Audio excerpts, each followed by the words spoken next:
Do you know what we're here for? Equal parts. Oh my gosh.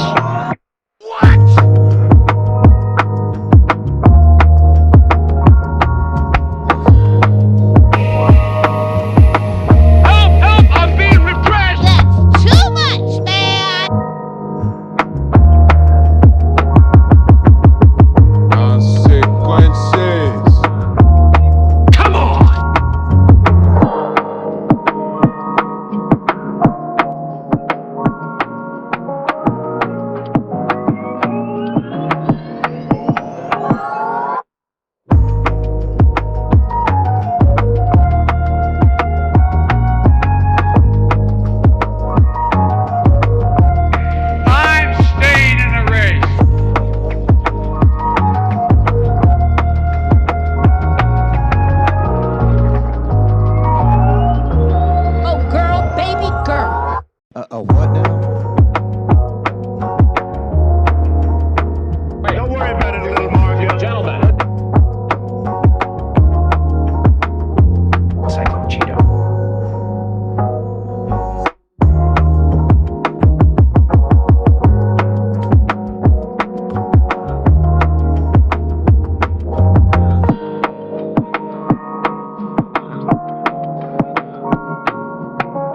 In the Ice Age, how much taxes did people pay?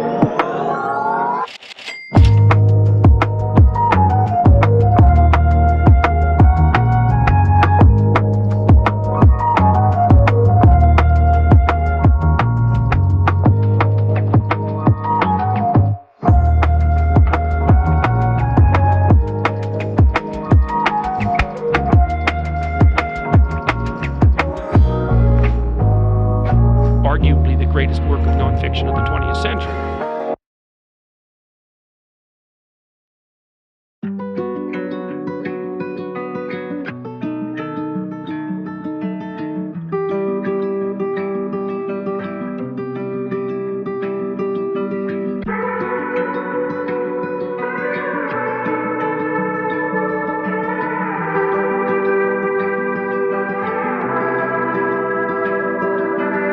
There's no point in you betraying your future self to gratify your present self.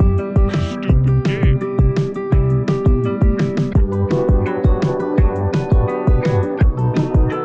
Not gonna do it. Wouldn't be prudent at this juncture.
Donald Trump spent a lot of quality time with my wife. Don't be creepy.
This is from 12 Rules for Life.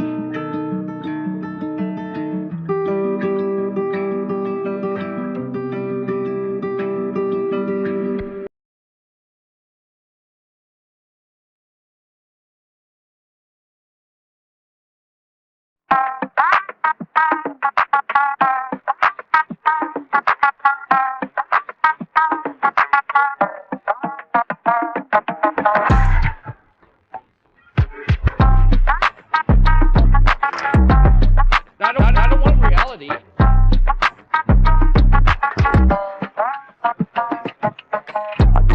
Buzz about just like my wife's vagina. I mean, this woman is dangerous, ladies and gentlemen.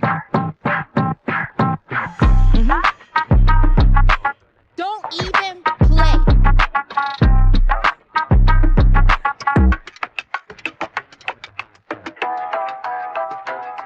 That's hot.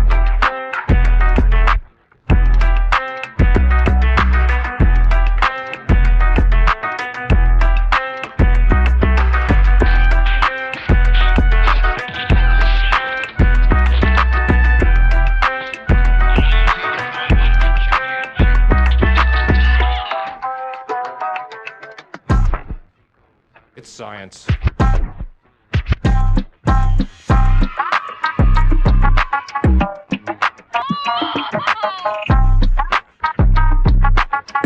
Rid of the Second Amendment.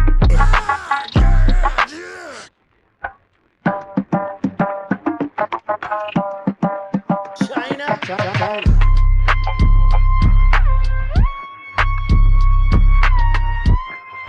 Have to have my China. Have to have my China. Have to have my China.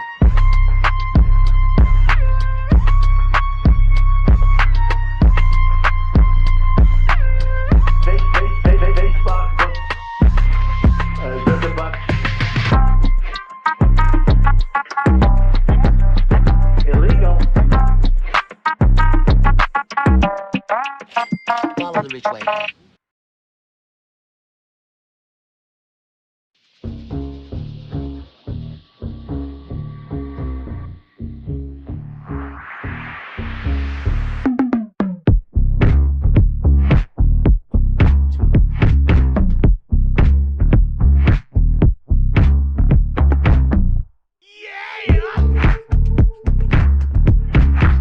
It's a great day. So hot right now.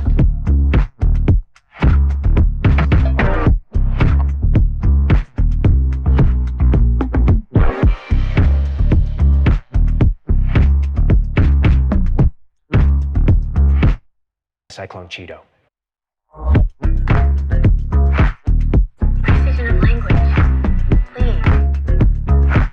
I cannot believe how people come for you already. I don't know if you know this.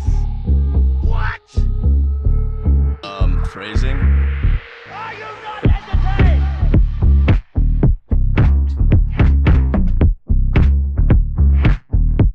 I made a huge tiny mistake.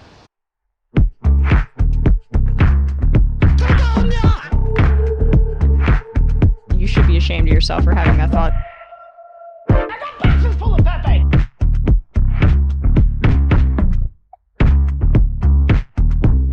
Jesus, I say that.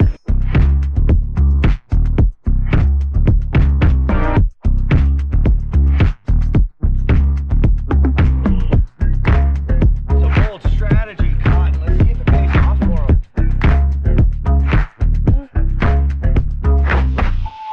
He looks good, and he looks hard.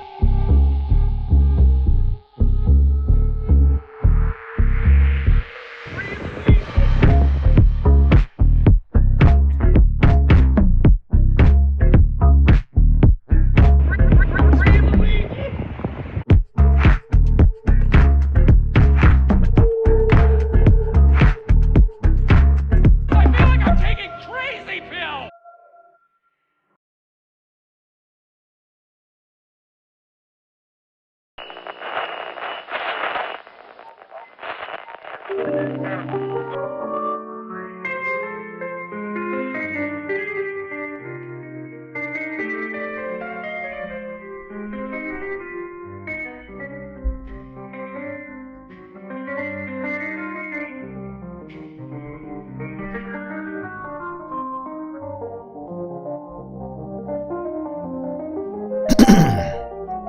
Well, here we are again. Floating somewhere between Earth and that never-ending void we call space. It's been a crazy week, but that doesn't mean that everything is lost. What it does mean is we got a hell of a lot to talk about, Space Fam, so we better get right to it. As always, don't forget, buckle up those seatbelts, as these flights are often filled with turbulence and terrors.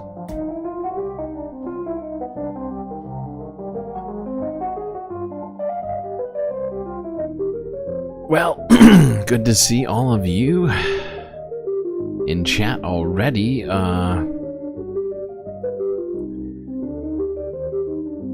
What happened? Oh, no, there it is.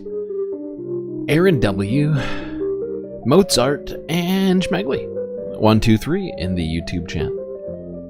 Monob, close fourth. Decipher, Decipher, May Wormy, Sue Fairy Dust a Bee, PB,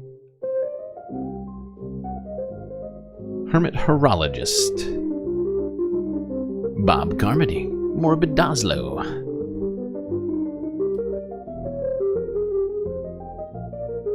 Lorraine Carmody, got all the Carmodys in chat, Jerry McLean,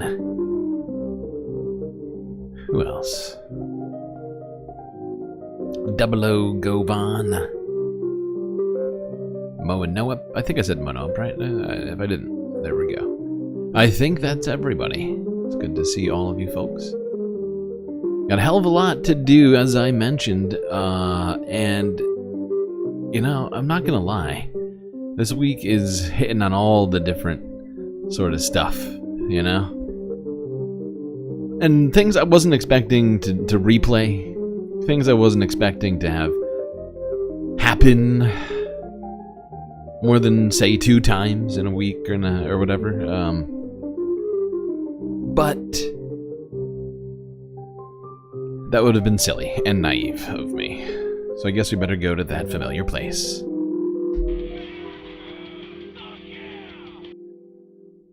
The United States. What's that? Oh, a third airline disaster? Great. That's good. That is so good and also great. This morning, a search is underway for a small plane with 10 people on board. It vanished mid-flight near Alaska. And we're going to show you a map with the radar data of the plane's flight path across Alaska's Norton Sound yesterday afternoon. And then you can see the moment it stops transmitting over the water. Joining us right now, CNN aviation analyst Miles O'Brien, and a massive search is underway right now. What we know here, Miles, is this is a Cessna plane operated by Bering Air and Alaskan State Police. They were notified at about 4 p.m. yesterday of an overdue aircraft that had gone missing with these 10 people on board. What are your questions as they continue with this search now? Well, checking through the box, it's a very safe aircraft generally, the Cessna 206, the Caravan, 10 passengers and pilot, single engine turbine. It's a workhorse for the backcountry, so that it has a really good safety record. The airline itself, been going since about 1979, never had an accident. So you have a safe airline and a safe aircraft. Horrible. Yes, it is horrible. And honestly, when I saw this, I was like, yeah, they tell me this is an Onion article. And I was like, no, it's CNN. Definitely slightly more credible than the Onion. And I shouldn't be laughing because this came out 2 hours ago. I think it was an update because I think technically they found it about 3 or 4 hours ago. But this plane, which disappeared with 10 people on board, has been found, as you can see here, crashed in the snow with no survivors, according to officials. And since it's been such a crazy week, crazy day even, just this Friday, there's been a bunch of insane news. So I think it's possible that some of you didn't even hear about this one. Which, you know, I don't blame you for, or anybody who missed this. I mean, Honestly, I thought, like I said, I thought it was like a joke when I passed by it for a second, then had to go back, double back. Oh, God, it's just horrifying. So, yeah, since Donald Trump has come to office, 3 different civilian aircraft crashed. One in D.C., one in Philadelphia, and one in Alaska, from coast to coast, if you will. And there's a different situation that seems to be traveling around the United States, something that I'm not sure we can count on the Trump administration to administer to super well. That being concerns over bird flu, which apparently there have been new cases found in New York City.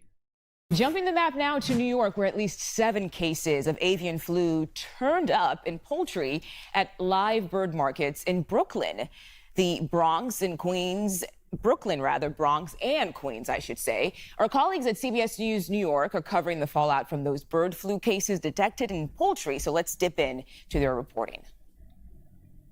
Markets across our area have been ordered to temporarily close. Governor Hochul's office made that announcement this morning in order to stop the spread of avian flu. Let's get out to Jennifer Bisram live outside a poultry farm in South Ozone Park, Queens. Jennifer. Hi, Mary. You know, very important to note, officials say there is no public health threat here in New York. Governor Kathy Hochul only advising this temporarily shut down out of an abundance of caution. She says there are no cases of the bird flu in any humans here in New York, but still this temporary shutdown will affect families and businesses. We're issuing a notice and order to temporarily shut down all live bird markets in New York City, as well as in Westchester, Nassau, and Suffolk counties. Quality live poultry in Queens is one of about 80 poultry markets in New York. Governor Kathy Hochul ordered to temporarily shut down Friday morning. Over the last week, inspectors have detected 7 cases of bird flu in poultry during routine inspections at live bird markets in the Bronx, Brooklyn, and Queens. Our state egg and markets is now working closely with market owners to depopulate all infected flocks. If you don't know what they mean by depopulate, they mean they're going to kill all of the chickens. The situation is on the brink of being completely out of control. If it's showing up all the way in New York City, that's not good.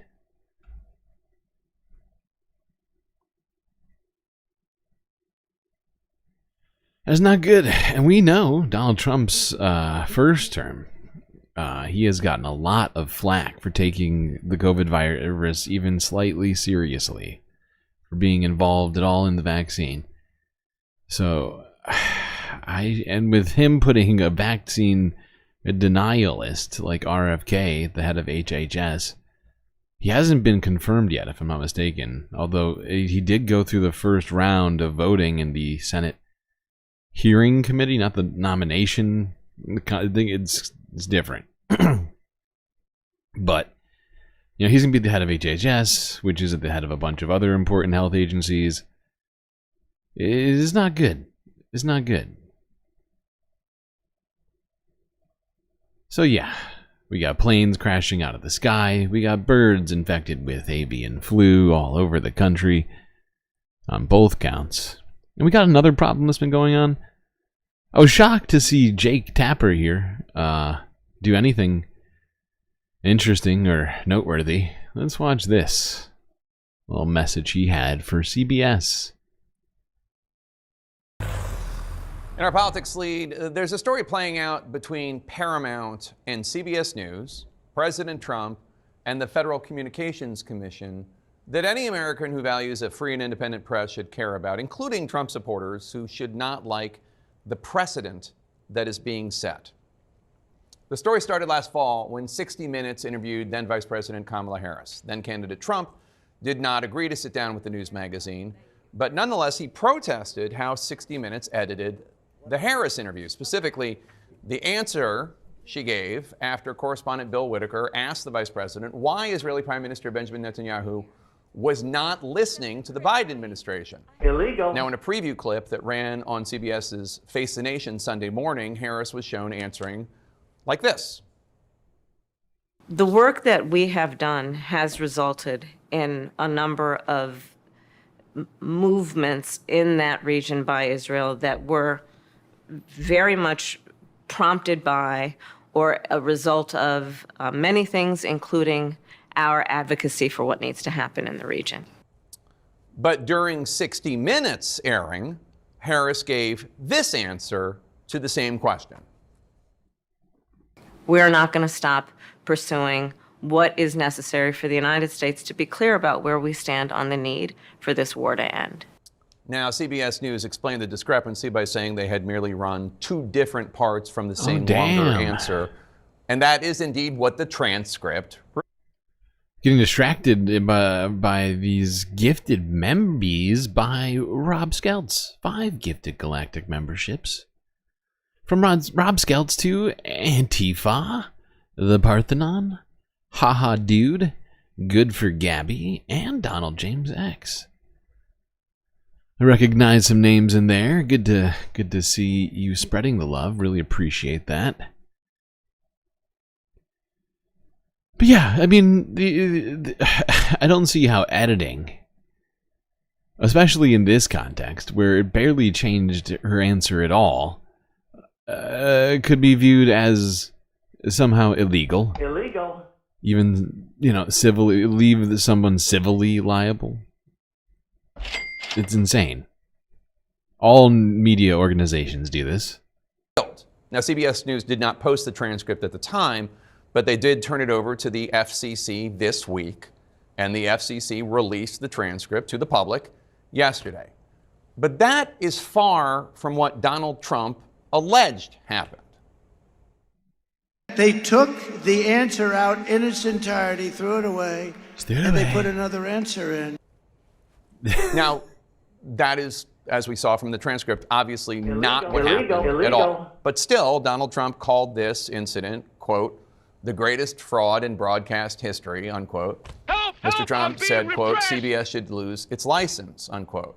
And then Trump sued under news distortion rules for $10 billion. Now, the suit is widely regarded by legal and First Amendment experts as, well, as one put it, quote, a frivolous and dangerous attempt by a politician to control the news media. Broadcasters have a right to edit interviews. It's editorial judgment. What? For example, Fox in June 2024 say it ain't aired so. This. Would you declassify the Epstein files? Yeah, sure. I would. Sure. Definitely do. But that wasn't Trump's actual whole answer. It was a taped interview. And as Semaphore noted at the time, Mr. Trump, in the full, unedited version, sounded a lot less definitive about releasing the Epstein files. Here's the whole answer. Would you declassify the Epstein files? Yeah, I would. Yeah, I guess I would. I guess. I think that less so because, you don't know. You don't want to affect people's lives if it's phony stuff. Oh, you don't want to. It's a lot of in phony case it's stuff phony, that whole there's a lot of phony world. stuff in there. I love that. I love that Fox clipped that out. Oh my God. I wonder what QAnon would have thought if Donald Trump had said, there's some phony stuff in the Epstein files. We wouldn't want anybody to get hurt unnecessarily. People who are completely innocent of any crimes. I did everything right and they indicted me.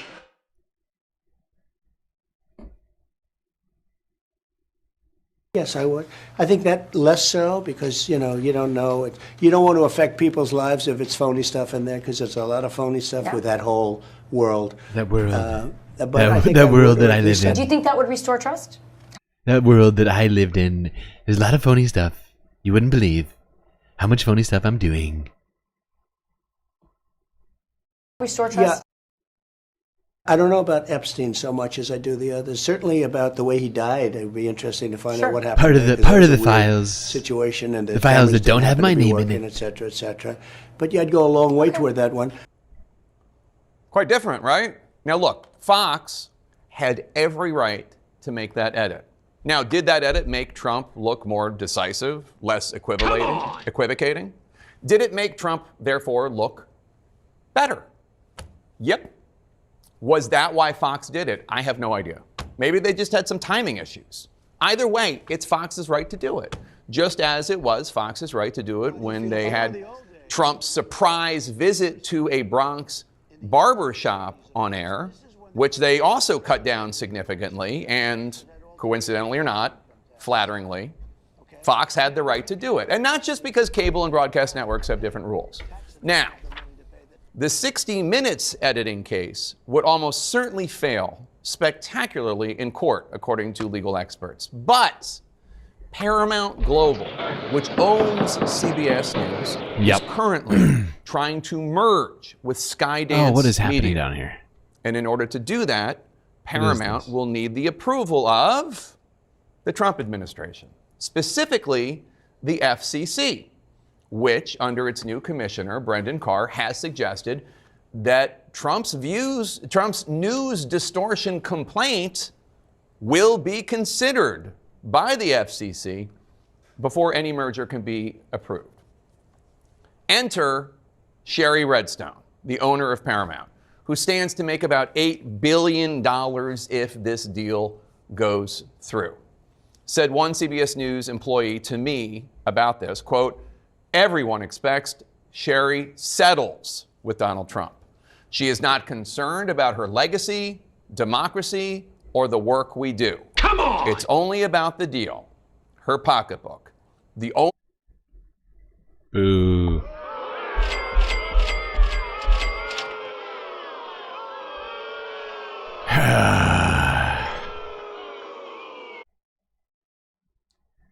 Shocked to see CNN and Jake Tapper coming at CBS like this. At CBS's owner, of all things. The only way she wouldn't settle is if Skydance sent her a smoke signal to hold off. Surely they realize a settlement diminishes the brand and value of 60 Minutes, which they claim to admire and want to own, unquote. For Paramount to settle this suit would be hoisting a white flag of surrender. It would be the network of Edward R. Murrow, at the behest of its owners, saying, "We will not speak truth to power, we will acquiesce to power at the expense of truth." President Trump has sued any number of individuals in the news media over the years, and the regular media.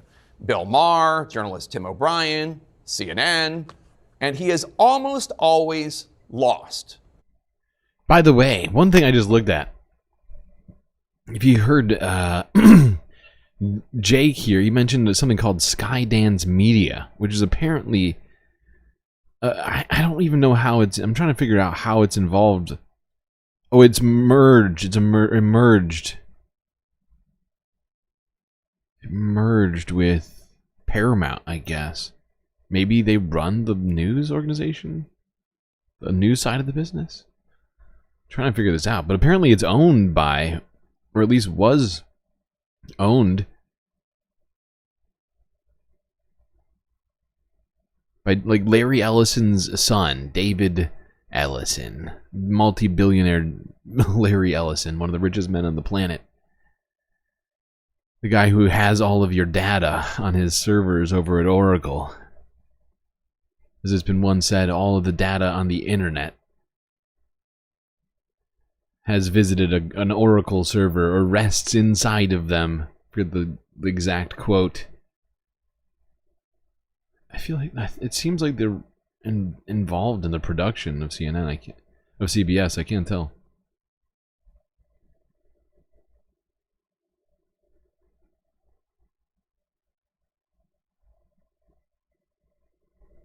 Anyway, yeah. There was Jake Tapper warning CBS and the public about complying in advance with these frivolous Trump lawsuits and other, so it was specifically those, but we've seen people doing it in advance in a bunch of other ways as well. Things like, I don't know, this.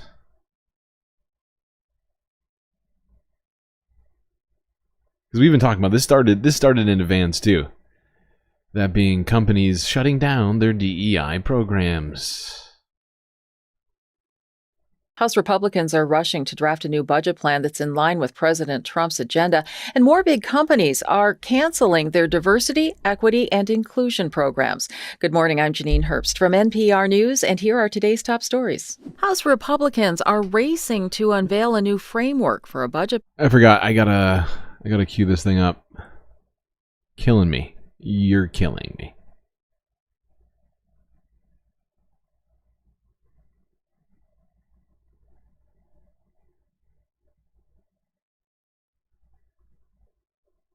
Some big companies have publicly canceled their diversity, equity, and inclusion programs, but many others are doing the same thing, but quietly. An NPR analysis of regulatory filings found that at least a dozen of the largest U.S. companies have deleted some or all references to DEI from their most recent annual reports to investors. NPR's Maria Aspen has more. A few of these companies referred specifically to President Trump's new executive orders ending DEI in the federal government. These orders also threaten to sanction private companies that are federal contractors that have what Trump called illegal DEI programs. And Google, for example, is a federal contractor. A spokesperson. Donald James X, that's right. You got gifted a Galactic membership, already using the perk that people get with their Galactic memberships. You get to have one highlighted message a month for free. It's like a free super chat.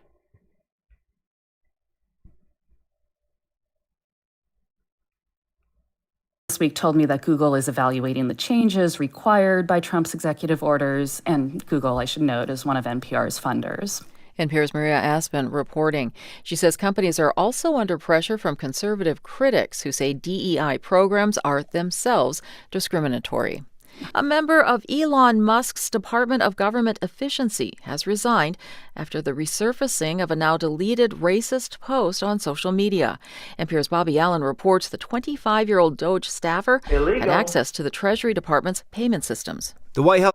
Okay, you got way ahead of me there. I was not planning to talk about that for a little bit, but you heard it. You heard it. And we're going to get into that part too, but I just wanted this for that one story talking about DEI and how companies were, at this point just rushing to cancel their DEI initiatives quietly or loudly, depending on how much they want Donald Trump to reward them and or avoid criticism from people like myself. I'm not going to let them just run away from it. Google, Target, all of you people need to reconsider what you're doing.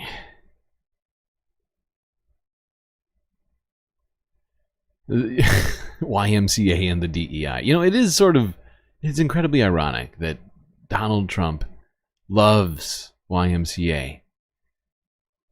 He loves that song. And yet he wants to cancel DEI at the same time. It's insane. We have 30 likes. That's a lot of likes. Okay. Well, I guess before we move on to the next story, we got to roll some dice. Some dicey dice at the Galactic Cantina. The Galactic Character Verse. 11. 15. Oh. 10. That's another 15. That's another 3 15s in a row. Wow, that's a lot of. It's way more than I feel like sometimes the 15s just don't show up at all. I've received complaints about 15 not showing up enough in the past, and then 3 times in a row. That's crazy. I feel like I'm taking crazy pills. Okay. Well, let's go to this. Now, I highly doubt that this will wind up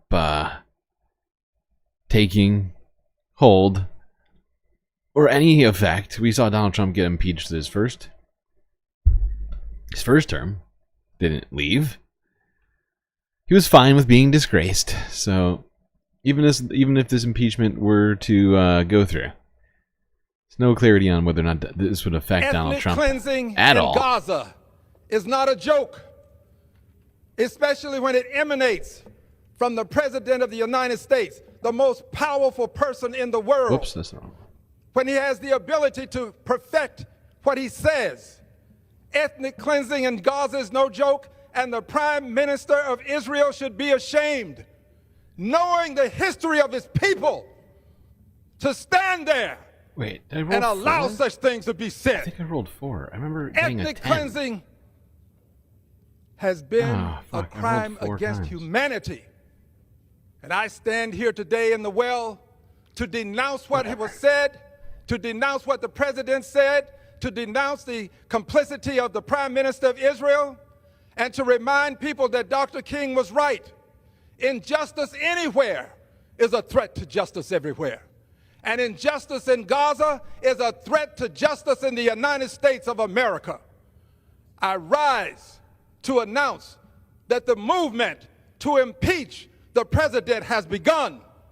I rise to announce that I will bring articles of impeachment against the president. So yeah, Al Green moved to bring articles of impeachment against Donald Trump. Unfortunately, Democrats just don't have the votes to even do it. They would have to win over a bunch of Republicans who think that what he said was a problem.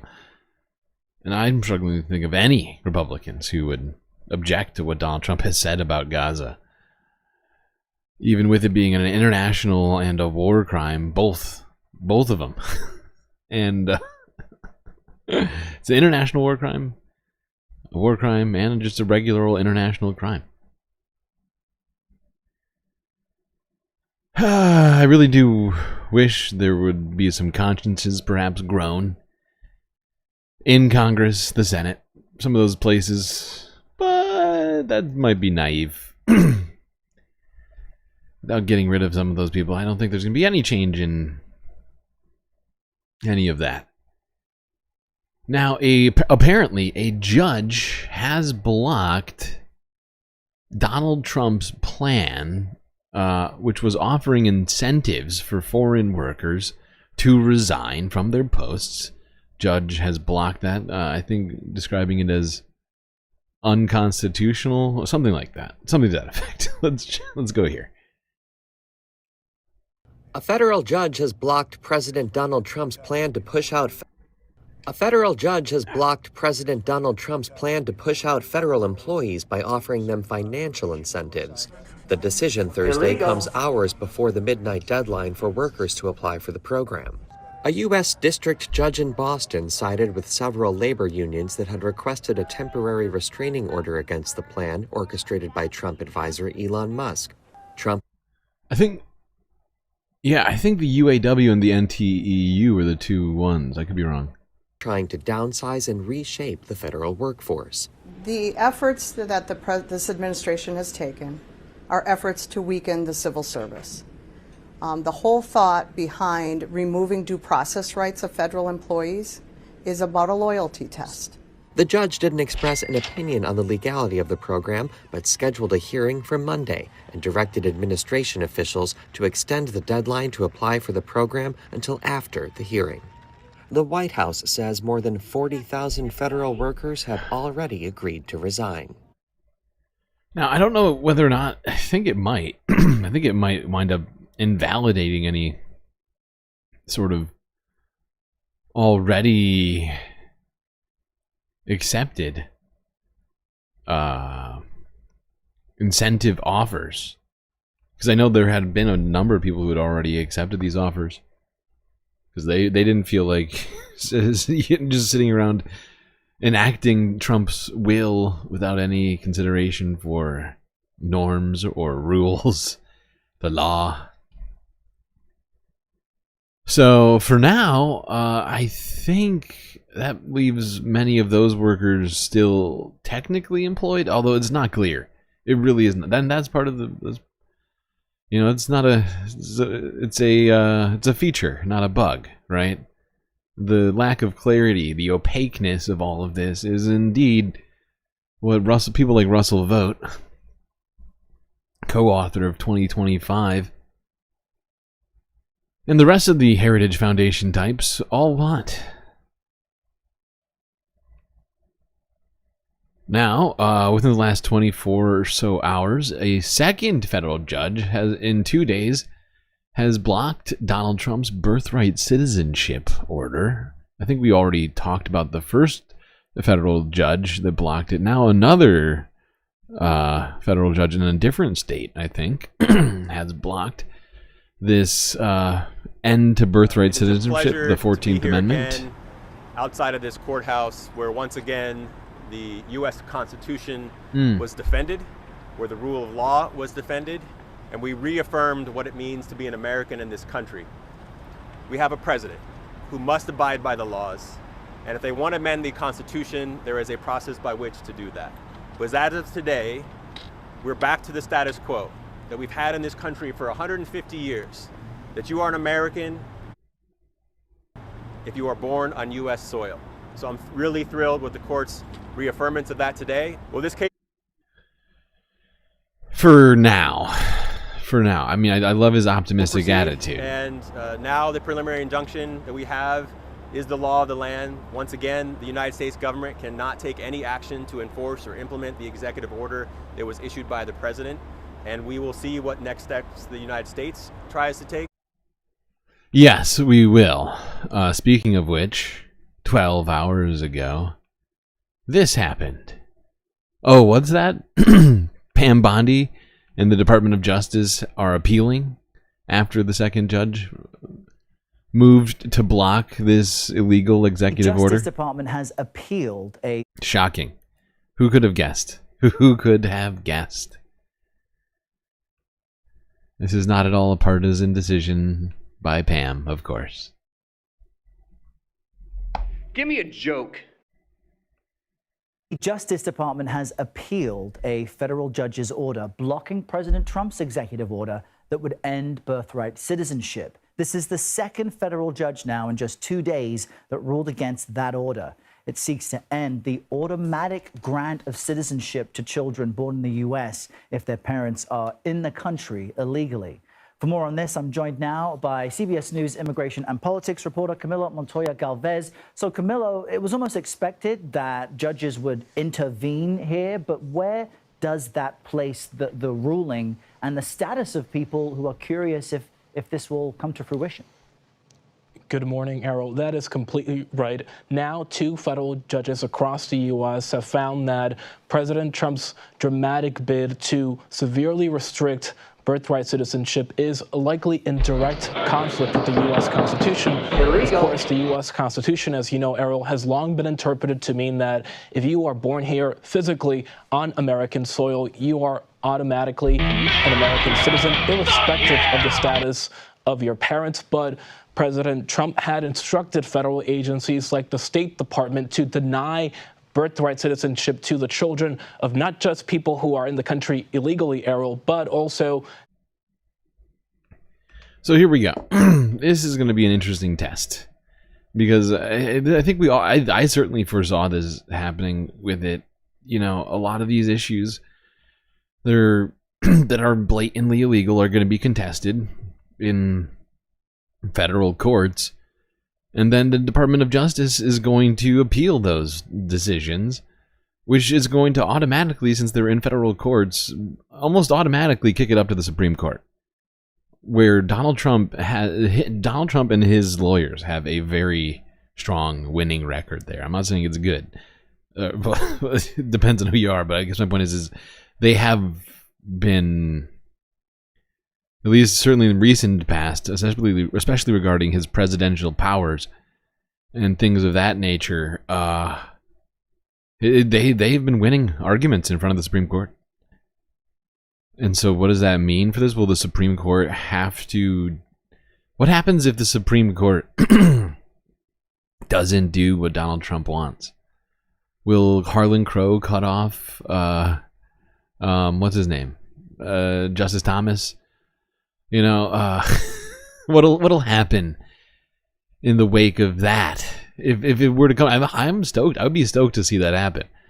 Not that it would mean all that much, honestly, because it's so blatantly illegal, like so unconstitutional for a president to get rid of an amendment to the Constitution by way of executive action. Like, it's insane. But that is basically what we're about to be dealing with very shortly. Next week, Monday. Write it down. Might not be Monday, but it's going to be sometime next week. I might have gotten ahead of myself on naming a date. But my point is that now that the DOJ has appealed those, those federal judge decisions, I don't see any other route for it to go.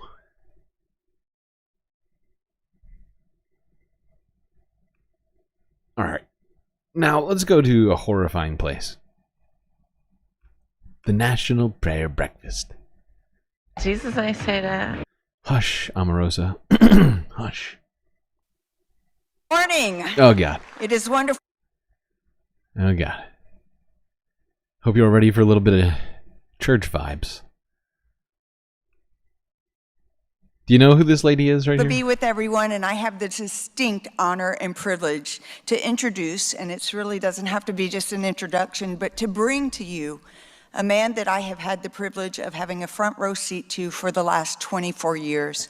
And he is a great man, a great father, a friend, a builder, an extremely successful entrepreneur, a husband, and he is A builder and an entrepreneur, you don't say. Those are the same things. the people's president. I have the greatest honor to introduce you not only to the 45th, but to the 47th president, who is the greatest champion of any president that has ever been of religion, of faith, and of God. Will you please welcome President Donald J. Trump? That was Paula White, televangelist, prosperity gospel, crazy person. Oh my God, Moa Noep, with 5 more galactic membership gifts. My God, we've already been, we are adding members like crazy. Who got gifts? Art Vandalay, Izzy Sanchez, Tom Trask, Christopher Tablante, and FG, all gifted galactic membies by Moa Noep. Ugh, much appreciated. Not just gracing us with your fantastic modding, but also with those memberships. Really, really blown away.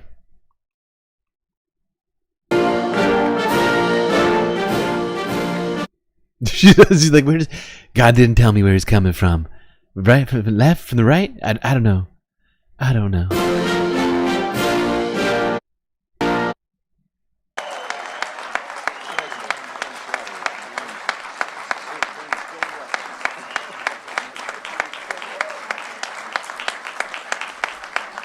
Gotta shake everybody's hand. So much handshaking. There we go. Now we're done. Well, thank you very much. Oh my That's a big God. group of Sasha G gifting even more galactic memberships. It is membies are raining from the sky. Holy cow. Wow, thank you, Sasha G. Keeping the membership train going. Siri's got a galactic membership. Mr. Spock got one too. Same thing for Morbius Dragon. Felix Colin was gifted a membership, and Snix Abea. Look at that. I think I recognize many of these names in here. So many. I need to look, see if we've gotten a new slot for memberships yet. For our emotes. I gotta check. Let's listen to this crazy. people. That's a nice group. Well, we want to bring religion back stronger, bigger, better than ever before. Very important, and this is a good start. This is really good. We have to have religion, and it suffered greatly over the last few years, but it's coming back. It's coming back strong. So And, religion I wanna suffered thank you, greatly. Pastor Paula, who I have known for a long time. What does that even? What does that mean? Religion suffered greatly in the last 4 years. In what way? In what way was religion suffering exactly? I really need the answer to that question, and yet I don't have it. He's a fantastic person, and thanks to the thousands of believers here today from all across the country and from all around the world. This is a beautiful tradition. They told me I could do it via Skype. They said I could do Skype. And I said, what are we doing? And they said, the prayer breakfast. I said, I've been there every year. I'm not doing it via Skype.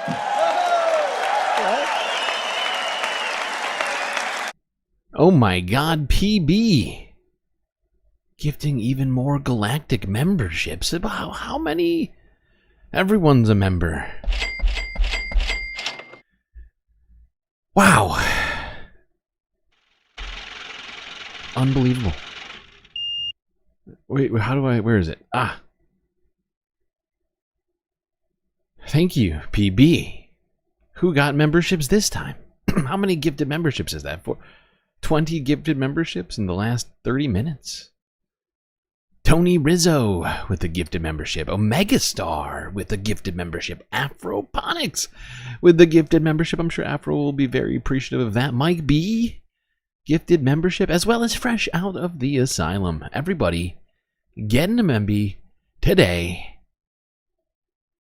You get a membership, and you get a membership. Everybody gets a membership. Via Skype.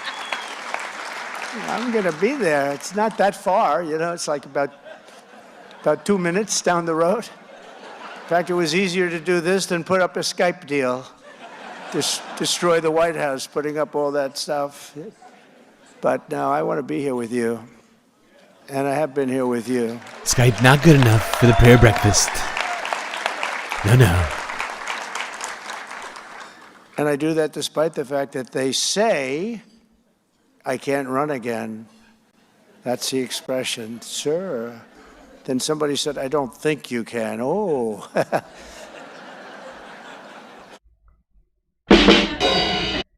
This guy is absolutely doing this to gear up for running for a third term.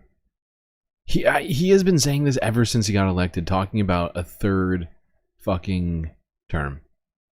And in my estimation, he's not joking anymore. He's just testing the waters, trying to see, because in that one way, he is astute in understanding, like, the current, the undercurrent, if you will, of what's happening. Oh my God, we did it! We did it! We just got another emoji slot. Oh my God, we got another emoji slot. I'm gonna add up. I'm adding it right now.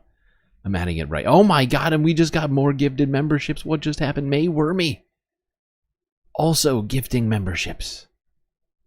5 more galactic memberships. Is that right? Oh my God. So much galactic love flying around in here. Who else got memberships? Christy Z got one from May Wormy. Friendly Lil Possum. That's a cute name.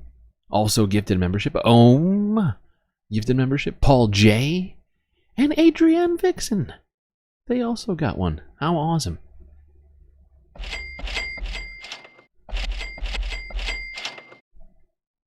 My God. I am so grateful. Not expecting this much love this early in the stream. It's only been 55 minutes, and I feel like we've been gifting a membership every other minute at this point, making it impossible for me to actually do the stream. But I'm not complaining. I am not complaining. What was I doing? Oh, I am complaining about Donald Trump, though, and this ruse of him, pretending like, oh, I hear people talking about a third run, or I hear maybe I could do it. I don't know. Illegal. He's gonna try. I can almost guarantee it. I know we're 4 years ahead of it, but the amount of he said it. I'm trying to think. He said it more times than he's recognized the human rights of Palestinians. I know that much. Since being elected, I mean. I know that. Now, I want to be with you regardless, and Gotta it's be an with honor, and it's something people who got I've me enjoyed. elected. I've actually met some very nice Democrats here. It's true. I have. But this is a beautiful tradition that started with President Eisenhower in 1953, and I wouldn't miss it for the world. After 4 long years, really, they were very long, dark years, in my opinion. It's great to be back at the prayer breakfast, and I hope you all agree it's nice to once again have a president that shows up to the prayer breakfast.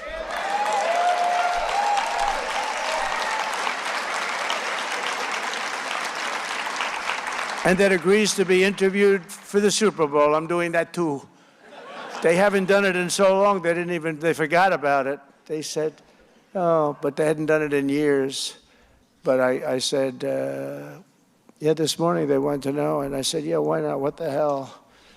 You know the way I look at it? They ask you a question and you give them an answer. It's not that hard. But they didn't show up for years, so they were almost shocked when I said, yeah, I'll do it. Why not? But I want to thank our great newly confirmed Secretary of the Interior, Doug Burgum, who's fantastic, by the way, for truly being great here this morning. Dougie Doug. I don't know is he around? Where is he? Where's Where Doug? is he? With the lights, I can't. There you are. You are a handsome devil. He's a good-looking guy. Oh my God! He's got an even Check it out. better-looking wife, I can tell you that. I don't know that about Doug, but he's got a hot wife. Very, very hot. I'm considering invoking prima nocte just for that lady. Oh my God. Don't be creepy. By the way, look at the chat.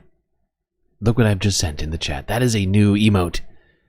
If you refresh your stream, I think you'll be able to find that emote now. For those of you who have a membership, it seems like everybody in chat almost has a membership right now. So there you go. We just got another emote. And I think if this is not lying to me, we might be only 5 away from another emote. Yeah, it's saying 5 more members needed for a 15th emoji. Can you imagine? 15 galactic emotes. That is crazy. That's wild.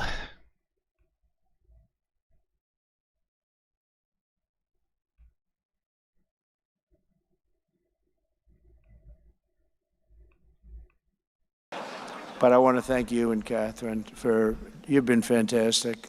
I knew immediately, he was By the way, that's running in a group of people. That's Gerlach Holmes. Gary, Detective Gary, whatever you want to call him. That's Gerlach. Gary Lock Holmes. Oh my God, Sasha G. I spotted him immediately. Sasha G heard me say 5 more and immediately made it happen. Now I'm going to have to upload another emote. Now it's just a given. That was so immediate. Sasha just jumping in there.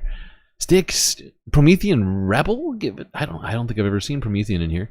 Sasha G gifted Promethean a membership. Sticks, Dragon Sharon, Logan Hill, Tamara Chance, and Jerry McLean. Everybody getting a super sweet galactic membership. And thanks to all of you, we now have another emote. I gotta upload, but let me do this, and then I'll get to that. That guy's a winner. Oh my God! He didn't get the gravitas. It's crazy. To I'm get overwhelmed gravitas, you have to be by the controversial generosity. and in many cases a horrible human being. You get a lot of gravitas that way, and he's a very that's how good you get a human lot. being, That's how very you smart. achieve gravitas. But I said you get gravitas. That's how you do it. I've never heard of anybody talking about achieving gravitas before. Like, what is that? Like acquiring gravitas. You have to go through a certain ritual, and then you get it. He is really outstanding, and he's going to do a job with Chris Wright.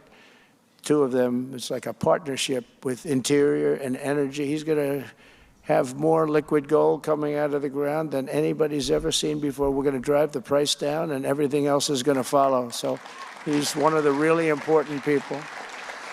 He's a very, very, very great gentleman, was a fantastic governor, by the way, and really did do, and sort of learned the oil business as a governor because he made his money, made a lot of money, which I like. I like people that make money because that means they can I like help money. us. He likes money. And they always like me to. Who doesn't like money? Oh my God, Aaron W. gifting another Galactic membership out to Sarah Layla. I'm glad to see that we have a lot of regulars who are getting gifted memberships. It's very exciting for me to know that people will be able to enjoy the emotes. As there is some amount of work put into these emotes, getting them uploaded, all of that stuff made, of course, that takes more time than uploading them. But yeah, I'm just thrilled. Cannot even explain just how excited I am that you are all helping us grow. One thing I did the math on recently, I was like, oh my God, if everybody on the channel had a membership, or was either gifted one or was paying for one themselves, I would be able to not worry about any of my real financial woes that afflict us here in the Galactic Space Station from time to time, wondering how we'll keep stuff going. And it feels like we're getting close to, how many do we have now? It's a lot. And really, people that have failed. I was about to try and do the math, but please, what is it, sir, he's made too much money and he's become too successful. They want me to hire people that have totally failed to run over 10%, Department maybe, of Energy. Somebody that lost all his life. I just don't want to do it. I know it sounds nice, but I want to get somebody that was so successcul because we got to bring the country back, and him and bring Chris the are gonna country be back. It's unbelievable. gone. I really believe it. But I want to thank you very much, Doug, for what you've gone through. He's gone through a lot, too. But he was easily approved because he's an honest person. He gave a statement. They read it. They said thank you. But as well as our co-chairs, Representatives Ben Klein and Jonathan Jackson. Thank you very much. Thank you very much. Thank you. Thank you, fellas. Great. Janet Jackson. Congressman Eric Burleson and visiting dignitaries from more than 120 countries. From the very beginning of our republic, America has always been a nation founded by people of faith and strengthened by the power of prayer and united by four simple but very beautiful words: in God we trust. Yeah, separation of church and state, right, everybody? Jesus, I say that. Help! Help! I'm being repressed! Johnny Jackson, thank you. Thank you. Oh my God, a super chat as well from E-Rock. Hello to you, sir. My God. Much appreciated. Fourth emotional support character I see from Jerry, keeping me honest, making sure that you all get. Let's go to the GCU, the Galactic Characterverse. What do we got? Oh, right. Actually, I've already pre-rolled this. I remember now. Yeah, thank you, E-Rock. Hello. There we go. Ellen Ripley.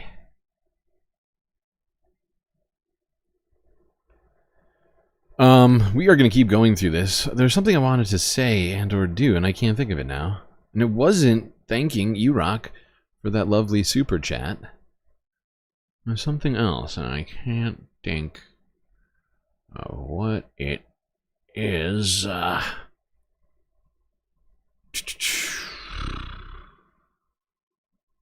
Okay, this is gonna bug me. This is gonna bug me. I just lost complete track of thought from the generosity. It wasn't wasn't a bad thing, but somehow distracted by the awesomeness in this chat right now. Something about separation of church and state.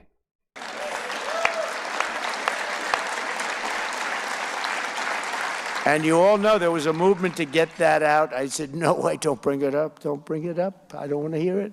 There was a movement. We don't want that because we shouldn't be mentioning God. There was a very strong movement Just Very like they strong. don't want to say Merry Christmas, but now they say it. Remember in 2016, I was a whole big part of my campaign. You're going to say Merry Christmas. Well, now.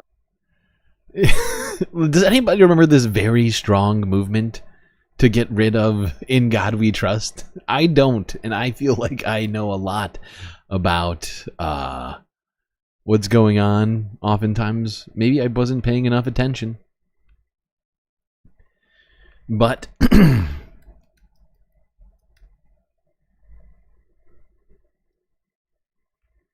it totally missed my radar. So if it was a very, very strong movement, I must have been very stupid. Big dummy, not paying enough attention to the very strong movements happening all around us. By the way, just want to mention to everybody in chat, I just added another emote. I have in my head, I know which emotes have the most votes right now in the Discord.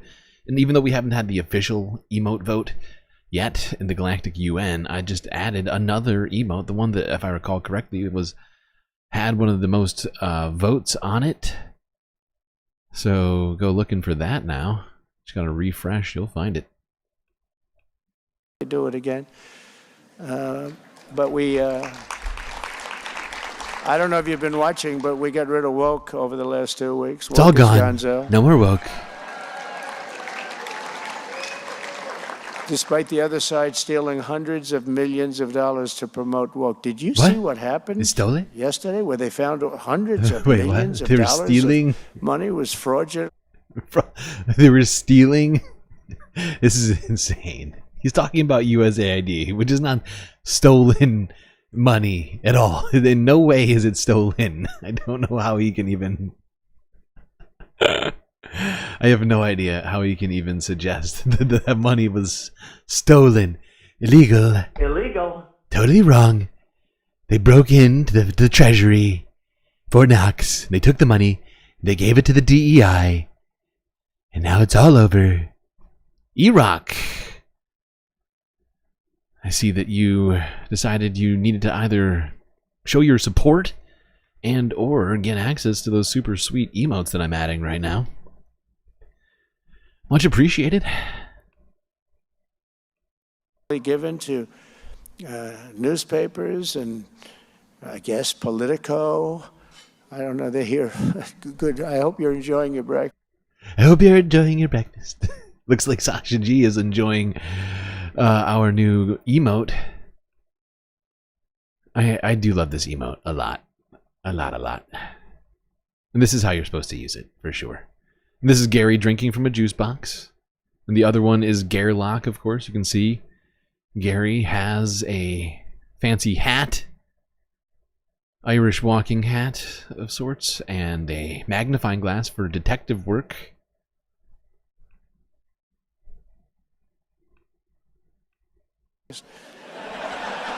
No, they gave money. I got jokes. To all this out of.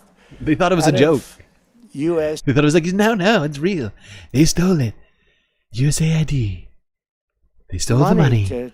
To all this out of U.S. aid, right? USAID. It came out hundreds of just tremendous amounts of money, had nothing to do with anything. This is a terrible thing that was experienced, but we're catching them left and right. We're catching them. We're catching them to a point where they don't know what the heck is going on. They can't believe they're getting caught. And I have great respect for the people that are doing it. Elon Musk is helping us on it. And he's pretty good. He's pretty good. He's pretty good at it. But pretty great. The numbers are astounding. They're astounding. Even Doug was shaken up by what he heard. Do you believe that, Doug, what you've been reading? It's just very dishonest stuff. But it was faith that led the pilgrims to cross an ocean. I can't believe what I've been hearing right now, which is some very dishonest stuff. I do know that much. There's been a bunch of dishonesty here up to this point. And settle this majestic continent, and we're going to keep it majestic. It was belief in our Creator that moved the patriot farmers to stand strong for their liberties. And we're going to keep it majestic, everybody. You're going to be overwhelmed with the Purple Mountain's majesty. once again. Concord Bridge 250 years ago this April, and we're going to have a big party next year. And we have the Olympics coming in, and we have the World Cup coming in, and we have the 250th year celebration, all three. And you know, when I was president, I got the Olympics and I got the World Cup. You got the Olympics? Donald Trump did not get the Olympics. LA got the Olympics. I don't think there was much of any federal funds or Donald Trump involvement in acquiring those Olympics during the bidding process. If that's what he's talking, I think that's what he's talking about. I could be wrong. But yeah, I mean, technically they're going to be doing the Olympics in what, 2 years now, I guess? Or is it next year? Or is it 2028? I can't remember. But yeah, it's bipartisan spending approved by Congress, aka known as stealing the funds or rumor. Thank you. Precision of language, please. Precision of language, please. 150 years I had nothing to do with. It just happened to be. But it all came to the presidency after what should have been mine. It really should have been. And they had a little election that, let's just say, didn't work out too correctly. Things have been found out about that. But he's riffing so hard. It didn't work out too correctly. What is that? They had a little election that, let's just say, didn't work out too correctly. A lot of things have been found out about that. But so I got forced to run again, and I ran again, and now I have the Olympics, forced to run. The World Cup, and I have 250. So I said, this is interesting, you know. I was forced to run again. General Mike Mills, whatever his name is, he forced my hand. When I got him, I said, you know, the only bad thing about the Olympics is I won't be president. The only bad thing about getting the World Cup, I worked hard to get the World Cup because everybody wants it. Everybody wants the Olympics. But the only bad thing was I said, you know, I won't be president, and I might not, you know, when you're not. See, this is what I'm talking about. This guy is 4 years away. It's in 2028, okay? And he's already saying, you know what? Maybe I should run for a third term just so I can preside over the Olympics. Nobody wants a Democrat running the Olympics. It'd be an absolute shit show. You might not even be invited. I said, isn't it sad? Then all of a sudden I run and I win, and then somebody says, sir, you're going to have to start thinking about the Olympics. I said, you know, you're right. I never thought about that during the campaign. I'm going to be here for the Olympics and the World Cup. How about that? Wait, hold on. God works in very strange ways. Wait, is it the 2028. It's the Summer Olympics of 2028. But we had a great election. Oh, we yeah. won by he will be here. A massive majority. God damn it. In my head, in the summer of 2028, he'd be gone. Why? God damn it. This is why we can't have nice things. We won all 7 swing states. We won the popular vote by millions and millions of people. We have a mandate, and some say the most consequential election in 129 years. And that's good because I'm a believer, like you're a believer, and we want to have a believer in this position.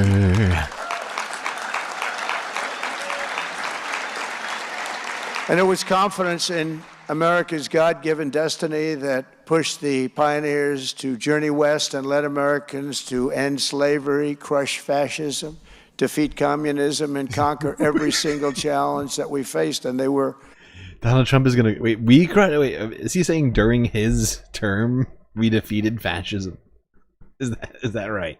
I need to hear that again. That's not making any sense. To journey west and led Americans to end slavery, crush fascism, defeat communism, and conquer every single challenge that we faced. And they were. He's just talking about, I guess, just U.S. history, I guess. For a second, I didn't quite understand. I think he's just listing off things that America has done that's great. Manifest destiny. We beat the Nazis. We're basically the best. Very great challenges. Now it's the same time have to remember, unyielding faith in America's mission that inspires us to make our country great again, and soon. I think Donald Trump, I think he had a few mimosas at breakfast. Is it just me? A little bit of a little slurring going on there. Just really feeling it right now, you know? Don't ask questions. That inspires us to make our country great again, and soon it will be greater than ever. We're doing really well. We're doing really well. If you thought 2020 was great, get ready, in 2 folks. weeks, they're saying, I'm reading it, so I'm not even saying it, but I feel it, that we've done more than just about any president ever. The first 2 weeks have been probably, they say, the most successful 2 weeks. Because, right, like Donald Trump, he was in office for a full term, and he promised to make America great again then. He's still promising to make America even greater than that again, which is confusing to me, because I would assume, you know, with a guy like Donald Trump, that first 4 years of making America great again, you wouldn't need to make America great again, because what else is left to do? What else could he possibly have left off of the table in that first term? The history of any presidency. Now all we have to do is keep it going for another couple of 100 weeks. But it's been very successful. And if this guy gets a lot of oil out of the ground to bring down everybody's prices, it'll even be better. So, Doug, you shouldn't even be here right now. You should be, get out of here, Doug. Start looking for oil. Doug, I need After you out there years of drilling. decline, Americans are reasserting our true identity as a people ordained by God to be the freest and most exceptional nation ever to exist on the face of the earth. But we weren't that for 4 years. I don't believe we were. And we're getting there very soon, very quickly. I'll be able to say it, and we'll be able to say it again. As I said in my inaugural address 2 weeks ago, a light is now shining. Very soon and very quickly. I'm not sure how long it's going to take, but he's saying very soon and very quickly. So I figure another week of this, and he'll stop being a dictator, and then America will be great again. Write that down. Don't write that down. It's almost definitely not happening. Over the world, the entire world. And I'm hearing it from other leaders. I'm hearing it from leaders that have traditionally not been on our side, that there's so much more. Traditionally. There's such a good feeling in the air, so different than it was just a short time ago. Because here in America, we are once again a nation that believes in ourselves. We believe in our destiny and trusts in the providence of Almighty God. And I can tell you the opposite side, the opposing side, and they oppose religion, they oppose God. They oppose it. They hate God. They've lost their confidence. They've lost their confidence. It's a different group of people than I remember. Over the past 2 weeks, our strength has been restored. Our spirit has been it's all back. Revived, and a new national. Our strength is back, everybody. That's why all the planes are crashing. We're too strong now. We have to dial it back. Momentum has been sweeping across our land. The golden age of America has officially begun. And I will tell you, I just read it this morning, a statistic just came out that in the last 15 years, we just broke the record, Army recruitment, and they think it's going to be 25 years, but right now it's 15, more than 15. Army recruitment has gone up. You've probably been reading that it's been way down in the dumps. I'm being repressed! And recruitment's the highest it's been in more than 15 years, and that's going to get higher, and it could be 25 years, but that's going to get higher and higher. And that's a tremendous thing. That's a tremendous thing, and a poll came out that the spirit of the country is up 49%. The spirit of the country. That's a record that's never gone. The spirit of the country is up 49%? What? What? What does that even, what does that mean? The spirit? Someone is quantifying, taking polls on spirit? Who is doing these polls? Spirit polls? Anybody? Anybody got a spirit poll for me? Phrasing? Anybody? I need to see the polls on spirit. This is incredibly important. We must have our spirits up. That's gone up over just since the election, since November 5th. What a great day. Was that a great day? Was that great? Because we're going to make our country great again. After years of stagnation, our economy is roaring back to life. Optimism is soaring. Hope is returning. And we have...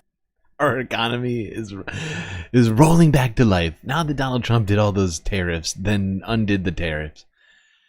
Everything's going great. Waging wars against... He actually didn't even undo all the tariffs. China's still tariffed. China! And he's threatening the UK and the EU with more tariffs for no good reason. I mean, the UK has a trade surplus. Or we have a trade surplus with the UK, as in we export more goods to the UK than they export here. But I don't know. No, whatever. Who wants reality? Sense to our government. Reality. Yeah, I know Mark Twain does not. We had a big day yesterday. You saw that, having big to do day. with men in women's sports. No longer. That was huge. It's over.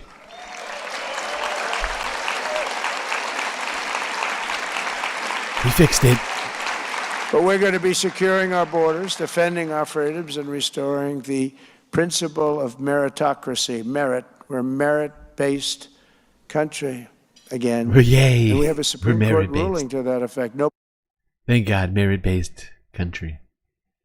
So glad that our country is more meritocratic now. Meritorious. See, I don't have the merit necessary to run the country. I'm making up words. Anybody see that Pete Hegseth merit test that he took on Ellis Island that a 5-year-old could have passed? Thought that was going to happen. That was a great ruling. It didn't get the kind of notoriety that other things get, but in its own way, it was just about as important as anything. It gave us the right to go back to a merit-based. We're a merit-based country now. It's based on competence, intelligence, and based on ability and all of the things that really can make a country great. Around the world, America is being respected again, and you are already witnessing some very incredible results. Just days before taking office, my team negotiated a breakthrough ceasefire agreement to stop the bloodshed and killing in the Middle East. And what are you talking about? What are you talking? He's taking credit for the ceasefire agreement that he just burned to the ground with his most recent comments. It's insane. We solved the Middle East. The hostages held captive by Hamas back home to their loved ones. Hold on, I'm going to skip past this. We're talking about Hamas and all that, and the ceasefire, and Donald Trump's insane plans with the ethnic cleansing. Even though we talked about it last stream, we're still going to talk more about it. It's maybe one of the craziest things that's happened in all of this. And that's saying something. Please stand if you please clap. Are one of the people who have been so gravely affected. Please stand. Thank you.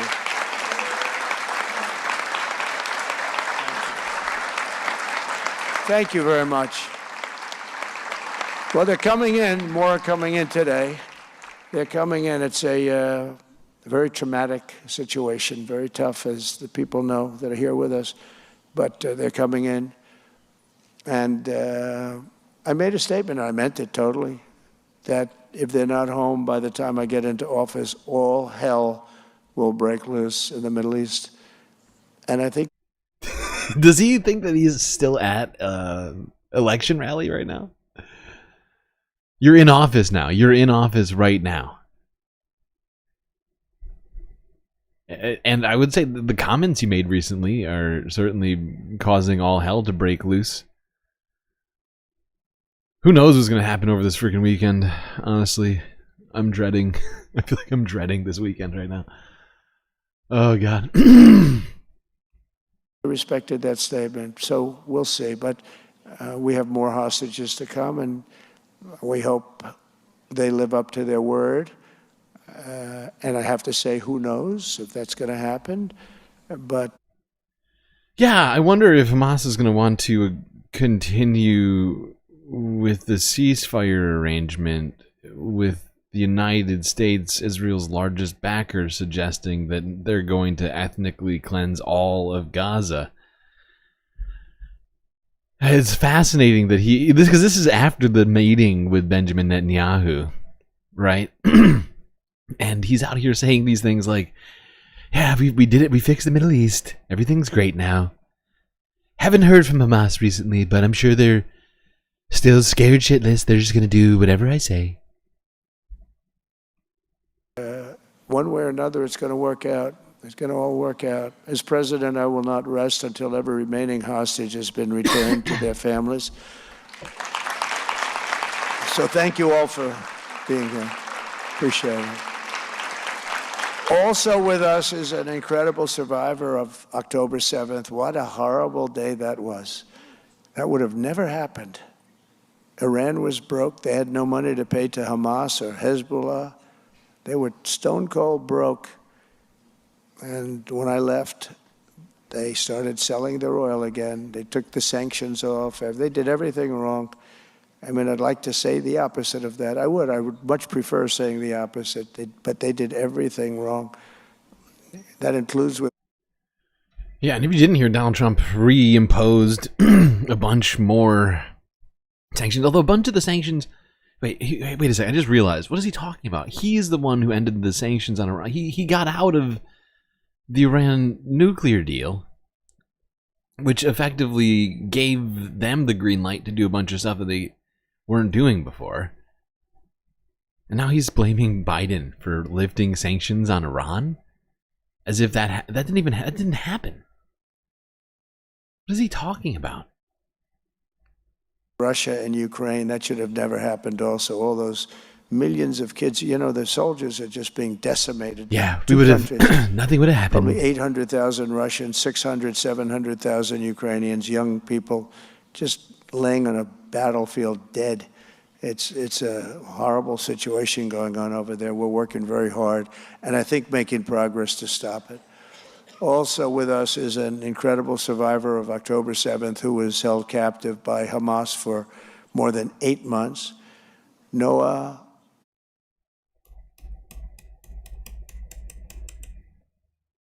I forgot how long this thing is.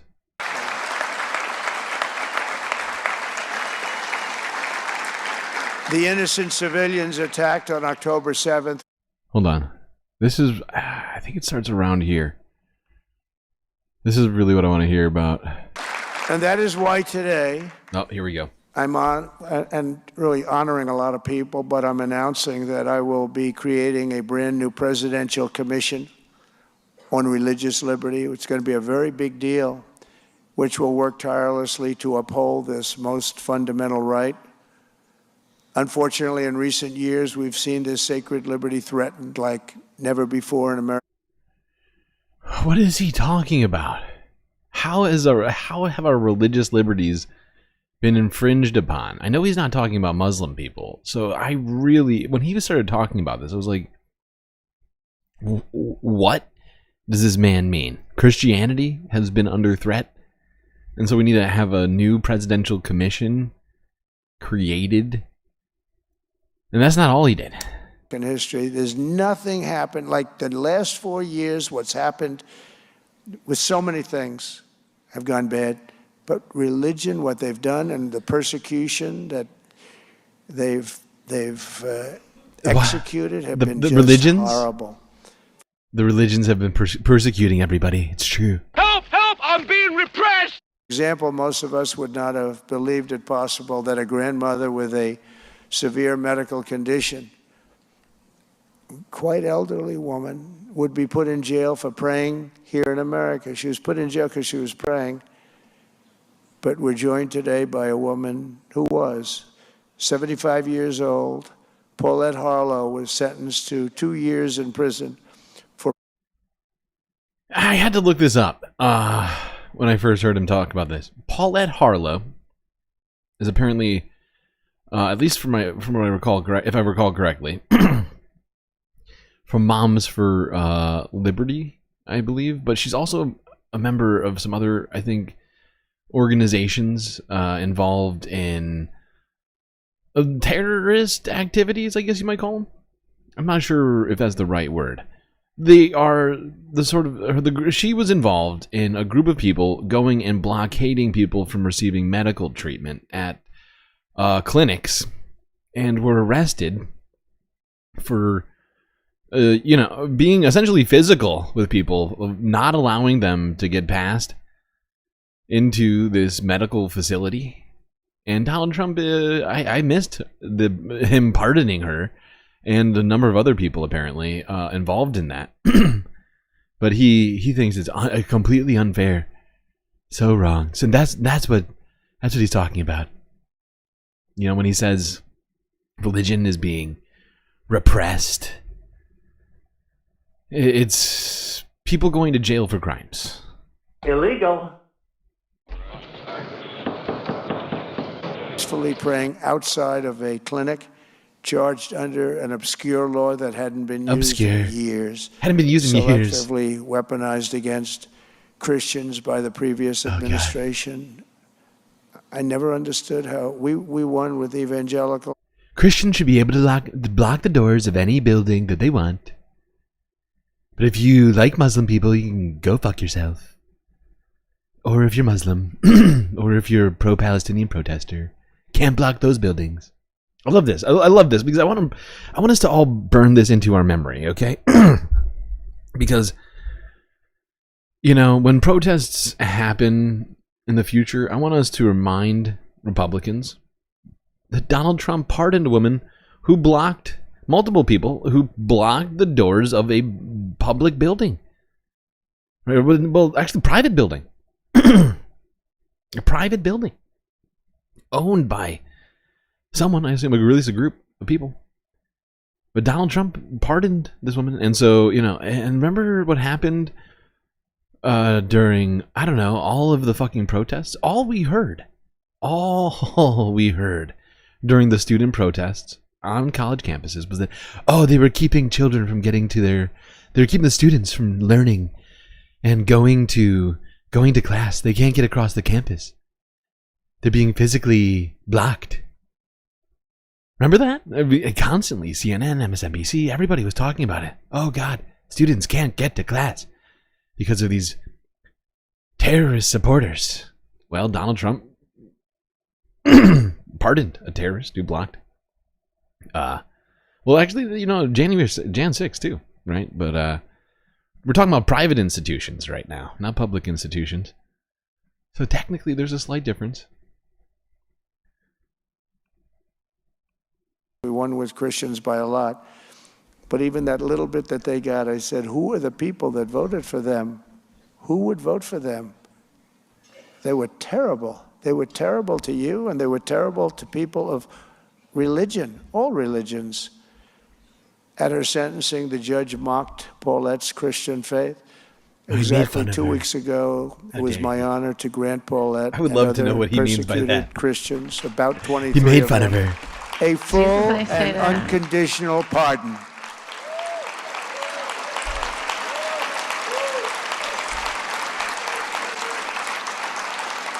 We got them out of there. We got them out. They're so clean now. Those pardons? You're so clean. There's nobody so clean as Paulette in this whole room. Well, I mean, technically, if she accepts, I mean, she's still a felon, right?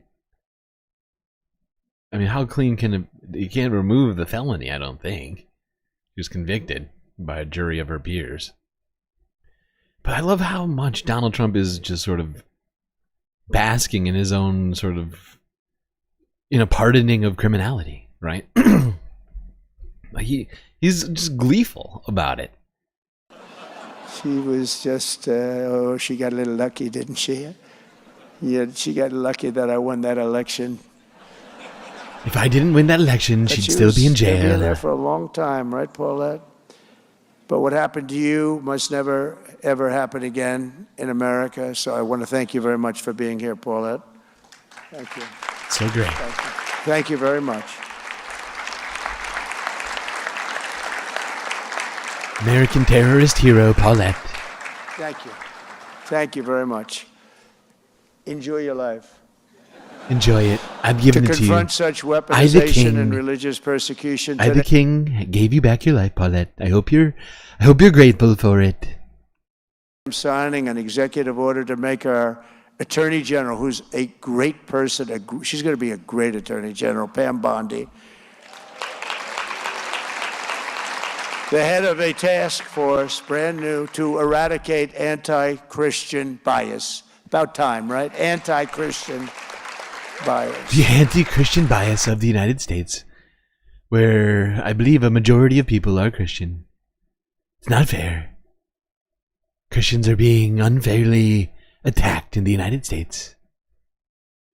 I get sorry, no footage found. But yeah.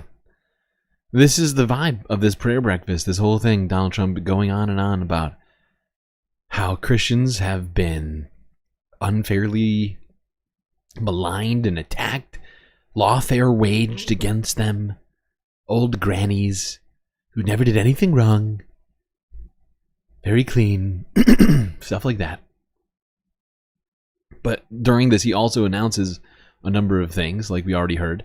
He's starting a commission on religious freedom, which I am very concerned about. I don't know what it means, but with, you know, the people around him, I don't think it's going to be about freedom. Yeah, you never heard of that one before, right? But it's about time, isn't it, though, really? So many times you hear, but you don't hear the anti-Christian bias. The mission of this task force will be to immediately halt all forms of anti-Christian targeting and discrimination within the federal government, including at the DOJ, which was absolutely... Well, it should be really easy because it doesn't exist. But it's insane that he thinks it exists. It is. This whole thing is honestly, it's freaking me out. It's freaking me out what this guy is talking about. Because the fact is I, in a million years, never would have said, yeah, the DOJ is anti-Christian, has an anti-Christian bias. It's got it out for Christians. What? What? Terrible. The IRS, the FBI, terrible. And other agencies. Anti-Christian bias at the IRS. Will work to fully prosecute anti-Christian violence. Anti-Christian violence, anti-Christian taxes, anti-Christian investigations. Oh my God. This is wow. And vandalism in our society, and to move heaven and earth to defend the rights of Christians and religious believers nationwide. You've never had that before, but this is a very powerful document I'm signing. You got it now. First time you've had it. If we don't have religious liberty, then we don't have a free country. We probably don't even have a country. This week I'm also creating the White House Faith Office, led by Pastor Paula White, who is so amazing. That man's happy. Look at how happy that guy is. Paula White, the woman who I referred to earlier, is a prosperity gospel televangelist, Christian preacher, who's been accused of a lot of stuff. Oh, a lot of ungodly activities, Paula. Not just hanging out with Donald Trump. Stand up. Let me see. Why are you so happy? You love Paula, right? Oh, Lebanon tough. Yeah. So you know what we're talking about better than anybody. Yeah. You know, you're gonna have a great new ambassador to Lebanon.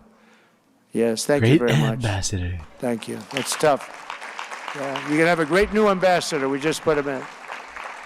While I'm in the White House, we will protect Christians in our schools, in our military, in our government, in our workplaces, hospitals, and in our public squares. And we will bring our country back together as one nation under God with liberty and justice for all. Throughout history, those who have sought control and domination over others have always tried to cut the people off from the connection to their Creator. At the same time, what is he talking about? Who is trying to cut off people's connections to their supposed creators, exactly. This shit is unhinged. And it feels like we're literally ushering in theocracy. Immediately, if not sooner. Like, this guy is trampling the Constitution. Every nation with big dreams and great ambition has recognized that there is no recourse more precious than the faith in the hearts of our people. It's the thing that makes our nation great. It makes other nations. Donald Trump, he thinks religion is so important that didn't he sign an executive order allowing the ICE police to go into churches? Anybody remember that one? Great. When you don't have it, you don't see great nations. Without God, no greatness. We are isolated and alone, but with God, the scripture tells us all things are possible. Well, look at me. I'm standing before you today. I shouldn't be here. I shouldn't be here. I shouldn't be here. A lot of people said, I shouldn't have been here. Beautiful day in Pennsylvania. It's a shot that should not have been missed. It's true. Well, got me really bad aim. Really bad aim. They got me a little bit, but pretty amazing. My son, who's a great shooter, Don, both of them, Eric, they said it's like sinking a 1-foot putt from where that shooter was with that particular weapon. And it just happened to turn at the right instant, a fraction of a second. If I was late or early, it would have been over.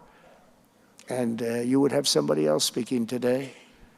But got very lucky. It was a chart on immigration came down, and I looked to my right. Quickly, I looked to my right. I said, drop that chart. Boom. Wow. So glad he could replay that for us.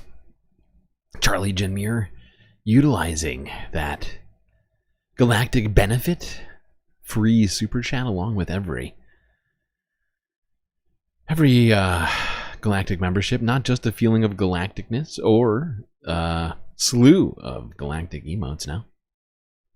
Truly incredible what we've managed to do. In this one stream, we've added 2 emotes. I was not expecting that today.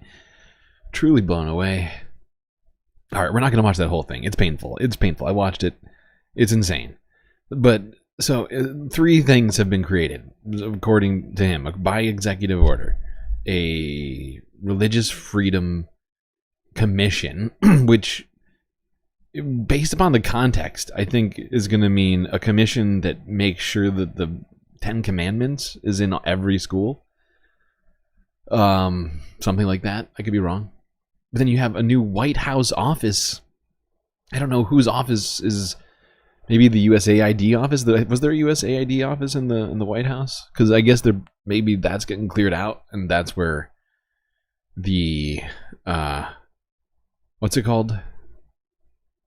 The White House Faith Office, as he referred to it. And then he created something called the what's it called? The Faith Taskforce. What's it called? What's he calling it?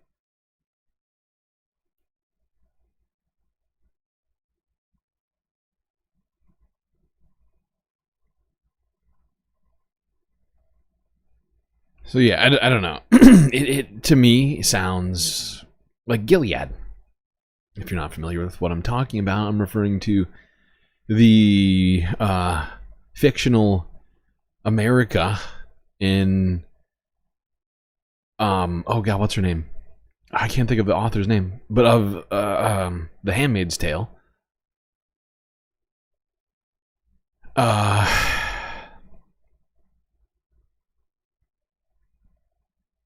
Jesus Christ. Yeah, we're gonna have, like the eye. The eye is gonna be watching. We'll have agents among us making sure that we are living as Christian as possible. If Paula White gets her way, pretty sure.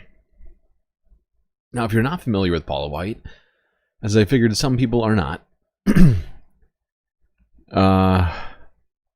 I thought it would be good to touch base on who the new head or the director, I don't actually know what her title is going to be, was director of the White House Faith Office?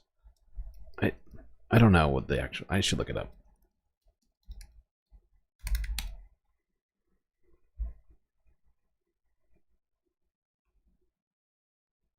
Now, I don't know if this would require Senate confirmation, because this is, Donald Trump is just making up new agencies out of the blue. But it does, there's actually, it's not clear. It's not clear what's going to happen with that. But Donald Trump seems to think that he can make this agency out of the blue and just sort of insert Paula White. But this woman is insane. Okay, she referred to BLM rioters, protesters as the Antichrist. I think on multiple occasions. She also did this. This one's fun. This was an analogy. The leader of the bee family is always a female known. When I first started watching this, I was wondering, what in the heck is this lady? Where does this meet up with religion? Well, you'll find out. It's not Queen Bee. It's less religious. It's more spiritual. You know what I mean? She's the only female that is fertile. Deborah, you're Queen Bee. Come on. Who is Deborah? But here's what's so important. She is known for her dance. She is known for her dance. And it's not like some cute little, this kind of dance. It's not that, this kind of dance. She's known for her dance because when she gets ready to notify in the hive of a new source of food, she will perform a dance by vibrating her wings. Her wings start going into this like almost uncontrollable vibration and the moving of her body around, and the dance starts to communicate how far and in what direction the food is. She's the queen bee, and it's uphill against the wind. It will require more energy. So what she starts doing, if the amount of food, there is great dance, the dance will last longer and it'll be more enthusiastic. So what she starts doing, the longer the dance, the more bees she gets aroused. So queen bee starts going into this frenzy, and she starts going around and around and around, and she goes into vibrations until all the bees. This is science, people. It's science. Jesus, I say that. Oh, hush, Amorosa. You're no fun. Get activated, and all the bees start going forth, and she leads the way by stirring something up. I dare you, Deborah. Come on, stir it up right now in the name of Jesus. Stir up faith in others. Stir it up. Do you think I was ashamed to stand on the lawn of the White House in front of the president, the vice president, the FLOTUS, the nation, the press, and declare in the name of Jesus, I declare right now an end to this COVID-19. What good am I if I pray some cute little prayer? What good am I if I have some fancy little poem or just talk about the problem? Everybody knows the problem, but who's going to come forth with the solution? Stir them up. Stir them up. Come on, Deborah, stir them up right now. Stir them up. There's a whole lot of food. There's revelation. Some people are eating ass's head and dove's dung. So there you go. There's Paula White being the, as she put it, the queen bee who was going to flap her little wings, make COVID-19 go away. A little weird. I guess crazier things have happened. Alright, that's not true. That's not true.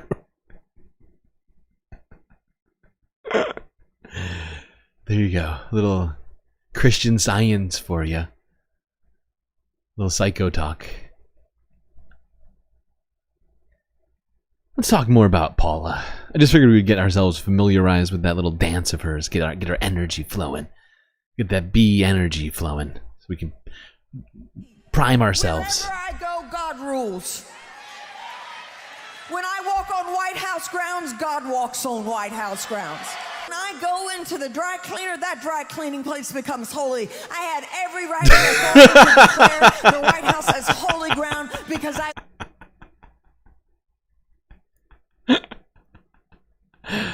Oh my god. It's insane. I have to clip it. I'm sorry. It's insane. Anybody else hear what I just heard? I'm sorry, I have to open up my audio software.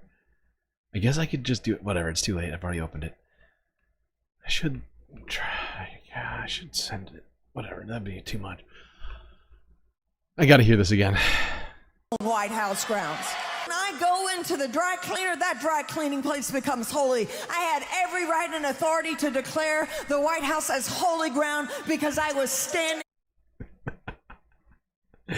Wow, highfalutin ideas coming here from Miss White. Anywhere she goes becomes holy because she is there, because she's a televangelist. I don't even know if that's the case with the Pope.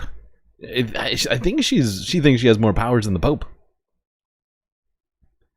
But wow, she walks into a dry cleaner and that dry cleaner becomes holy. Okay, Paula. There, and Jesus where didn't I say that. stand is holy. It was about an assignment to say no to President Trump would be saying no to God. And I won't do that. You need to send in $3,500. You need to send in $35,000. You need to send in that $100,000 check. If you do not write that P.O. box and you do not call that toll-free number and you do not become a ministry of sustainer, you will never see sustainment in your life and your dream will die. All these prosperity gospel people are insane.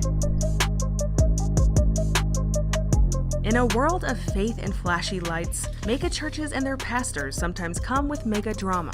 None quite encapsulate that like Pastor Paula White. In her world, marital affairs, bankrupting churches, and using church money to pay for plastic surgery aren't unheard of. As a young girl who lived in a trailer and became a young married mother, she grew up to become a preacher. After an affair with the associate pastor of her church, and not before they ran off together. No. Regardless, it seemed Pastor Paula was destined for the stage. She led a congregation of 22,000 members, became a multimillionaire, hosted a Christian TV show, owned a private jet, and an 8,000 square foot beachfront home. She also loved to preach to celebrities, one being Donald Trump, who she helped gain the evangelical vote in 2016. Gone were the days of grabbing women by the Pastor Paula made him shiny and new for the evangelical. Oh yeah, that's right, Donald Trump stopped grabbing the pussies. Or maybe, I don't know, who's to say. And a lingering stench of betrayal and greed has followed Paula her entire career and 3 marriages. But Paula won't stop believing, which is why she married a member of the band Journey and turned him into a pastor as well. This is the scandalous story of Pastor Paula White.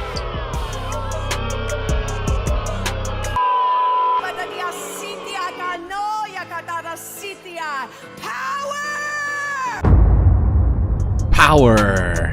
Wow. Is that what God likes?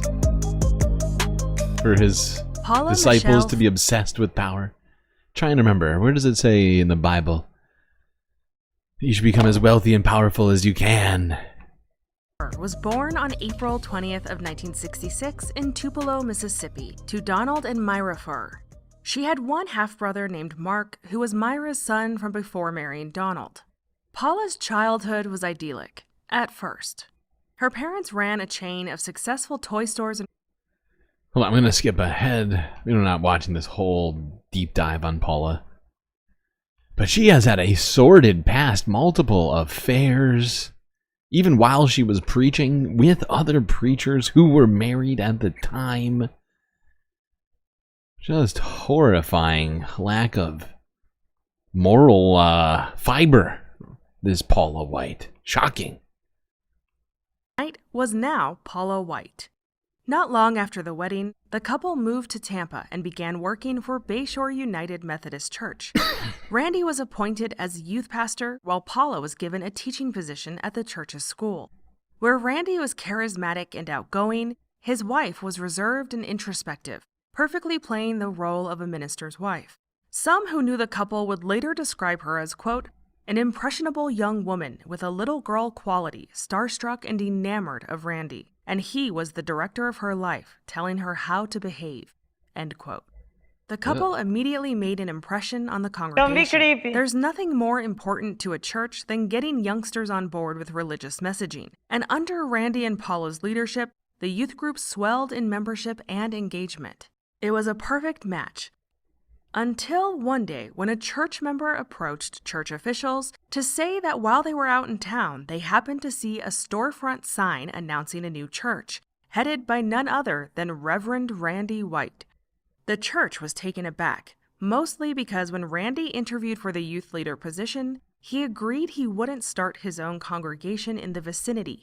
What? When the pastor questioned Randy about the sign, he blamed the painter for being premature and putting up the poster. But he... How dare that guy put the poster up before I got out of my agreement with the church. That is not cool, man. Didn't deny his intention to start his own church. Randy and Paula were fired that same day. Aww. Thus began Paula and Randy's new ministry, which they named South Tampa Christian Center. In January of 1991, their new congregation got off to a strong start. Numerous members of Bayshore Church followed the couple to their new location, many after being given promises of church leadership positions. Paula and Randy also uplifted a database of more than 350 current and previous... So they promised all of their followers, if they followed them to this church far away from their previous church, they'd get church positions. Wow, so scrupulous, these two. Members of Bayshore. Then they had their new staff mail out an announcement about their new church, which netted them even more members. Within months, their new ministry had outgrown its storefront location, and they moved into a large warehouse in Auburndale, Florida. As the weekly numbers swelled from a congregation of 125 to more than 1,500, even that venue became too small, and so they began hosting 2 Sunday morning services to accommodate their flock. As the church grew, and given their controversial start, the Whites were very careful about how church employees exited their ministry. Rather, wow, making people sign NDAs and all sorts of other stuff. Jeez. Where's the faith in God? Logan Hill with the super chat. Thank you, Logan Hill. Live in a red state or have GOP officials? Talk to them as a constitutionalist. Framing is essential. Appeal to their views. Call your officials. Yeah, that's a good idea. I approve. All right, sorry. I'm like trying to skip through some of this. There's no way we're watching all hour and 12 minutes. I just want to familiarize ourselves with this Paula White, who is now going to be in charge of the White House Faith Office. I believe she'll also have control of the White House Faith Taskforce. I don't know what all that means, but in my head, I just see flashes of Handmaid's Tale and other sorts of Theo-fascist sort of stuff.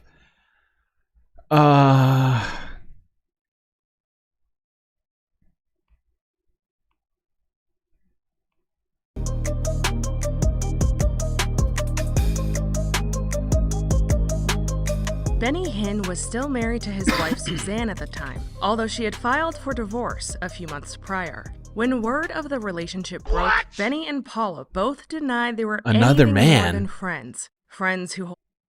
A new man? Why is she is just all over the place. I thought this was a woman of God. Why is she getting into all these illicit affairs? Broke, Benny and Paula both denied they were anything more than friends. Friends who hold hands and visit Rome together in a hotel room booked under a fake name.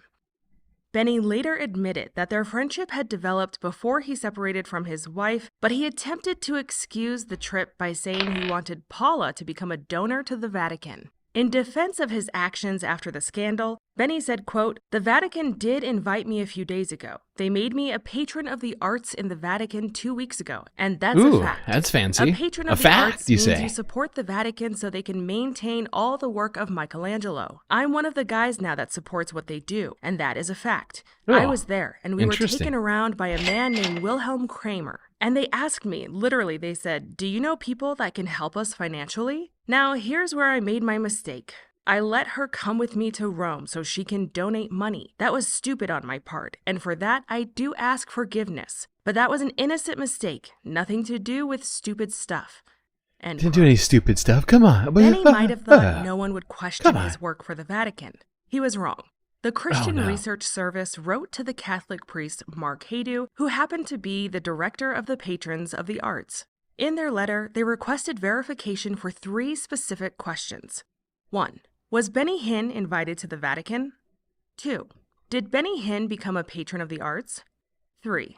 Did Paula White meet with Vatican officials and did she donate money? Thanks, Jeff, for the question. In his reply, Mark Haydu stated, quote, "To my knowledge, Paula White or Benny Hinn were not invited to the Vatican museums in any official context, nor did we find anyone on our donors database of patrons under those names." End. Wow. There we go. I think that's a good introduction to Paula White. Utterly insane woman who's just enriched herself by manipulating large groups of people, it would seem. Lying to her followers. Multiple instances of adultery with other preachers. And lying about being directly connected to the Vatican. I mean, perfect president for her to get involved with, gotta say. I wonder, now, because she is an adulterer, do you think... this is just playing devil's advocate here. But immediately, when I found out Paula had multiple times committed adultery, I was just wondering if she would be sort of... Would she be like in charge of her own stoning? Because if I'm not mistaken, I haven't read the Bible in a while, but I had read it before, and if I recall correctly, I could have sworn that you were supposed to be stoned to death in the town square if you would adulterate up. Am I wrong? Anybody? I guess I could look it up right now. But I could have sworn. So I'm wondering, will she enact stuff before she stones herself to death, or will she be working as a spirit director of this White House faith office, or will she just be ignoring her own indiscretions? I'm just wondering. I still don't quite understand what they're going to be doing, and all I can imagine is just some sort of Christian FBI running around making sure people aren't having premarital sex or doing any of that LGBT stuff. Making sure we don't drink on Sundays. I don't know. It's confusing. But if you missed this was in the 2020 election. Paula White. This is more rare. This is not rare, actually. This became a huge meme. But if you don't remember this, here you go. And if you do, enjoy this little traipse back into the past. I can't talk right now. I think it's because I've been hearing this woman speak in tongues. It's throwing me off. Strike and strike and strike and strike until you have victory. For every enemy that is aligned against you, let there be that we would strike the ground, for you will give us victory. I hear a sound of abundance of rain. I hear a sound of victory. The Lord says it is done. The Lord says it is done. I hear a sound of abundance of rain. I hear a sound of victory. Angels are being released right now. Angels are being dispatched right now. Steve Bannon. So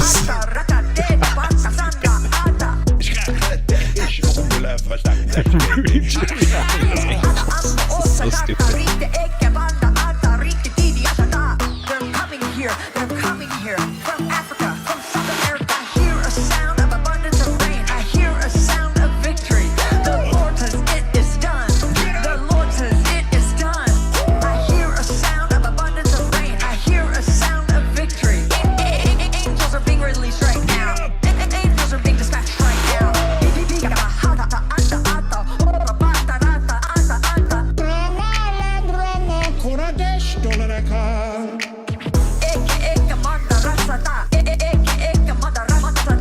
They're coming here. They're coming here from Africa, from South America.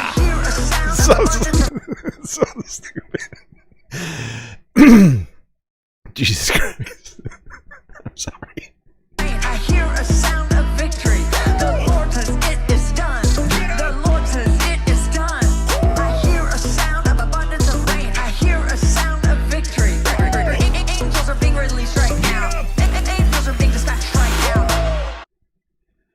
But yes, those angels. Someone who pointed it was a Schmegley who accurately identified the angels. Yes, this is the two angels were Steve Bannon and Rudy Giuliani.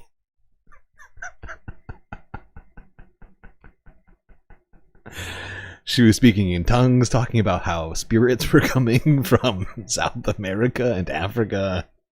And this lady is crazy. She thinks bees flapping our wings, our arms, is going to get rid of COVID-19. And now she is in charge of some completely opaque, at least for now, faith, White House office, and task force. I hate the word when you add faith and task force together. Oh, theocratic fascism. Oh, God. And the thing that keeps flashing in front of me is The Handmaid's Tale. And now, one thing I realize is not everybody in my audience has seen Handmaid's Tale. And while I do recommend you watch it, it can be tough to get a hold of these things. And or to get like a subscription just to watch one thing. So I figured I would watch this. This is a summary of Handmaid's Tale. So there is going to be some spoilers in here. I believe this is a summary technically of the novel, not the television show, but it's the same thing.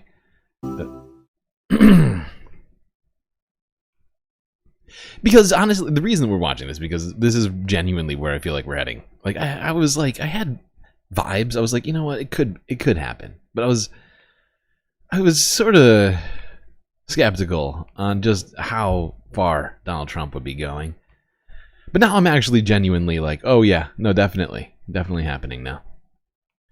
In Margaret Atwood's near-future novel, The Handmaid's Tale, a Christian fundamentalist regime called the Republic of Gilead has staged a military coup and established a theocratic government in the United States. The regime theoretically restricts everyone, but in practice, a few men have structured Gilead so they have all the power, especially over women. The Handmaid's Tale was published in 1985, when many conservative groups attacked the gains made by the second wave feminist movement. This movement had been advocating greater social and legal equality for women since the early 1960s.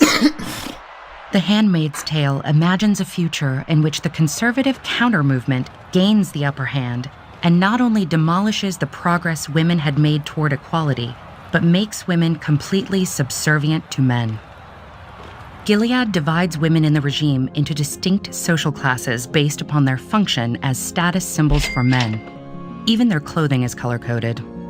Women are no longer allowed to read or move about freely in public, and fertile women are subject to state-engineered rape in order to give birth to children for the regime. Illegal.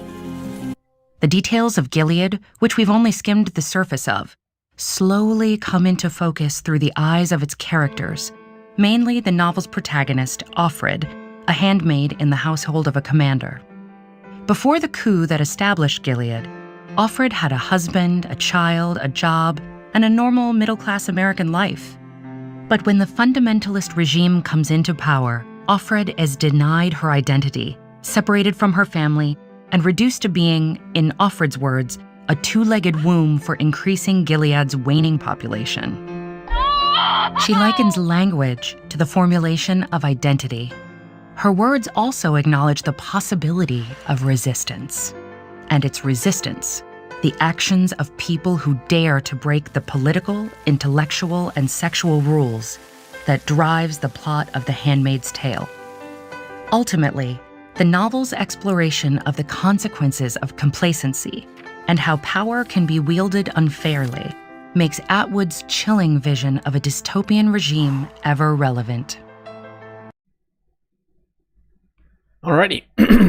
That's Chair recognizes Ms. Crockett. Thank you so much, Chair. It's the Do you know what we're here for?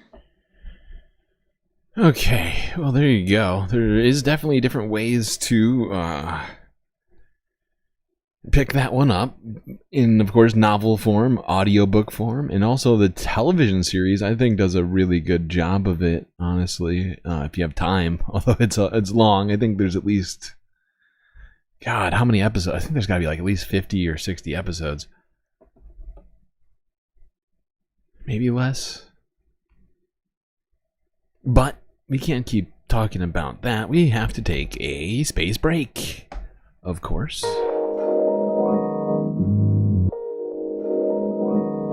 Because we've been going for an entire 2+ hours. I just blew right past the 2-hour mark. And as you most likely know, this is a time where I have to give you some galactic messaging. Stuff like reminding you to, of course, like the stream and don't forget to subscribe. Maybe even hit that bell icon as well so you get all of those sweet notifications, keeping you from missing any galactic content. And while you're doing all that, do also consider contributing to the Galactic News Network, as we are completely funded by viewers like you.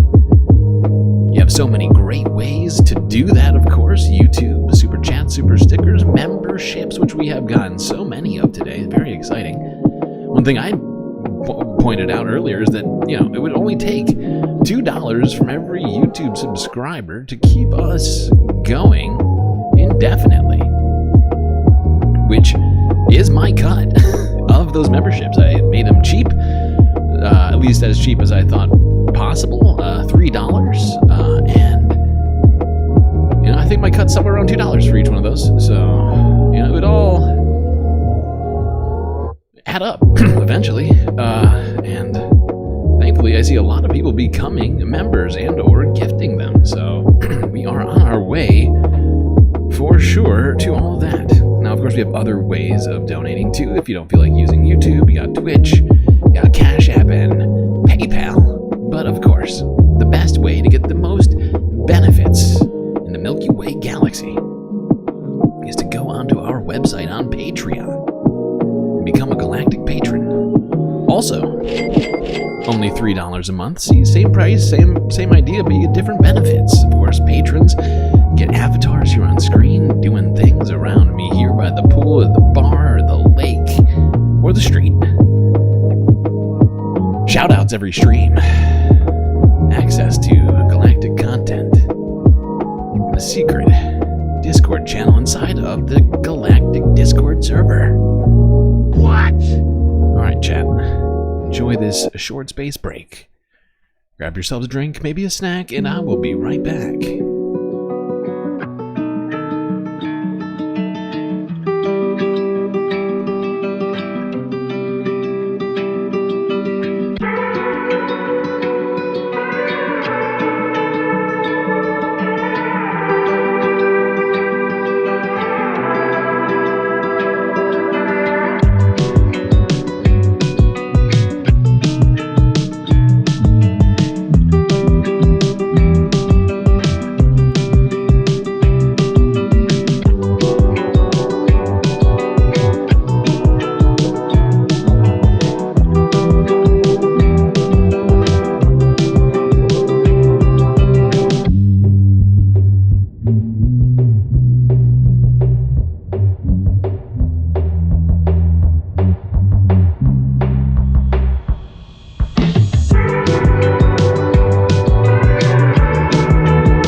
Okay, chat.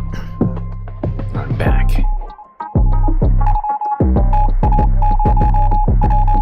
Better get back to those seat space fams, otherwise you're gonna miss some of that galactic content.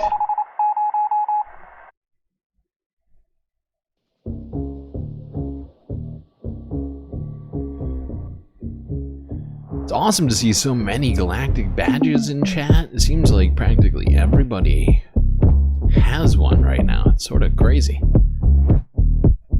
don't even know how many galactic memberships were gifted out and or started today. It's a lot. It's a lot. I think it's at least 25. 2 new galactic emotes. Gerlach Holmes and Gare Thirsty. Or Gare Thirst, whatever it is. It's all very exciting. You know what's not exciting? The way our government's been going. You got a unelected billionaire bureaucrat now, richest man on earth now, tinkering with our government in illegal and opaque ways. Let's go here, where Congresswoman Jasmine Crockett, that's right, thank you. Couldn't remember her first name for a second. Had some words to say about all of that. Oh shit, I have no sound. Thank you so much, Mr. Chair. It's the faux outrage for me. It's as faux news that I'm hearing, because somehow you guys, and when I say you guys, I am referring to my Republican colleagues, pretend as if you are the heroes of the story. But let me remind you who set the house on fire. It was y'all. So let me go ahead and handle these receipts, because I know that I always have to have proof, even though I guess our education system is failing us, because it seems like facts don't seem to faze people that vote for y'all. I don't want reality. But I'm going to do it anyway. So when we talk about debt, I'd ask for unanimous consent to enter into a record this article that says Donald Trump built a national debt so big, even before the pandemic, that it'll weigh down the economy for years. Without objection, so ordered. Thank you so much. In fact, it talked about the fact that he ran up our debt almost $8 trillion. It was estimated to be $7.8 trillion at that time. And this is it's actually the third biggest increase ever under any presidential administration. So I don't understand how y'all gonna play the heroes. I also want to just kind of be clear about some basic level setting of civics, because it seems like civics is evading us. And listen, Governor, I actually appreciate you. I know that in today's times, for whatever reason, if you got a D or an R in front of your name, it has to be all hostile. Listen, I am a former business owner. If I was not sitting in this seat, I would still have my law firm, but you know, we have rules, right? So I'm not allowed to practice law. I'm not allowed to do a lot of other things, because ethics decides that that's not really a good thing, to make sure that the American people can trust that I don't have any divided interests. In fact, yeah, you know, divesting yourself of conflicts of interest before taking office. That's supposed to be very normal. Thank you for reminding us of that. Ms. Crockett, please go. Please keep going. American people can trust that I don't have any divided interest. In fact, we do that for people that run our treasury typically. So I'm curious to know if you have an elected treasurer in your state. And you do, actually. We do. I know you do, because I looked him up. Yeah, and you know, I want to remind everybody that there was a bill, Presidential Conflicts of Interest Act 2017. President, vice president, and the spouse of the president or vice president, and any minor child of the president or vice president must divest any financial interest posing a potential conflict of interest by transferring such interest to a qualified blind trust. I'm curious to know. So it's my guess that he's the one that actually controls all of the treasury systems that you have, correct? Some of the investments. He controls some of the investments, but also monies that need to be disseminated by the state, that's done by him, correct? Department of Management and the Treasurer's Office. Okay. In the Treasurer's Office. 2 separate agencies. Okay. But you have an agency that does that, correct? Yes. Okay. And as you are having this agency do that, these are people that have some sort of ethics that they have to follow, I'm sure. I'm going out on a limb because I don't know how anything works in Iowa. I'm just being honest with you. Yes. Okay. Here is the deal. I want the American people to understand that Democrats are not against efficiency. In fact, the last time that this country actually ran to the extent that there was a balanced budget and actually there was a surplus, it was a Democrat in the White House. His name was President Clinton. So we are not against this. What we are against is this idea that we will evade the Constitution or we will evade our own constitutional, in fact, it's not even an invasion. At this point, it feels as if y'all have just decided that y'all are going to castrate your constitutional duty and hand it over to someone who is unelected. It doesn't matter how many cheerleaders he had on the fields campaigning for him. That doesn't mean that he gets to go in and sit atop any of our agencies. And the fact that we had a vote today and we asked to bring him in Jasmine. because we have a constitutional duty. We all took our oath. God. And maybe some of y'all just don't take it seriously. Uh-oh. But I take it seriously when I take an oath to do a job, and my job is to look out and make sure that we don't have any kings or queens in this. Great points. She's making a lot of great points here. Supposedly, there's supposed to be, ethics in the House and the Senate, as well as in the, the White House, in the, the federal, the administration. Everybody's supposed to have ethics. There's some constitutional stuff out there suggesting that that's important.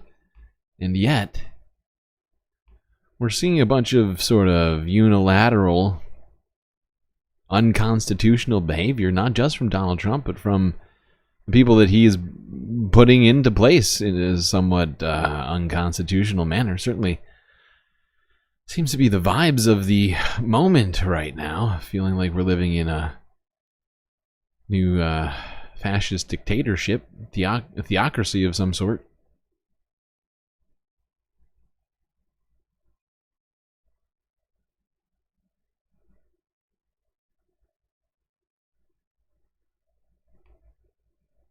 Okay. Did I watch this one? I think I did. Cannot remember what this one is. We're going to watch this. This is CNN's video from yesterday. Let's hear what voters who didn't vote for Harris because of Gaza are saying now. Oh, this, you know what? I'm going to skip this. We'll watch this later when we talk about. I have a whole thing lined up on talking about Palestine later. Yeah, no. We'll just skip this. We'll watch this one later.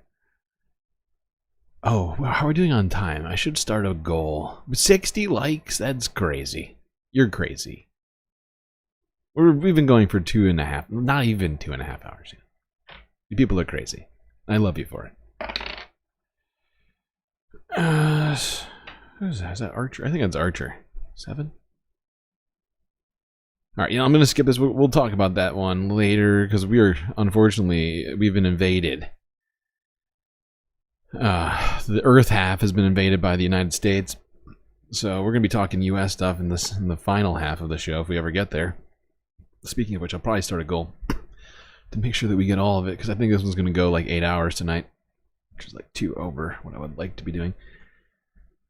Whenever I think it's going to go past 6 hours, I throw up a goal. Be like, all right, it's gonna ruin my sleep, but I can be bribed into finishing the stuff that I wanted to do.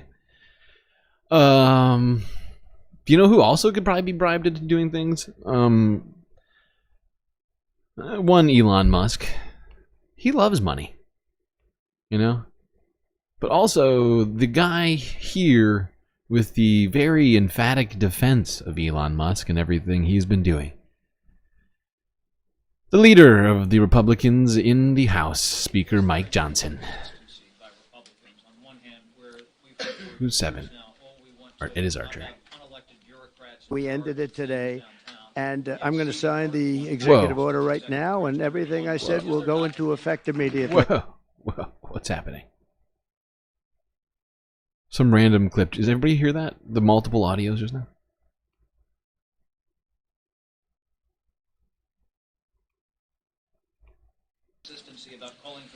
I think it's fixed.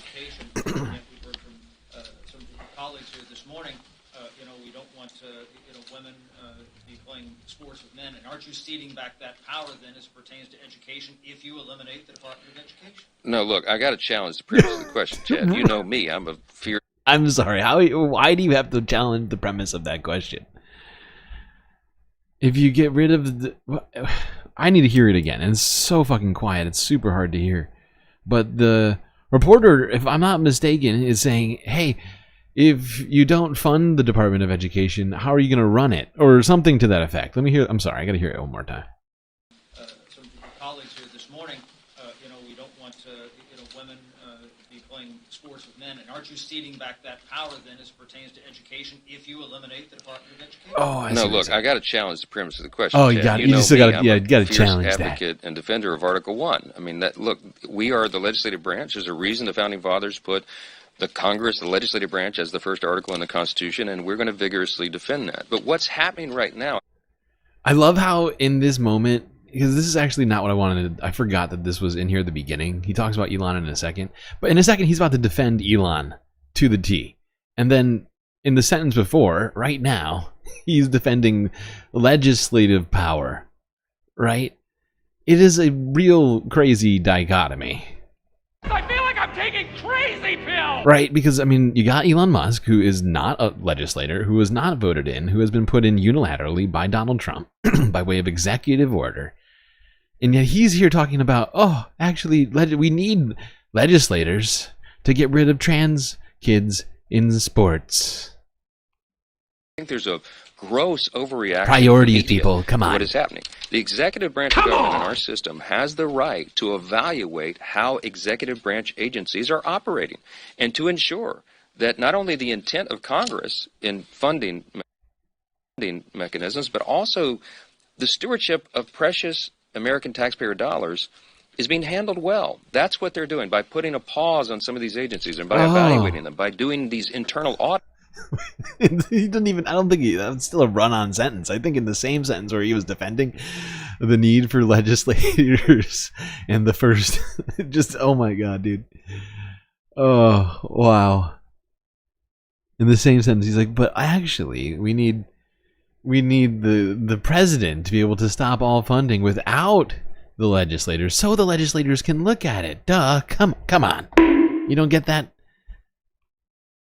That is a long overdue, much welcome development. That's what the American people demand and deserve. And that's what's happening. So we don't see this as a threat to Article 1 at all. We see this as an active, engaged, committed executive branch authority doing what the executive branch should do.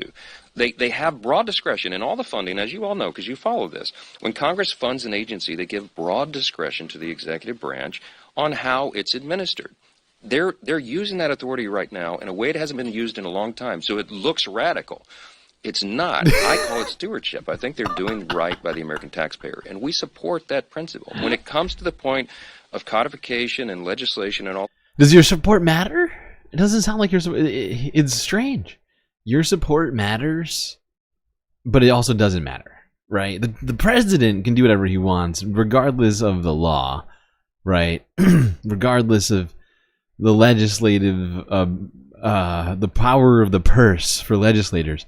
He can completely usurp that to give legislators more power because they didn't have enough power when they were legislating? I'm sorry, wait. Oh, you're saying that the Republicans just want to get rid of the legislation that they don't like? Sort of by way of executive. Is that what he said? It's very confusing.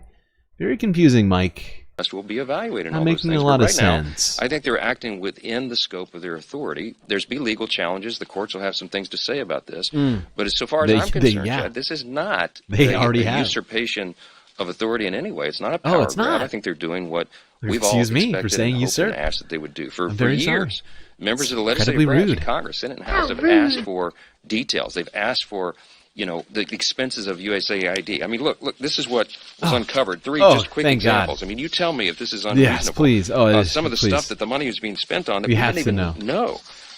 This lady, is she high? What is happening? She looks so thrilled about this. Her eyes are completely closed. What is going This is on? unreasonable. Some Look of at the this stuff smile. that the money is being What is spent that on that we smile, didn't dude? even know. Crazy examples that came out. Look, $100 million on initiatives like expanding atheism in Nepal. That's what American taxpayers should be paying for. $100 million on atheism in Nepal. 100 million on atheism.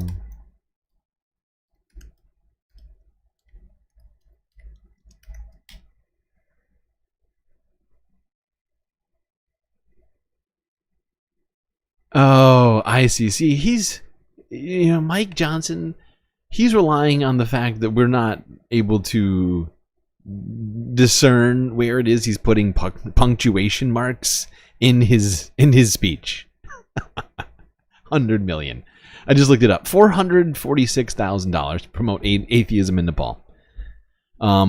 He's talking about the broad basket of all of USAID spending, $100 million. Wow. Mike, that's a little disingenuous, don't you think? To conflate $100 million with three things that don't even get close to adding up to $100 million. Okay. I see how we're playing it. No way. Transgender operas in Colombia, drag shows in Ecuador. No way. Oh, God. The American people No way. want us to. We have Terrible. a $36 trillion federal debt. It is a serious threat to the future and security of our nation. We got to spend money better. And if this. We gotta spend money. Wait, what? You do? I thought we were. What? Okay, there, Mike. Seems like you're struggling. You gotta spend money by not spending it. Don't you get it, Chad? Come on. It's fairly clear to anybody with a brain. Any sort of meritorious individuals out there understand what Mike's saying. Not me. I don't have nearly the necessary competence or merit to be able to understand what the fuck Mike is trying to say. But he's saying it regardless. For the elite group of people who can understand what he's trying to get at. Not making a ton of sense. Okay. Now, we already talked about some legislative action earlier. This one relates to the actions of Elon Musk's Department of Governmental... What's the E stand for? I know it's not efficiency, because that doesn't seem like what they're doing. It doesn't seem efficient to destroy government agencies that are, product of, in some cases, decades of work.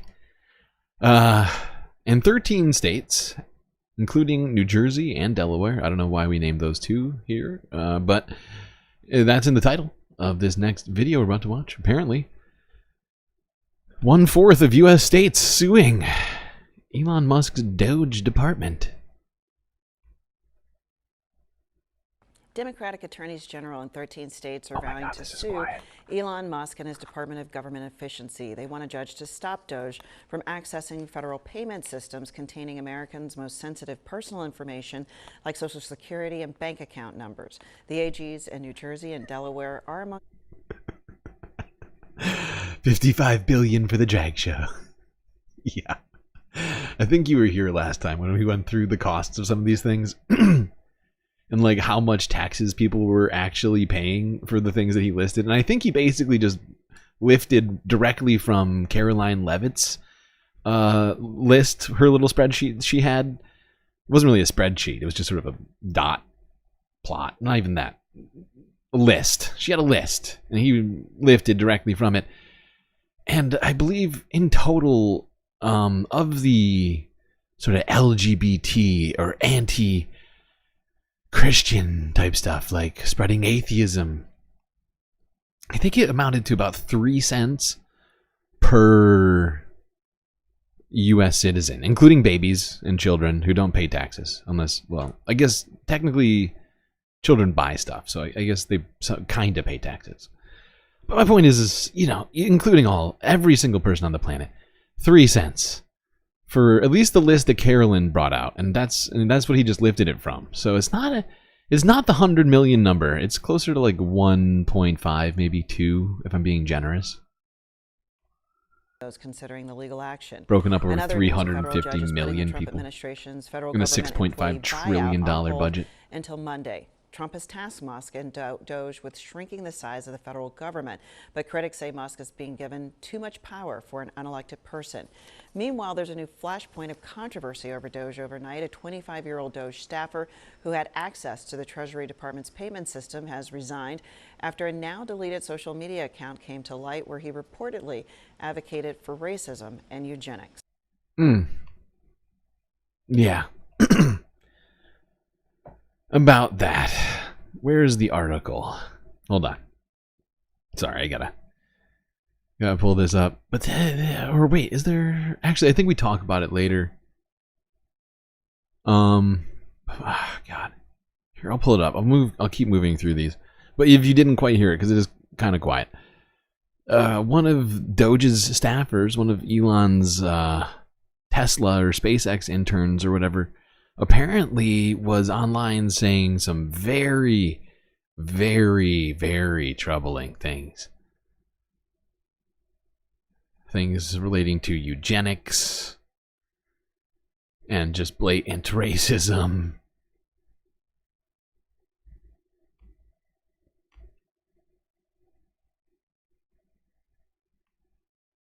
And considering that I believe this guy was working in tech beforehand, some of the things that he said really don't vibe with the tech atmosphere at all. Saying some very nasty things about Indian people, I believe. I gotta pull it up. Hold on. But let's go here. Where the Progressive Caucus was holding a press briefing on Elon. Next, we have the whip of the Congressional Progressive Caucus, Congressman Chuy Garcia. Thank you. Thank you, Chairman, and good morning to all.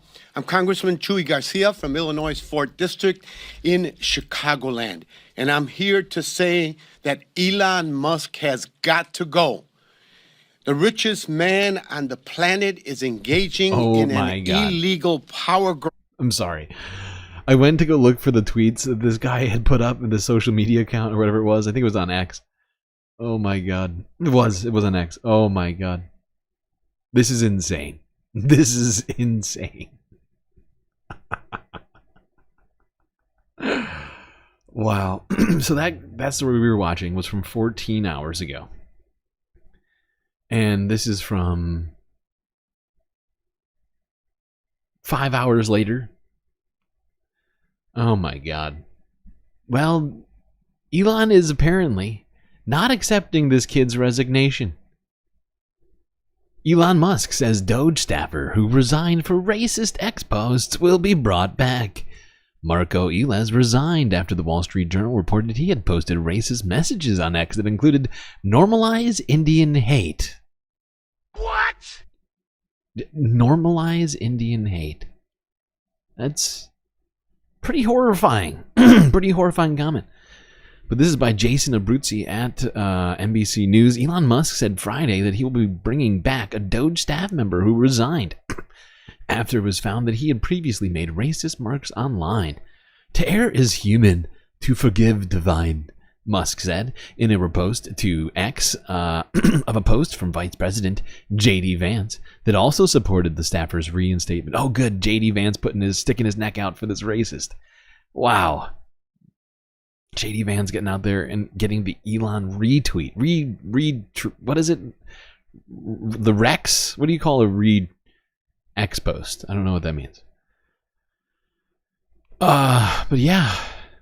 Apparently, going on further down the article, Thursday, after the Wall Street Journal reported that he had made comments online that included supporting racism and eugenics, the White House confirmed to NBC that Elias had resigned. Earlier Friday, Vance said that he would be supporting Elias's rehiring. Vance made the comments on X, reposting a poll from DOGE. Oh, it's like I see. So it's like a back and forth. Elon had posted a poll from DOGE on X about this, and then Vance posted it, and then Elon reposted it. It was a repost, circle jerk. I obviously disagree with some of Elon's posts, Vance said, but I don't think stupid social media activity should ruin a kid's life. He's 25. He's not a kid. He's not a kid. What are you talking about? What you talking about? This dude is not a kid and is at a governmental agency with zero oversight, with access to all of the Treasury's personal data on Americans. He's like, yeah, kid deserves a second chance. He might be a racist and a eugenicist, but come on, what's wrong with saying some bad stuff once in a while? People are bad. Here is the post from JD. I obviously disagree with some of the posts. We shouldn't reward journalists who try to destroy people. How does this reward the Wall Street Journal? That's what I love. It's the complete fantasy stuff in the midst of the insanity. How is Wall Street Journal enriched in any other way than maybe getting a few clicks? Like, what is he talking about? What? They're owned by Rupert Murdoch, the billionaire media mogul. It's not like he needs he honestly doesn't need the clicks. And he's a big Trump supporter. You know? But like, somehow this is enriching people at the Wall Street Journal in some way, according to JD. So strange. Such a strange vibe. Across our government, this is how he turned Twitter on its head, taking control of people, information, money, and buildings. Let's not forget, this is the same guy who retaliated against unionized janitors at Twitter facilities for demanding simply better wages and working conditions. We are here to tell working families that we will not allow Musk to have access to your social security numbers, to push out civil service workers, or to launch an all-out assault against government agencies. These moves are illegal, and we're working with civil rights groups who are suing DOGE for these actions. Elon Musk is not fooling us. He has an ulterior motive for going against these agencies. He's trying to hide the abuses he's committed within his own companies. So there's a personal vendetta side to all of this. And he's been a bad boss, and not just at Twitter, but also at SpaceX. Workers have filed complaints, and he's got several lawsuits. Yeah, more than bad boss. I mean, it's been alleged that he's committed workplace sexual harassment on multiple occasions, and that he has some sort of like compound where he it's almost like a harem. I mean, not quite, but it's like I heard he has like some warehouse across from one of Tesla's facilities for his baby mamas. For the terrible working conditions, including denying mandated rest periods and overtime threats to organize. That's why he's targeting the Department of Labor, and he wants to conceal and obstruct the National Labor Relations Board's investigations. Then there's Tesla. Musk has 7 complaints under the NLRB for unfair labor practices that affect more than 140,000 employees. And it's the NLRB investigations. If they're not enough, Musk is also on the hook with OSHA and for the death of a Tesla factory worker in Austin, Texas. The record is clear. Elon Musk is anti-worker and anti-labor. We will not allow the shadow government that Musk is leading to destroy government agencies that protect workers. Elon Musk, we've got a message for you. You will be fired. People across all the states and capitals throughout the country are rising up and saying that we cannot have an unelected, someone who has not been vetted, someone who has not taken an oath to protect the interests of the people of the United States. Thank Okay. Here we go. There was a message from the Progressive Caucus about Elon Musk, how they intend to take him down. I do wish them all the luck on that one. I sincerely hope they get it done, because this is too much. It is out of control.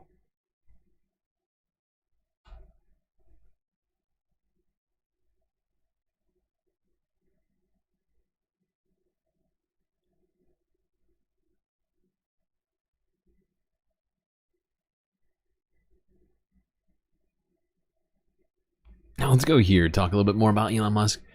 But let's see what Donald Trump had to say about a little something that happened if you didn't hear. Oh God, Dana. Do you want to talk about the Dana Time magazine cover? It's so good. It's so good. I love the detail, well, all of it, but the detail of Elon Musk holding the paper coffee cup. But you know, why are we making a thing of this? Because we know Donald Trump loves Time magazine so much, loved being on the cover, loved being the person of the year again. And the idea that this person is getting this kind of attention, you know, you would think on its face he would be upset about. I was told by somebody close to him this morning that we're all getting it wrong, and that he loves the fact that he can be the sort of the superhero in the eyes of Trump world, and that Elon Musk can be the ultimate villain. Right. I get that as a shield for a lot of the criticism. Perhaps it now goes to Elon Musk, and so it's not coming to the president. I would say that is true until it's not. So we'll see. Okay, hold on. I didn't want to watch all of the talking heads. Donald Trump responds to a reporter's question about this. Ah, here it is.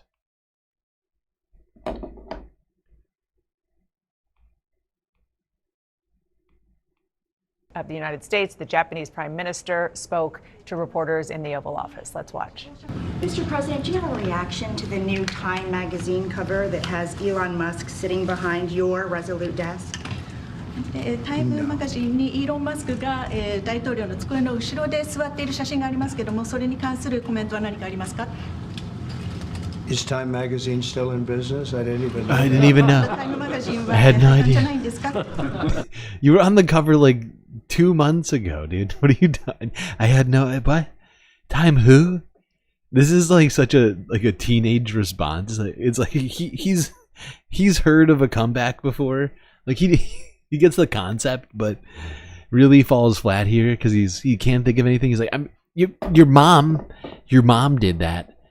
Stupid. What? Time magazine? Never heard of it. They still in business?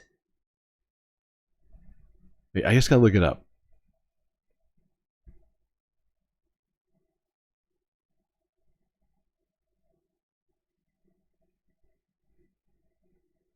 Oh God, when I search Trump Time cover, it shows Elon behind the White House. Oh God. Oh God, it's horrible. I just got to look up exactly when it was, because it's hilarious. He was the Time 2024 person of the year. So it was literally like 2 months ago.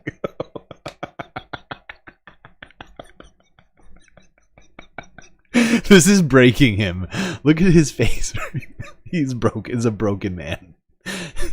Time at 2 brute. Come on, guys. I thought we were cool.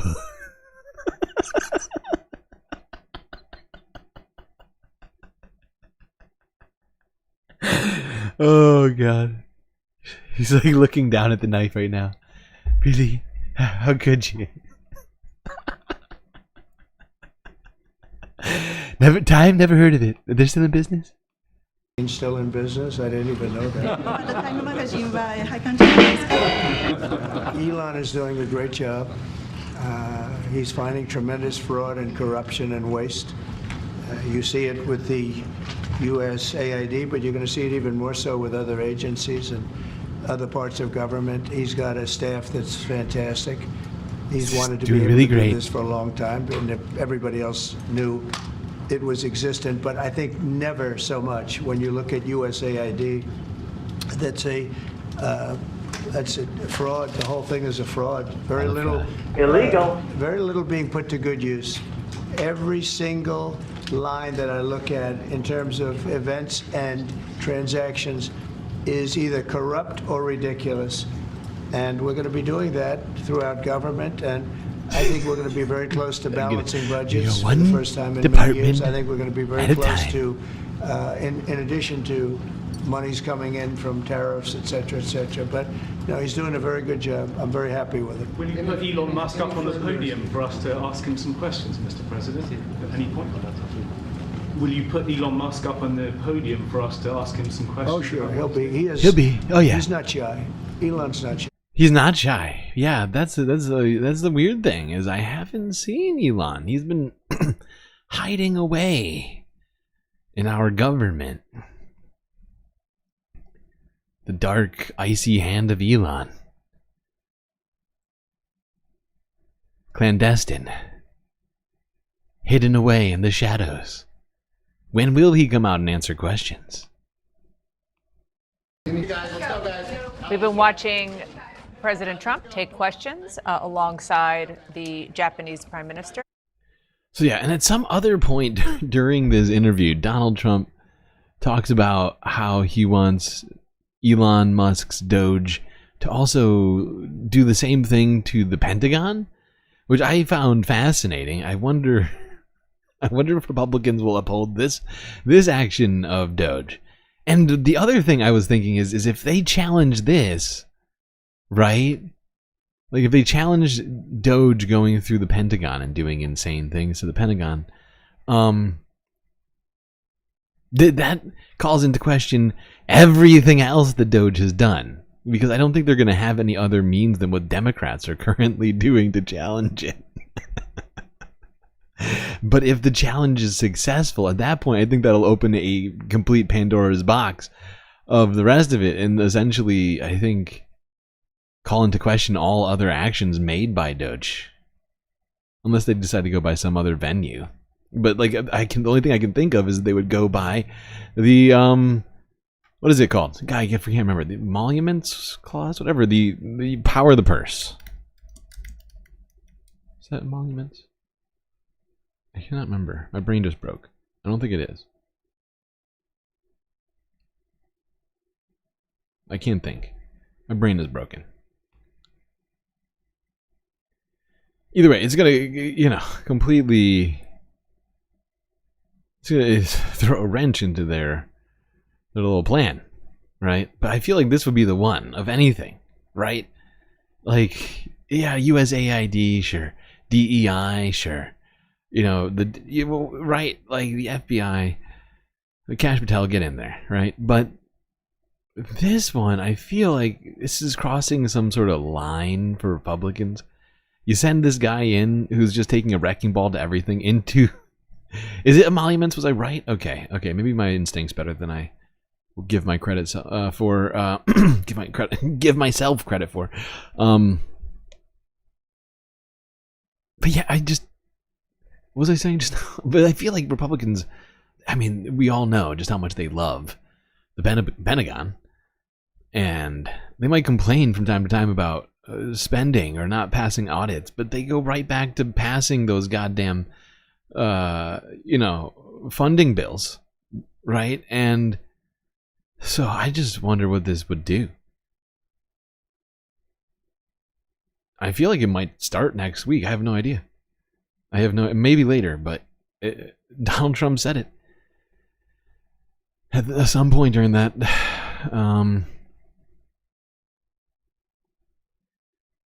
I think it's here. Have you directed Elon Musk to review Pentagon spending, given it's the biggest discretionary spending yes, in the I have federal Pentagon, budget? education, just about everything. We're going to go through everything, just as it was so bad with what we just went through with this horrible situation we just went through. And I guess 97% of the people have been dismissed.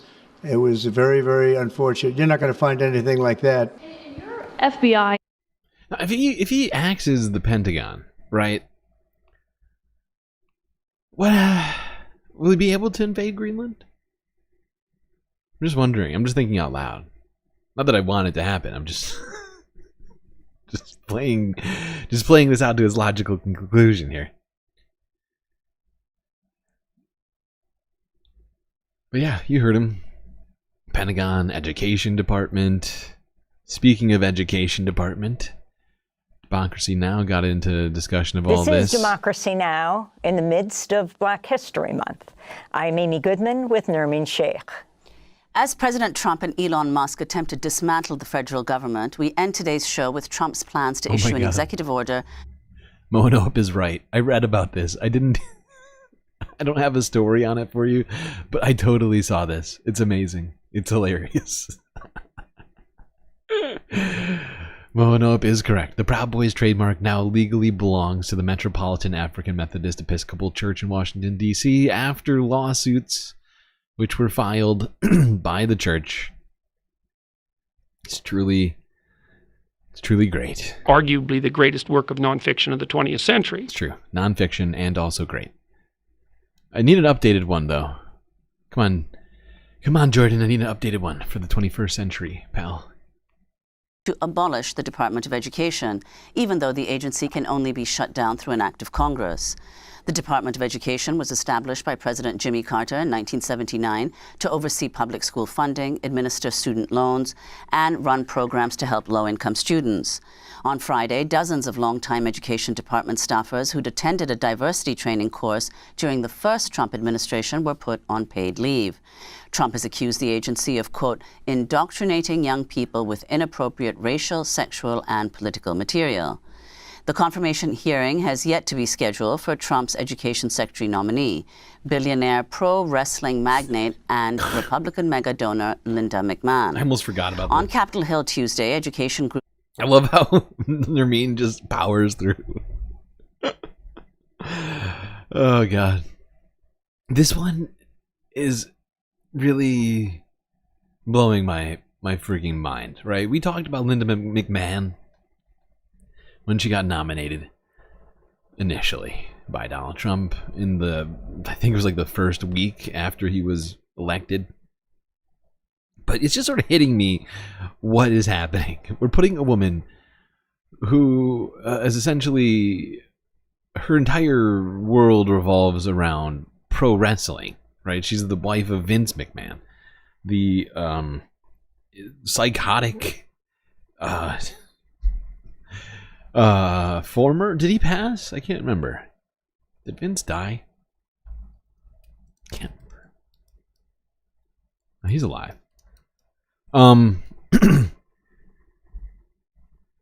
Yeah, wife of Vince McMahon, or at least former. I can't remember if they got divorced at some point. But she's an entertainer being put in charge of the education department. A woman, and you know, you may or may not enjoy pro wrestling. I'm not a huge fan myself. And, you know, I think it could be argued, regardless of your enjoyment of it, and I don't judge you for it. It just never was a thing for me. Lower brow entertainment, okay? It is intended to be not an educational experience, but purely one meant to entertain. And I'm not saying there's anything wrong with a little entertainment, you know? I try and bring the valuetainment myself. But she has no business being in charge of the education department.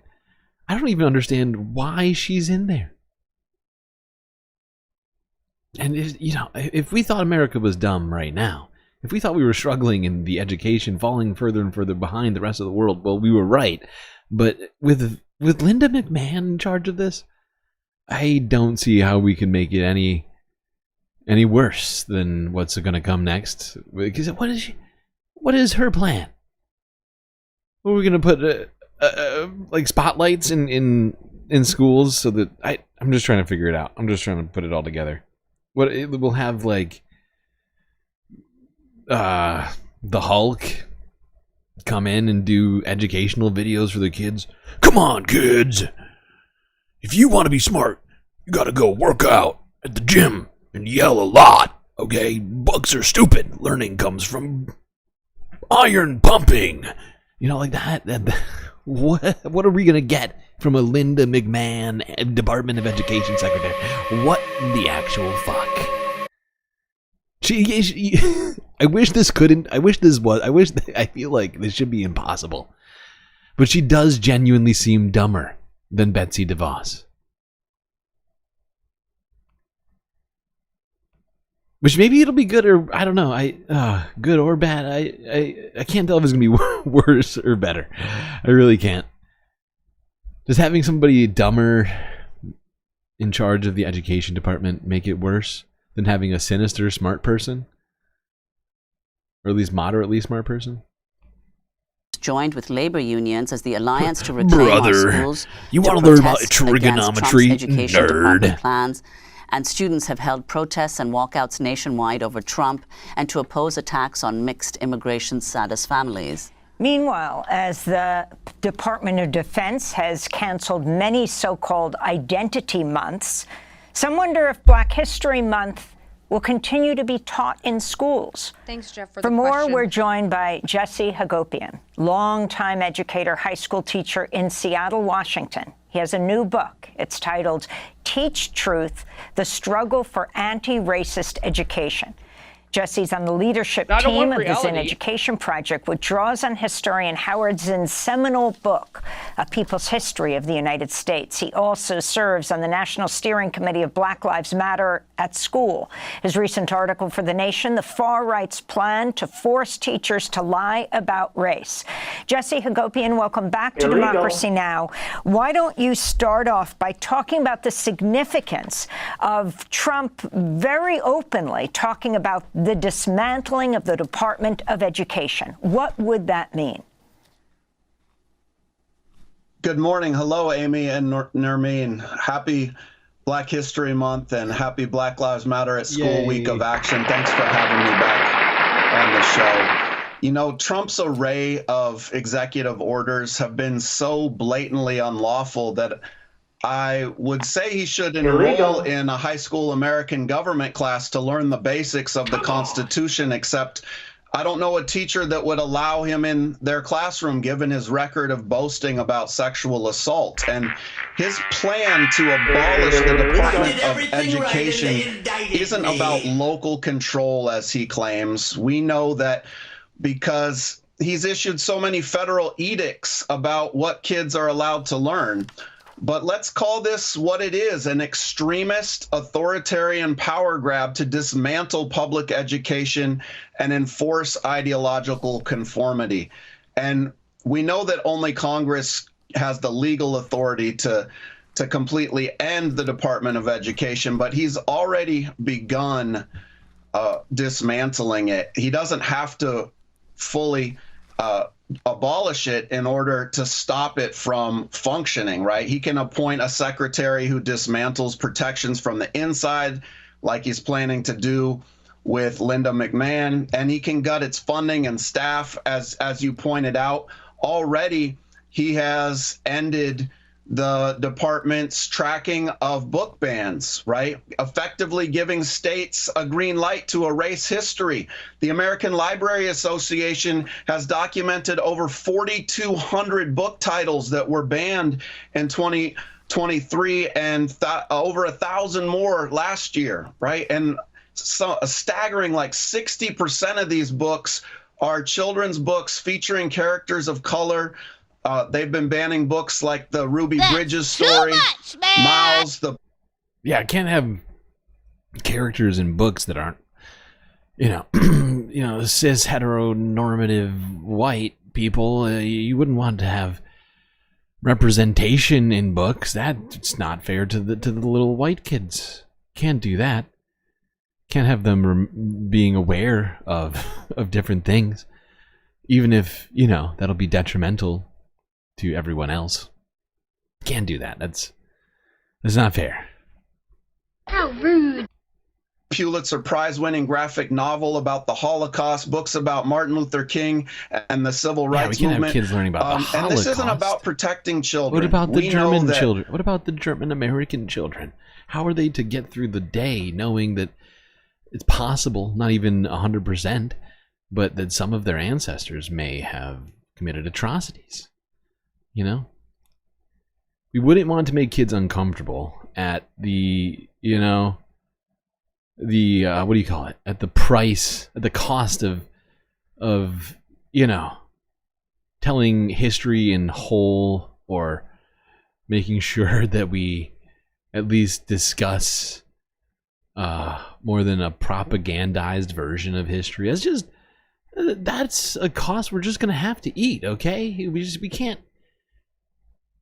I've lost my argument, but you get what I was saying. That's what they're doing, right? They're like, you know, we can't be making kids uncomfortable with history, even though, you know, plenty of the things that they're leaving in might make some people uncomfortable. It's just a certain group of people they're trying to, you know, acquiesce to, right? Avoid talking about certain subjects that make America look not as great as Donald Trump and his administration see it as. Because the second that they get in power, America is great again, right? I mean, even if they're ruining the government, right? That's the whole thing. And I'm just like, I was already frustrated. We were already talking about the book bans that have been going around. All the, you know, Moms for Liberty people going to school board meetings, harassing teachers and parents, screaming at the top of their lungs, having, you know, their mouths foaming while they scream about the existence of people different than them. And that's who we have to keep from feeling uncomfortable in class, which means some parts of history are just off limits. We can't discuss them, even if it would provide context for learning opportunities. It's just better to have little robots, automatons that come out pre-programmed to regurgitate and not think critically or skeptically on anything, especially with this government. I mean, it's probably easier for them, you know, to not have to think critically about what the fuck is going on. I know it hurts my brain. If I was a kid, I feel like I'd be banging my brain against the wall, possibly. Trying to understand all of this. I'm lucky that I'm, you know, an adult.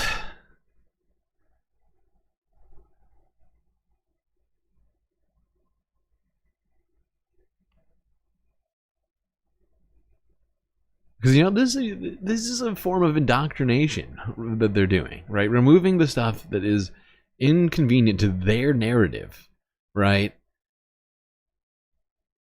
Of a particular worldview, and removing it from educational institutions. And it's exactly that kind of stuff that indoctrinates kids, right? They aren't given the necessary information and are rather forced to go through these rituals and not take a moment to question it.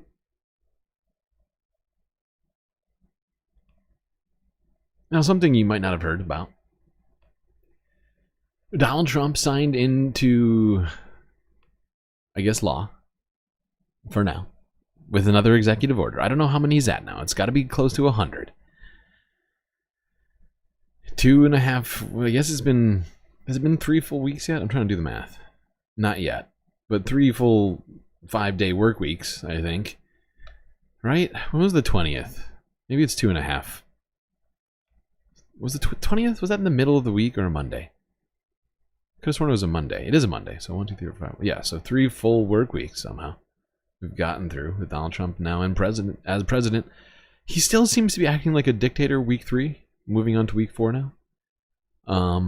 So I guess dictator day 1 was more of a working concept of a plan, really. Plan of a concept of a plan. But yeah, he signed this executive order. And at the signing, he had an entire group of young girls around him. Don't be creepy. I'm sorry, Sophia. That's just we what ended happened. it today. And I'm going to sign the executive order right now, and everything I said will go into effect immediately, okay? Thank you.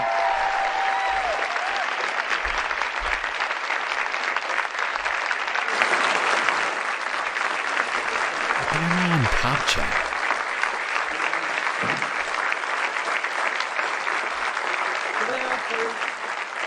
Sit down, please. Down in front. Thank you. Thank you so much. Everybody, thank you. You know, if you'd like to gather around me, I think I'm... Yeah, get closer. It's okay. Come.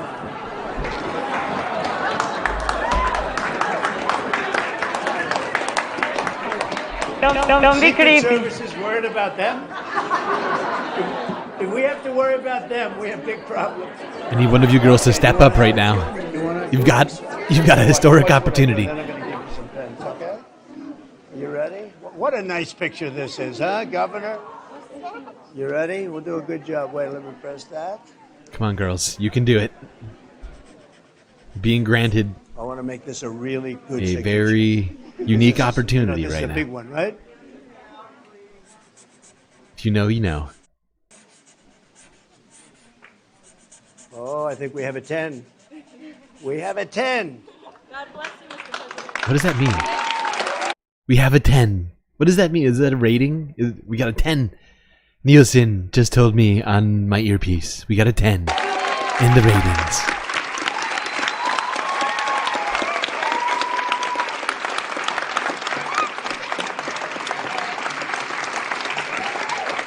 Pretty good. I feel like most of these kids don't understand what's going on. They're being used as political pawns. And it's horrifying. Yeah, I see that. Okay? Good. Now you're going to go out and win those events, right? Nice to see you all. Nice to see you. Great going, everybody. Nice to see you. Nice to see you. Thank you, kids. Here. Take a pen. Thank you. I'll give some of these out, okay? Take a pen. Just giving out pens. If you're close, you get a pen. Thank you so much. Where's Pens for Riley? everybody. You gotta remember this historic day. Wow, really smashed that microphone there.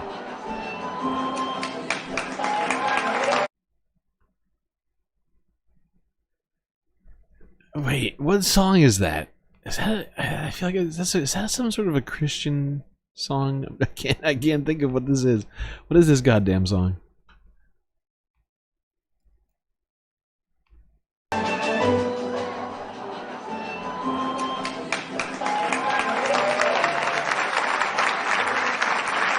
Anybody? Anybody know what that is?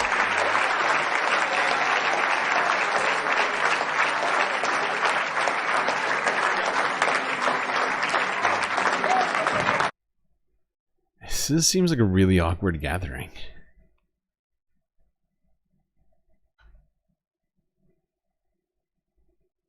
"40 students in the entire country." They had to stop those 40 students.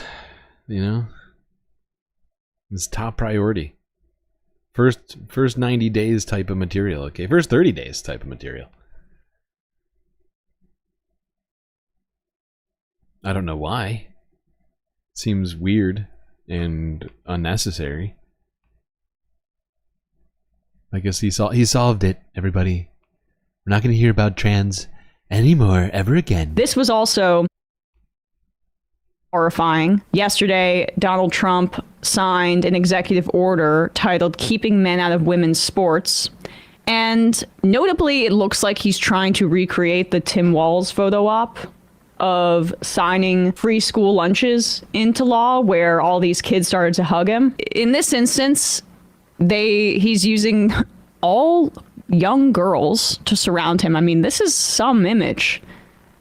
Illegal. They're all white too, which seems like, I mean, it's just it's by supporters, design. probably daughters, I imagine. yeah, it seems like a deliberate choice, but here he is signing that law into ban, which, as a reminder, the recount points out, would affect less than 1% of student athletes. And to say less than 1% is almost exaggerating the number of people that are going to be targeted by this. They could just say the number. Yeah.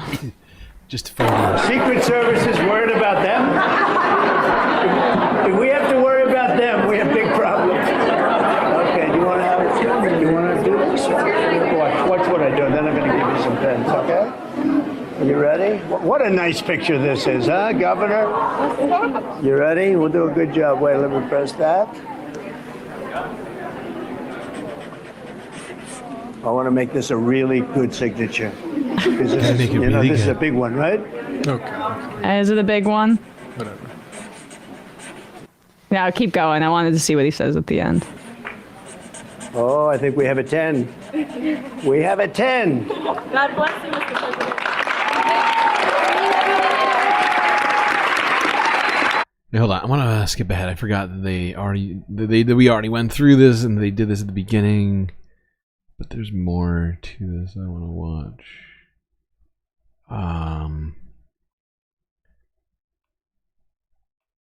Bodies and political bodies to be encroaching and making, frankly, propaganda out of an issue that should be handled by athletic directors and people like that. It's just ludicrous that this is politics. And notice how he's just surrounded by young girls, just surrounded by young cis girls.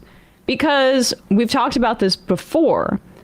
The trans anxiety that they try to engender and ramp up is based still and connected to notions of patriarchy. So there's an anxiety among white male conservatives about the idea of having their genitalia removed surgically that they tap into. And also this notion that how could you want to become a woman, the lesser sex? Because you notice that trans men are not really the subject of this hate campaign, and that's not to belittle what trans men go through, but this particular focus on trans girls and women in sports, it's a way to, in the same way that white women and their safety was used to justify racial discrimination in the past and was the reason that lynchings yeah, I mean, it's like a combination of, like, obvious, I think at least obvious to me, like a sort of a savior complex, right? Feeling like the only way to be a man is to protect women, protect them from themselves, protect them from everything around them that might make them undesirable to me, right? And I'm speaking as, the people we're talking about right now, right? And so, it's that and the combination of, fear of others, right? And like in the context of what she was talking about, lynching black people, but it's happened a number of times, obviously, here, and this is just another iteration of that. Justification for lynchings in the South and things like that. Mm-hmm. The protection of young white girls and women is being used for hateful ends in this area as well. No coalition in recent American history has done more to attack the rights of young women than this one. Yeah. With the stocking of the Supreme Court with Roe versus Wade. Who gets abortions disproportionately? It's younger women. And they are now telling you to spy on your neighbors and rat them out.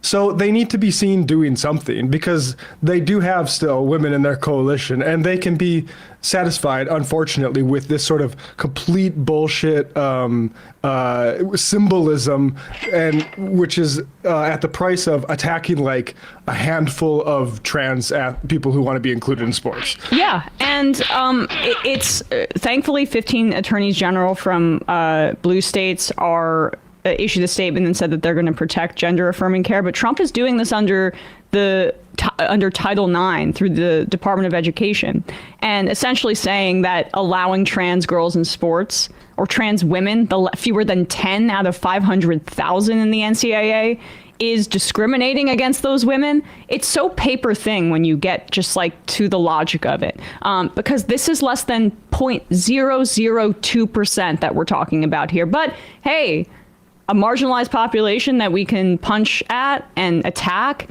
because we want to distract from the fact that we're looting the federal government and cutting taxes for the rich. Sure, we'll do that. And we're actually coming for your freedoms because actually... Yeah. But the thing I wanted to see, they clipped this piece here. Oh, it's right there. Okay. And you are being basically led around like an idiot because your votes are helpful for fascists trying to take power. And so this was Fox News's reaction to this. Here's Jesse Waters talking to Jessica Tarlov, who's the resident liberal on the 5, about this executive order. Jesse, what do you think? How many trans teens killed themselves today, Jessica? Jesus Christ. I didn't get my update yet. I don't know. Well, no, because you guys said that if you wouldn't let trans teens do whatever they wanted, they were going to become suicidal. So I'm just wondering. Dude, this is insane. Where is the FCC? This literally, I mean, this question that he asks here, I think, is beyond skirting the line. Unacceptable things to fucking say. All right, where's my update on how many trans teens killed themselves today?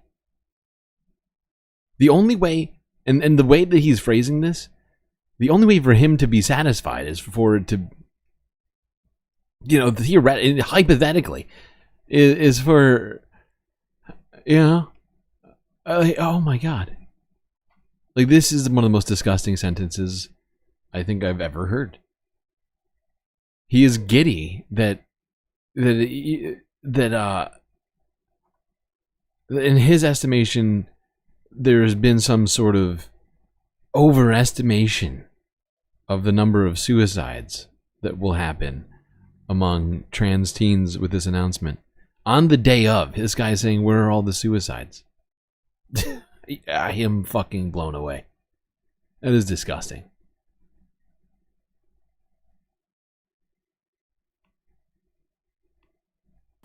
You know, between this and the no surgeries, we should see a rash of teenage suicide this year, right?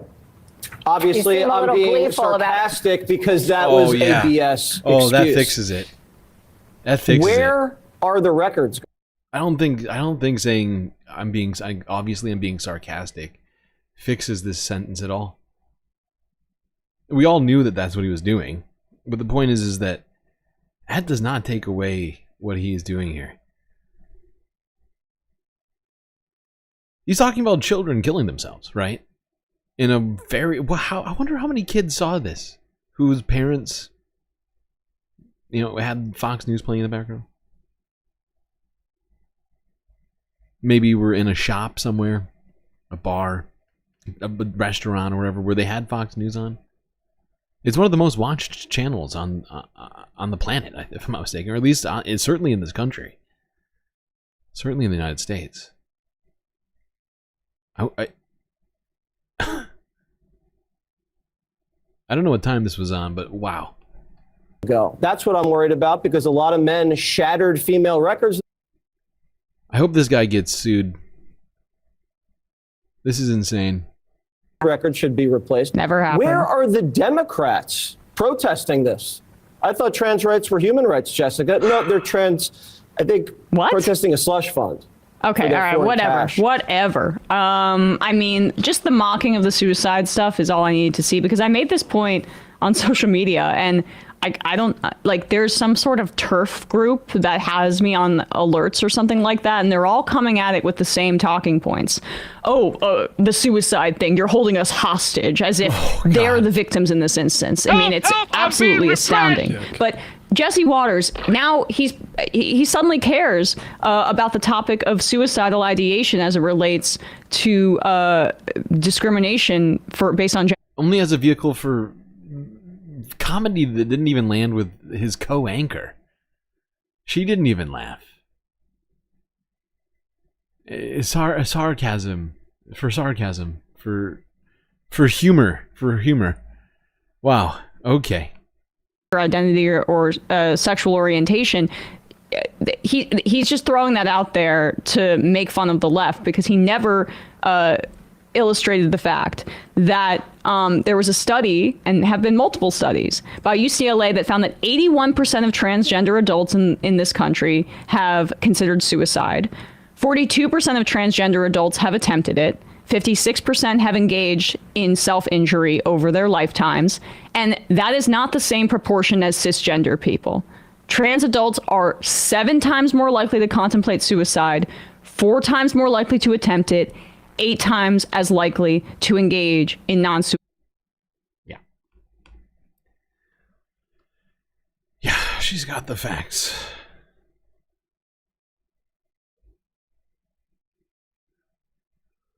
All right, now the thing that they are so excited about is not just the executive action, but the end of USAID. And in the wake of the closure of USAID, thousands have come out to rally. Now, if you didn't hear, it seems like at least multiple thousands of USAID employees are now without jobs, and they are running on what I believe was referred to as a bare bones crew of 100 people or something like that, which I guess would just be Elon and people that they need to facilitate this stuff that they're doing, and his interns, I guess, the racist eugenicists ones. Yeah. You don't just have a voice if you're a billionaire. You have a voice. You don't just have a voice if you're the president of the United States. You have a voice. You don't just have the voice if you're connected or elected. You have a voice. But let's be clear, they're dismantling USAID. They shut down the doors. They brought down banners. They put thousands of people on leave. This is not a reform. This is an attack. And USAID is just the beginning. It's USAID now. It's the Department of Education next. And it's an attack on an entire democratic government system. We are witnessing in real time the most corrupt bargain in American history. Elon Musk paid over $250 million to help elect Donald Trump. And now Donald Trump is turning over the keys to the Treasury and the rest of the federal government to Elon Musk. We need to end this illegal power grab. Until 2 weeks ago, there was a malaria team with world experts, and they are gone. Until 2 weeks ago, there was a TB team, and they are gone. Until 2 weeks ago, there were disease fighters, and they are gone. But they have not gone away. So we need you to demand that we let them work. Let them work. Let's be clear.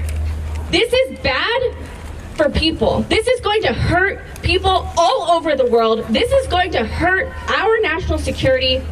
But probably most importantly, this is illegal. What Elon Musk is doing is illegal. The Republican Party claims to love a Jesus that loves its neighbor. Claims to love a God that blesses its people, to heal the sick, and to take care of the widow. To take care of the child with no mother, no father. We honestly must ask this party to reevaluate its own relationship with God. We will move forward. There you go. You saw some Democratic representatives and senators outside the rotunda, I think that's what it was, holding a protest on what is happening with USAID, among other things, and what Elon Musk has been doing. Of course, 13 states, like we mentioned earlier, are now suing over what DOGE has been doing. All right, let's move on, though, because we have some other people who are either getting confirmed, been confirmed, that we need to talk about. Let's go here. As you may or may not know, I believe we talked about it early in the week, but Kash Patel went through his nomination hearing and was... Senators on the Judiciary Committee were... If I'm not mistaken, I believe he was confirmed. Maybe he wasn't confirmed. I can't... Honestly, no, he wasn't confirmed. But I think think the vote's going to happen very soon. Senators on the Judiciary Committee were set to vote on advancing Kash Patel's nomination to lead the FBI Thursday, but that's now been delayed. Democrats used the panel's rules to push the vote back a week. The committee's ranking member, Senator Dick Durbin of Illinois, explained why he's questioning whether Patel is right for the position. We have an individual in Kash Patel who has published a book which in detail describes his view of politics in America. Of the 20th century. It is a book that is filled with grievances, filled with conspiracy theories, and filled with information on how he sided with the January 6 rioters. Let's bring in CBS News congressional reporter Torian Small. Torian, does this delay have any impact on whether Patel is ultimately confirmed? And are you seeing a change in how Democrats are approaching President Trump's nominees? Well, Lindsay, I'll start by saying I haven't seen any significant reservations from Republicans. It appears Patel. Yeah, no, there certainly has not been any significant reservations from Republicans. Joni put up a big fight over Pete Hegseth for like 10 seconds. That's been about it. Maybe Lisa Murkowski complained about one or two for like also 10 seconds. But none of them have done anything to stop a single... None of these nominations have been stopped, right? They all have been confirmed. There's still some people waiting to go through the Senate on the vote aspect, but a lot of people... You know, basically, you need to lose four votes from senators, Republican senators, and J.D. Vance's vote, right? Because he can vote the tiebreaker. He did it for Pete, and he did it for one other one. I think it was RFK, wasn't it? Was it RFK? I can't remember now. We need to keep track of that because we got to hold JD account, especially for the ones that he did, because we can't have people thinking he's a good guy in case Donald Trump doesn't run for a third term and JD tries to sneak his way back in. I know I'm thinking long term here, but just saying.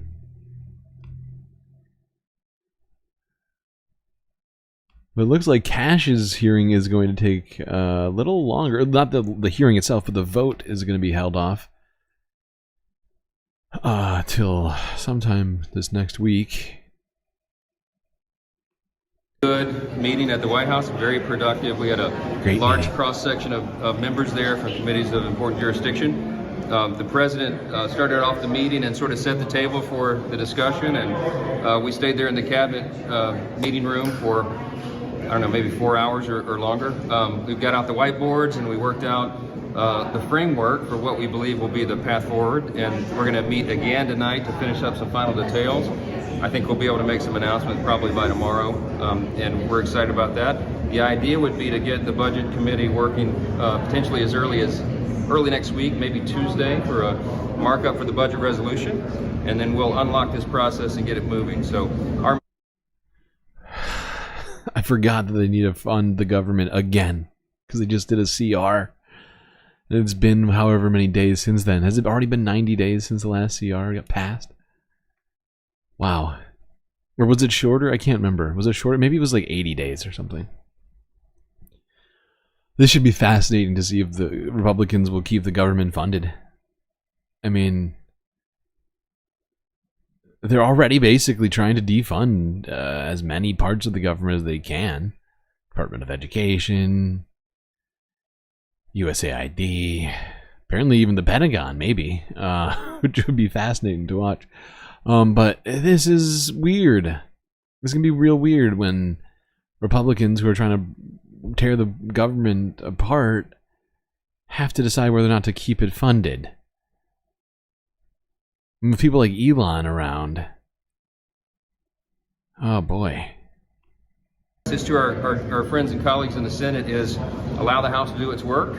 We are moving this as quickly and as expeditiously as possible. Very positive developments today. We're really grateful to the president for leaning in and doing what he does best, and that is put a steady hand at the wheel and get everybody working, and that's what happened today. So we're excited about it. They're ready to get down to work, even more than they have been. The fact is the legislators in the House have been doing nothing, pretty much, aside from talking and showing up to some press briefings and things. They're not having to do the Senate confirmation hearings or go to vote for any of this. I don't think any legislation's getting through the House while all this other stuff is happening. It's just pure executive orders from the White House while the Senate puts through the nominees. Not a lot getting done for the House Republicans. Another anonymous, an unnamed FBI special agent, is defending his colleagues who investigated the insurrection as Donald Trump prepares to boot the men and women who did their duty from their jobs. CNN has obtained this letter, and it is unsparing. It's entitled, "Uncommon Sense Was a Common Vice." The author offers what he or she calls a vignette, free of political bias or moral judgment. The document runs through a job history, and a prolific one at that, preventing ISIS attacks, securing a hostage from the Taliban, listening to wiretaps to help take apart a violent drug gang, recruiting a source to provide intel on Putin's military, infiltrating a child trafficking operation, monitoring deep cover spies. In other words, take these words seriously. Quote, "Currently, there is an effort to call a significant number of career special agents from the Federal Bureau of Investigations. Illegal. This is an unthinkable action that will gravely undermine the security of the nation." And these two, about the uncertain... All right, I just wanted it for that beginning part. That was the some anonymous FBI agent warning that Donald Trump is in fact undermining the great nation of the United States and its security. His illegal, unconstitutional actions. And of, it could be, I think it's also probably relating to Kash Patel as well, now that I think about it. I just don't want to listen. I can't listen to more CNN right now. It's too much. It's too much. Oh, what did I did not do it. I gotta do the thing before it gets to be too late. I'm gonna start this now. Whoa, that is not what I meant to. Top Chat. Why would I ever want to be on Top Chat? I don't want that. It's incredibly rude. How rude.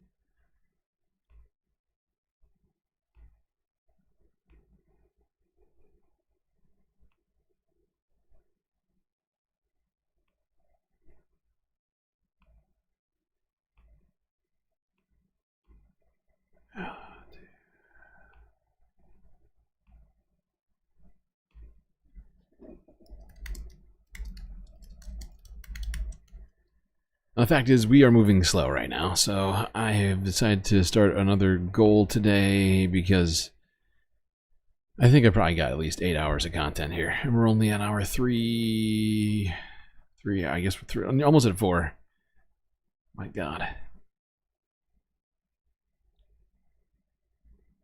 But this has been happening to us because of what's been going on, because of the hydrant of news been directed at my face recently. The formerly first half is now really kind of the first 2 halves.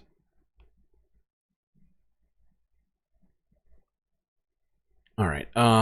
Okay. Let's go on to a different nominee who was in the Senate getting hard to fact is, this guy got through. I hate to say it. This guy got through already. It took no time. 24 hours. Russ Vought.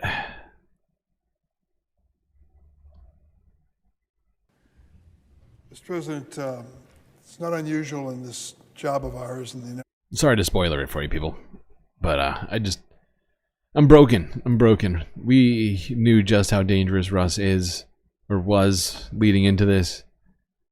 I knew this was sort of an inevitability if Donald Trump got elected. And with the Senate, there's, having a majority of Republicans. Just, oh, God. Anyways, let's listen to Dick Durbin here before the vote happened. It's not unusual in this job of ours in the United States Senate to run into a reporter in the hallway. Happens all the time.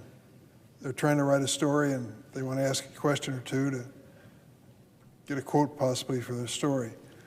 Today I came out of one of our hearing rooms and on the Committee on Agriculture, and one of the more prominent reporters for one of the cable news networks said to me, "Can you give me a reaction to the suggestion by President Trump yesterday that somehow or another the United States of America is going to take over control of the Gaza Strip and develop it?" Well, I'd read that in the morning papers, was aware of that assertion. And all I could say to him was, if you follow his suggestions, that Canada become the 51st state, that we take over the Panama Canal, if necessary by force, that somehow or another we come into ownership of Greenland, the notion of developing hotels on the ocean in the Gaza Strip is just one of the Trump suggestions we're dealing with. For those who... Yeah, I mean, he is the architect of Project 2025. A lot of what was written in there has been coming to fruition the last few weeks at a breakneck speed. Bibi with a super sweet racing mood dang. Thank you for breaking the old ice on the super chat super sticker goal with that awesome mood dang super sticker, racing us closer to all of that sweet, sweet galactic content. Argue, well, the American people voted for him. Were they voting for those things? The point I'm trying to make has been made earlier by Senator Schumer. There are efforts afoot that go way beyond the issues of this last presidential campaign, where the American people, I believe, said we want to change. We're going to vote a majority for Donald Trump because we want to see a better lifestyle for ourselves and our kids. Those things make sense to me. And I'll tell you, in my life, as I reflect on things that have happened to me, there were times when the government played a very important role in my life. I recall when my father passed away when I was in high school, there was a Social Security disability assistance check that helped me to go to college. And then, of course, there was something called the National Defense Education Act, where I could borrow money from this federal government that had to be paid back, but I could borrow the money to pay for my school expenses. Had the government not been there in those two instances, I'm not sure if I could have completed college or where I'd be today. I didn't start off with a litmus test of whether I love government or don't. I needed a helping hand, and there was a program created by this government, by this Senate, that came to my rescue. Dick is putting me to sleep here right now. He really is.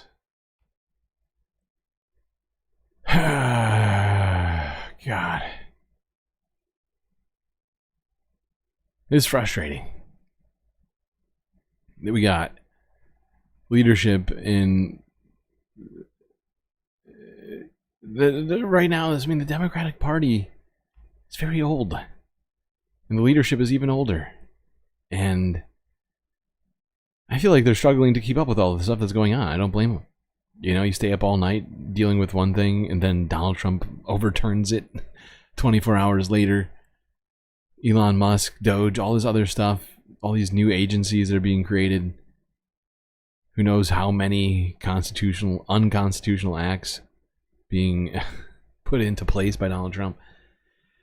And so where's these people out? But that has been, you know, one of my frustrations with Democrats, holding out progressives from the discussion, sort of continuing to keep the same leadership even when we lose.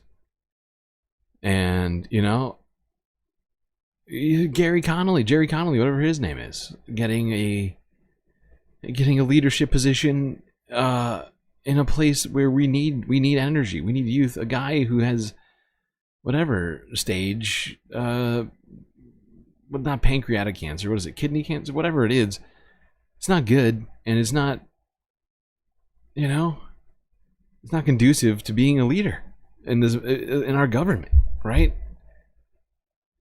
Like, how are you supposed to deal with those? Why are they, why are they continuing? Why have they been continuing like this is not a 5-alarm fire, right? We heard AOC earlier this week say it's a 5-alarm fire. But Democrats are still doing, it almost feels like they're doing all this in a sleepwalk right now. Keeping things as they were, not upending anything, giving out whatever. God, it's just pissing me off.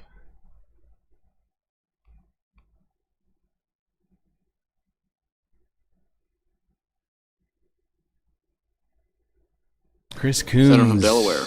Are we in a quorum call? We are. Mr. President, I ask unanimous consent that proceedings under the quorum call be vitiated. Without objection. Mr. President, I rise today to join my colleagues in speaking against Russel Vought, who's been nominated to run the most powerful and important federal organization you've never heard of, the Office of Management and Budget, or OMB. Russel Vought has as much business running OMB as I do being a hair model for Pantene. Russel Vought has as much business being near the federal government again and running the central plays that make the federal government work as I have standing behind center for the Eagles this Sunday running plays in the Super Bowl. Vought had this position before, and it was a disaster. President Trump is supposed to be hiring on merit, have the very best people, the world's best people working for him. Why is he bringing back this complete failure for such a critical position? Last time he was OMB director, he rolled back critical regulations that keep Americans safe. He illegally withheld funds already appropriated by Congress. Illegal. Sound familiar? As bad as he was in the first term, he's already off to a much worse start in the second term as the shadow director before he's even confirmed. His fingerprints have been all over the last 2 weeks of chaos and dysfunction. He was the principal architect of Project 2025, a deep, thorough, detailed proposal for what it was that Heritage Foundation and Heritage Action wanted to do if Trump were reelected.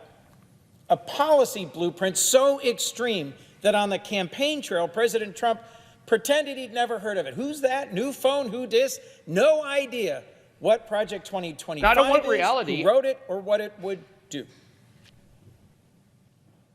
Russel Vought has demonized the folks who help run our federal government, the people who keep the VA running, the folks who deliver Social Security checks, the men and women, many of whom live in Delaware, who help keep us safe through air traffic control systems, who predict our weather through NOAA, who help federal funds flow to school districts and daycares and senior centers. I know the average American thinks of the federal workforce as federal bureaucrats who don't do much for them.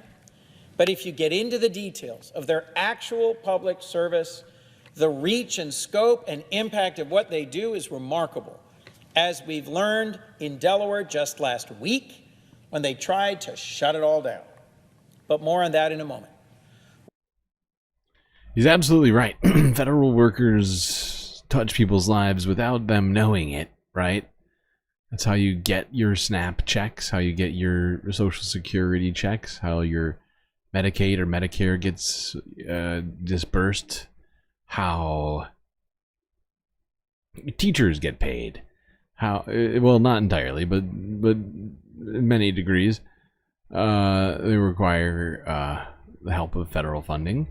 And all sorts of other people out there that are working to keep things safe, like you said, mentioned the FAA, to keep planes from crashing. We've had 3 since Donald Trump came in and shook up the federal government, started playing around with very serious stuff. And it's frustrating that Democrats didn't take this seriously during the election. You know? The effects of this are going to reach out further because of their inadequacy.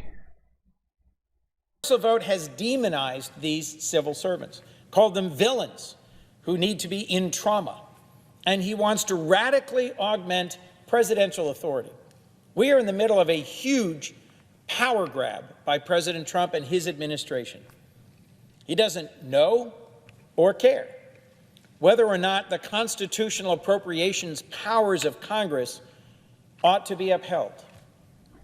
Not to get all schoolhouse rock on you for a moment, but the core power of this body of Congress is the power of the purse, to decide how to spend the money that we collect from the American people to invest in your safety and security. If you vote for Russel Vought to run OMB, and you happen to be an appropriator as I am, or one of the members of this body who vote for appropriations every year, you are consigning yourself to irrelevance. You are voting to no longer be relevant to the future of our country, our place in the world, and how the money we sign off on gets spent. He's got a lot of bad ideas. I could spend a lot of time on the bad ideas of Russel Vought. Russel Vought. Yeah, I think maybe we should spend some time on it. Been nominated to run OMB, but I wouldn't trust him to run a Wawa. His ideas include redirecting all disaster assistance to the states. Well, the point of having FEMA, which is the federal emergency management agency, is when a state gets overwhelmed by a hurricane, a wildfire, tornado, when a natural disaster is so massive that it overcomes a state's ability to manage the disaster response, we elevate to a federal disaster response. That's the point. But I think... Yeah, I wonder if forcing North Carolina or Florida or Texas, any of these other places that have been hit by disasters recently, you know, Georgia, any of the people that were in the line of Helene, I wonder what would happen if the states had to pay to clean it all up. I can tell you what would happen. A bunch of people would not have even a fraction of the resources in those states that they need. It's just a fact. Got to push all that back down to the states. Guess what states aren't going to get taken care of? One of his core ideas in Project 2025 was to take a chainsaw to the deep state by freezing federal assistance, by impounding federal spending, and destroying Congress's power of the purse. He is the architect of the executive orders issued by President Trump and his... Didn't mean to forget you, BCAT. Yes, Tennessee as well. All of the states that were affected by Helene, if they were forced to pick up the pieces themselves, it would be... the state funding would be inadequate. Right? It just is. It would. And many of those states have budget deficits and require federal funding just to make up the difference. Let alone when it comes to, you know, disaster cleanup time. Or even, I mean, this sounds crazy, but disaster preparations or doing anything proactively to try and stop any of that stuff from happening. Oh boy. That stuff is expensive. Frenetic first days that produced a federal spending freeze, and the results, folks, have been catastrophic. Widespread chaos, uncertainty for the nonprofits that provide so much support, whether it's counteracting fentanyl misuse, supporting Head Start, daycares, You listen to these two guys. You know, Dick Durbin looked like he was falling asleep. Chris Coons looks like he's teaching a lecture on, I don't know, 16th century agrarian economics or something. Like, it is, these guys are not coming up to the fucking bar right now. I keep, from what I can tell, the entire government is in a disarray, and they are acting like there's nothing wrong while inside of a house fire. And maybe he gets a little bit more animated later on. I don't know. I don't think so. If I recall correctly, he keeps the same tone throughout this entire thing. Let's just go here to the end, see how he finishes this off. Fundamentally reshaping this Oh my government God. and this country. Same tone. Made clear in Project 2025 that that was his goal. Has made clear with his actions last week and this week through President Trump and his executive orders what he intends to do. It is nothing short of a stunning restructuring of the. These guys are not meeting the bar to push back against this shit right now. They are walking through a house fire. No, they don't even seem all that frantic about it.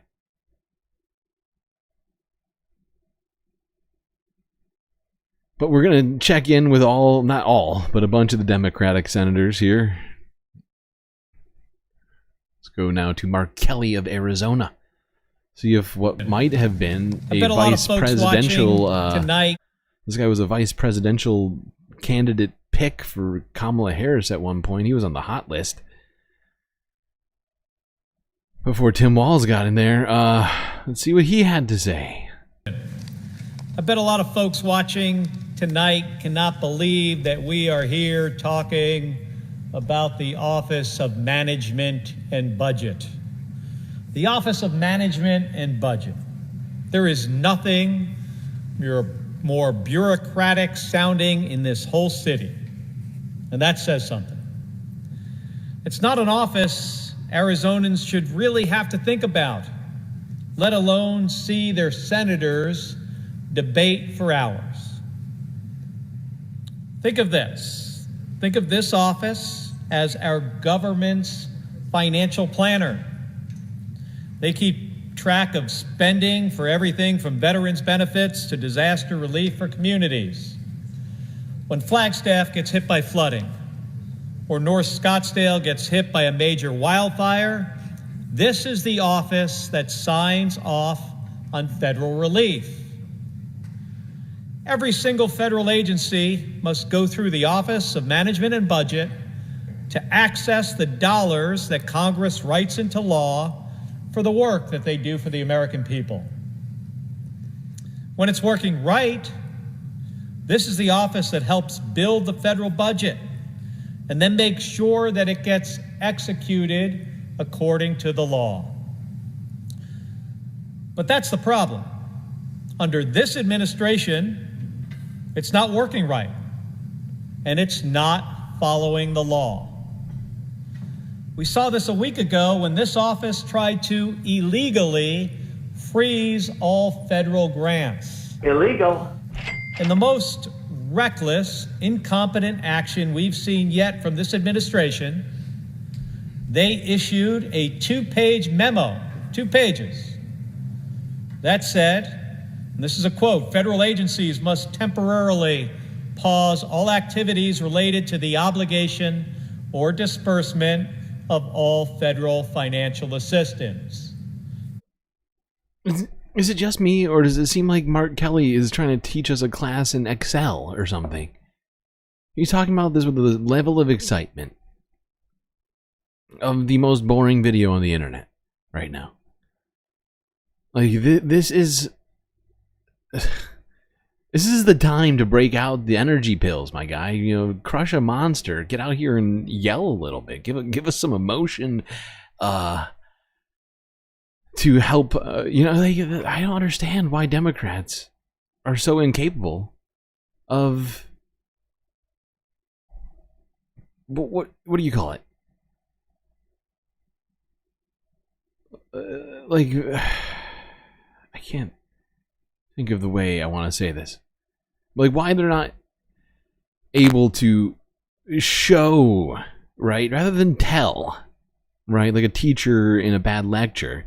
Why can't they show the people what the hell is going on, right? Like, but instead no, they're just standing here in suits, sort of reading from their iPads or their notes or whatever, and acting like this is just business as usual right now.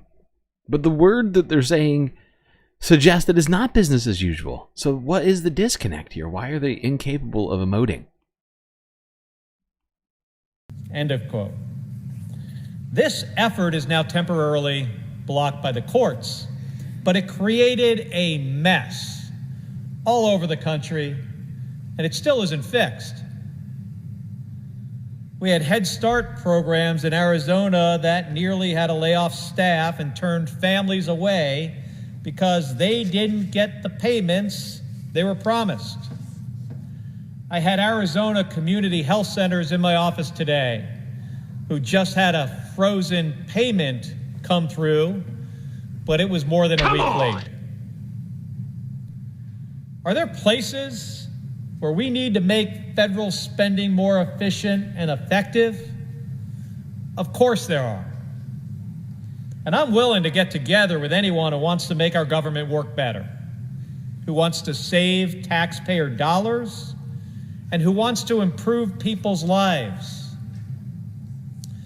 But that's not what the Trump administration is trying to do here. Because there ain't... Oh my god, it seems like Mark Kelly is trying to teach us how to learn, yeah, teach us how to make spreadsheets right now. Like, that is the tone of his voice. It is incredibly boring. It's like he's giving a lecture at a lecture hall. Who's he speaking to right now? He's looking down at his notes. And he's using the sort of cadence that I would assume a college professor would use.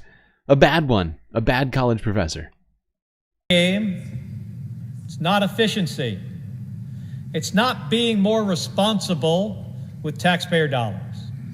The end game of all of this is giving rich people another massive tax break on the backs of hardworking Americans.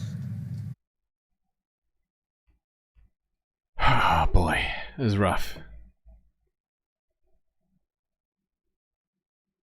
It is rough. All right, let's see if Cory Booker was able to show any amount of... I'll take enthusiasm, to be honest, at this point. Any kind of emotion from Cory. Let's see how this goes. Jersey. I am grateful, not only that you recognize me, but with the respect with which you said the state of New Jersey. I know that you love my state. Many of my state residents are moving to Florida, so you are very Jersey-ified as a state yourself, so thank you very much for recognizing me. I want to say to my incredible colleague, Tina Smith, the incredible stance that she just made, the facts she laid plain, the reality she has exposed, it is so important. The exercise that's gone on this floor for the last 24 hours has been extraordinary and unusual. And one of the reasons why leader after leader came to the Senate floor was to show that this is not usual times. These are not usual times. It is extraordinary to me that all through the night, at the 2 o'clock hour, the 3 a.m. hour, the 4 a.m. hour, the 5 a.m. hour, senator after senator came down here to speak up, to talk about the unusual things that are going on in America, and in truth, the things that we believe unequivocally are violative of not just our democratic norms, but violative of the separation of powers. Now, many of this is taken up in the courts already. You have state attorney generals suing right now because powers that were given to Congress are being taken by the executive. Illegal. We know in the United States of America that we do not have a king. We are not an authoritarian government. And the debates of our founding fathers were central to this point, that we should have 3 branches of government, co-equal branches with clearly laid out in Article 1, Article 2, Article 3. Cory Booker's at least bringing some energy to all this. I appreciate it. I might have some differences with Cory from time to time, but this is more like it. This is what we need. Where's the rest of the Democratic Center's energy today? Sapped out by some sort of space ray from DOGE or something. I don't know. It's very strange. clearly laid out rules and responsibilities, obligations under the Constitution. Now, this whole process, one could say we're doing one of our Article 1 obligations to advise and consent on the president over his nominations to key positions like OMB. But this is so much more than that. This is not just us advising and giving consent. It is standing up for what was the bipartisan norms of our nation. In fact, it was the democratic norms of our nation from the very beginning. That Congress has certain roles. And I often say we're the Article 1 branch of government. The Article 2 branch of government has their roles. But our role, perhaps very importantly, is the power of the purse. Spending decisions, spending priorities, spending allocations are made in this body. And the people have a say in that through our elections. Every 2 years, a third of this body is up. Every 2 years, all of the House of Representatives are up. And the people elect people to carry out the Constitution. We swear an oath. I've done it a number of times now to protect and defend the Constitution. And so why are we doing this unusual thing of talking all through the night about a nominee for something that many Americans don't know much about, the Office for the Management and Budget? That is because what has been going on in the first 3 weeks of the Trump administration is a reckless violation of our separation of powers. This body has differences. But there's one thing I know my colleagues and I agree on, is that the powers assigned to Congress by the Constitution are sacrosanct. And we cannot allow a president to step over their powers and begin to do things that are more akin to dictatorships or authoritarian governments. We have seen that erosion of democracy from Europe to Africa, where executives elected begin to try to take powers away from the other branches of government. Let me give you a specific example.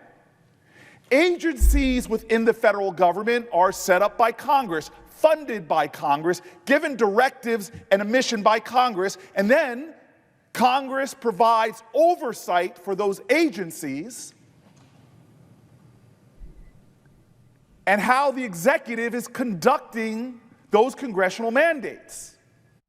Yes, he is right.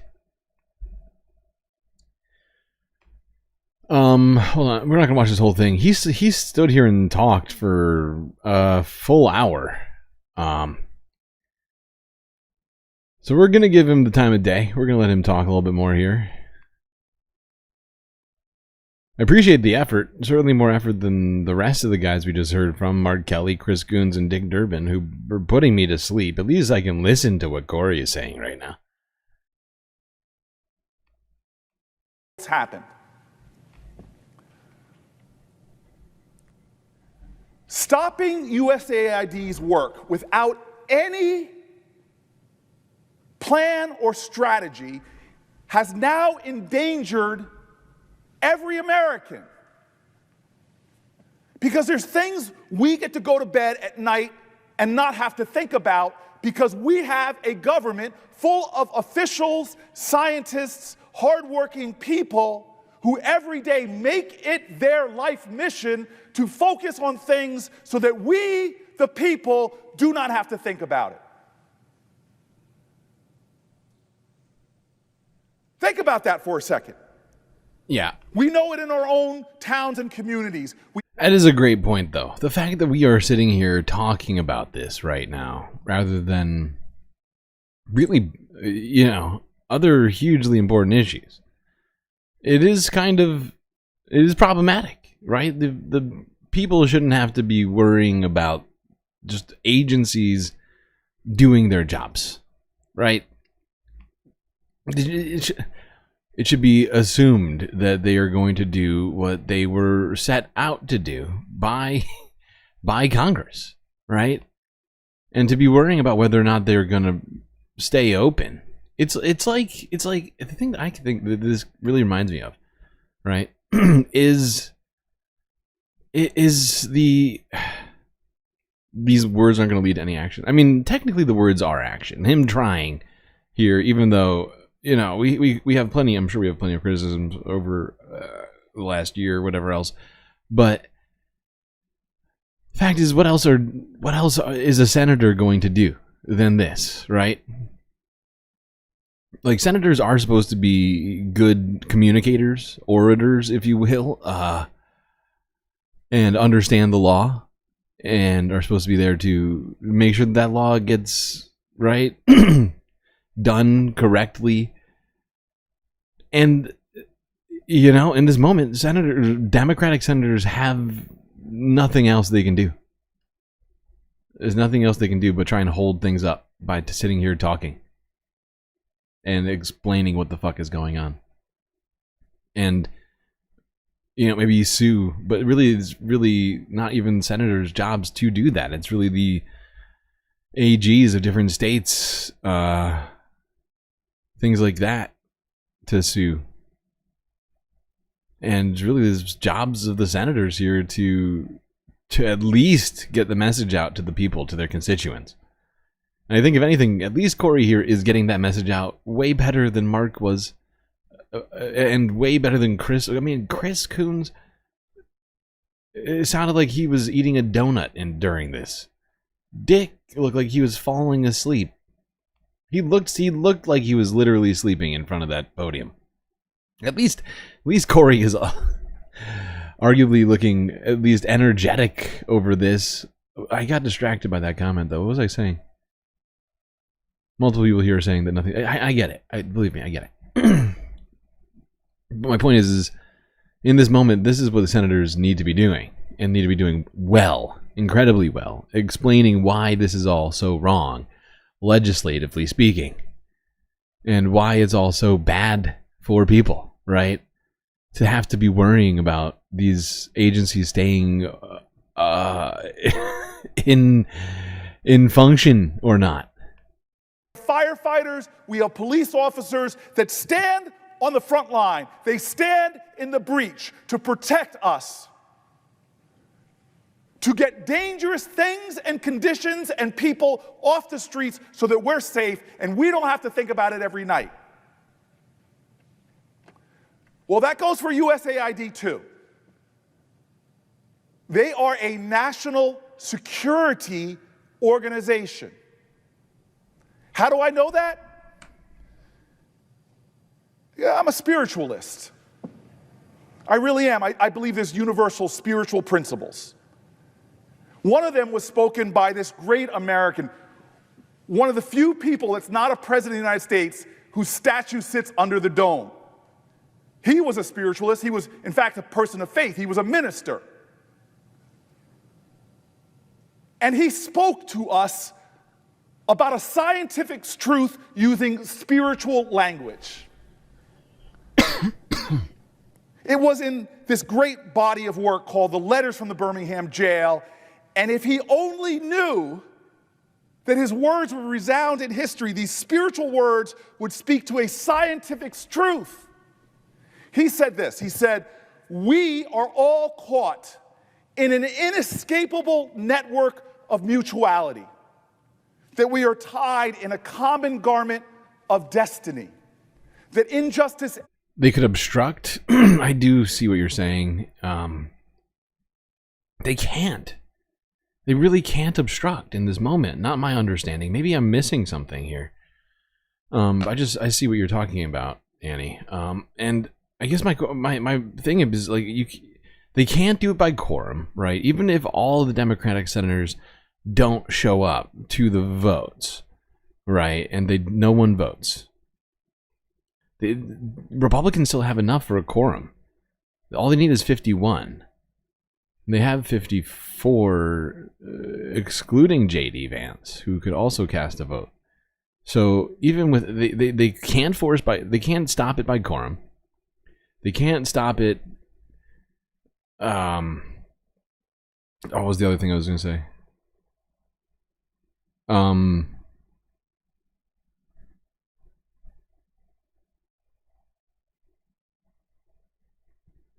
What's it called? Can they actually? Maybe they can use blanket opposition or unanimous consent. But it's like on these nominations, I don't know if you can. I don't think you can use. I don't think you can use unanimous consent as a reason for these Senate nominations, because they're supposed to be sort of pretty by the book, if I'm not mistaken. It's sort of just a matter of oh God, my brain is breaking. Wasn't expecting to have this discussion, but you know, it's a fair thing to talk about, because right now they do need to be doing things. Let me get back to you on that. But I just know that quorum, and that's the first thing that comes to my mind is a quorum, because you can't filibuster the vote, right? They did spend all night doing these, like, showing their opposition, but beyond that, I'm just I'm at a loss for exactly how they'll be able to put a stop to any of this. All right, let's see how he wraps this up.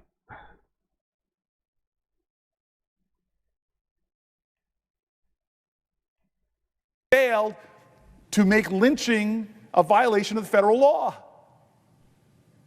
I'm really proud that I got to lead the legislation in a bipartisan manner to finally correct this injustice, to finally bring full circle some of the work that Ida B. Wells, this truth teller, was doing.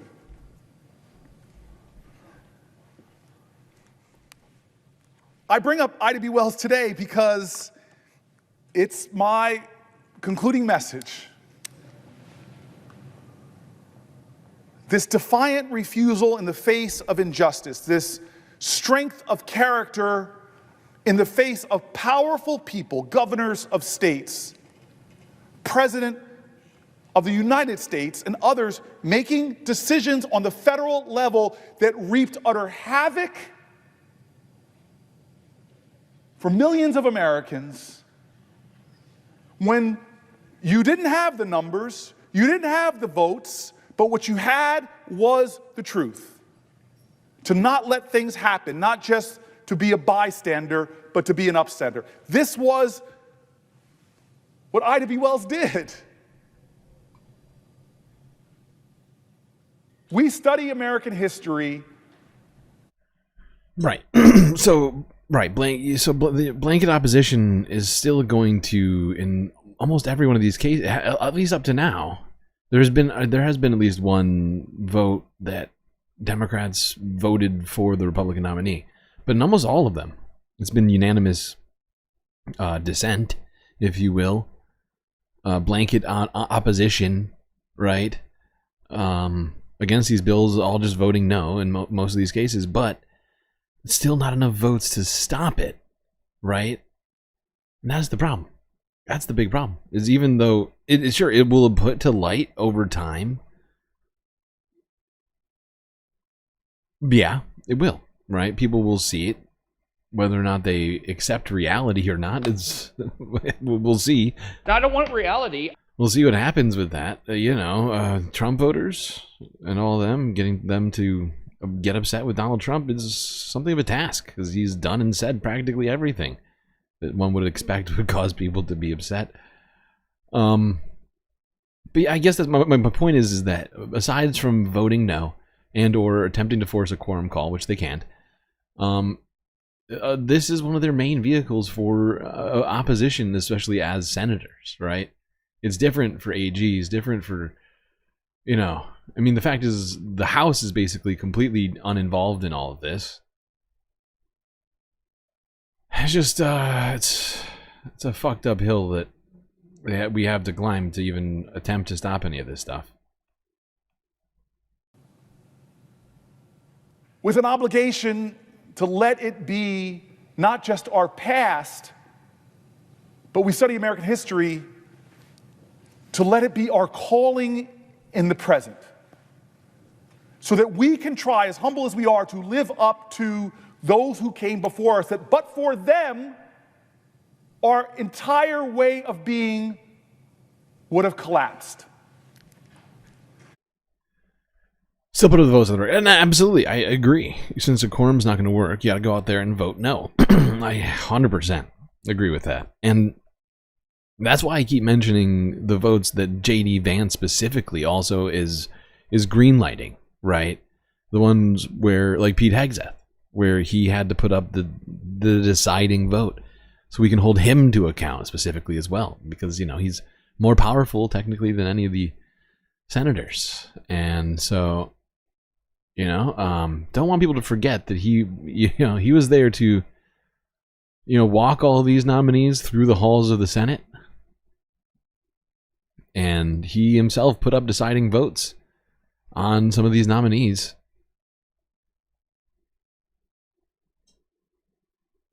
And to try and hold them to account. Sorry, I clicked the wrong thing. Ida B. Wells said this: "The way to right wrongs is to turn the light of truth upon them." Let me repeat.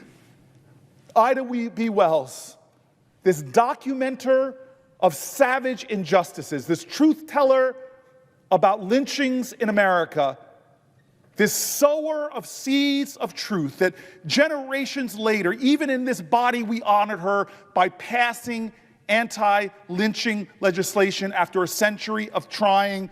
Ida B. Wells said the first thing we must do to right wrongs is to turn the light of truth upon them. For all those people in America right now, whether you're a worker in Uganda who can't even access your emails, but you're an American that wants to stop Ebola. Whether you're a worker here in the United States that has spent your entire professional life working to protect Americans from threats to our food or our air quality. Whether you're someone who's just seeing what's going on in America right now and you're afraid. Whether you're someone who is worried that vote will come in and upend educational funding that your disabled child relies upon every day. Whether you're an American who is struggling right now and had hoped for promises that my cost of living would get better, but are now seeing that indeed, whether it is a tax on streams of revenue for middle-class families or the police in my community, or whether it's threats of tariffs with our neighbors that directly affecting your small business that's barely staying afloat. Whatever the challenge is, whatever the fear is, what I want to tell you right now is don't normalize a president who is violating the separation of powers. Don't normalize a president who is violating civil service laws. Don't normalize a president who is ignoring the dictates of Congress and establishing agencies. This is the time to summon the spirit of Ida B. Wells. Yeah, I think that Corey is right about this closing statement of his. We have to shine a light on all of it. And as,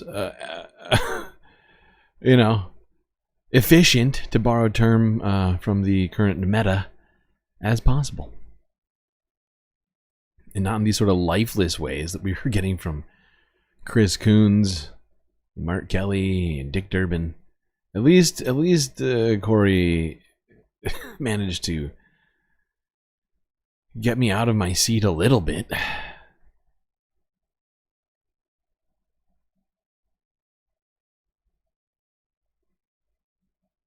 Oh yeah, we just cannot ignore what is happening. And I see people talking about general strikes, stuff like that. I've been saying it now for a little while. I don't know how long. Because I heard about I think it's UAW, or was it? Yeah, I think it's a UAW-led general strike for 2028. I think it's too late. You know, I don't know why 2028? I think we need to do one sooner. I don't know when. It would take a lot of organizing to get it done. But 2028 is the end of Donald Trump's presidency. This last year. Everything will have taken effect by then. I know that the general strike wasn't for that reason. We gotta consider some stuff on what we do here in the future. We do it smart in ways where, we won't be what's the word? Torn apart or prosecuted unjustly, although there may in fact be those sorts of things when it comes down to it. That's what happens when you civilly disobey.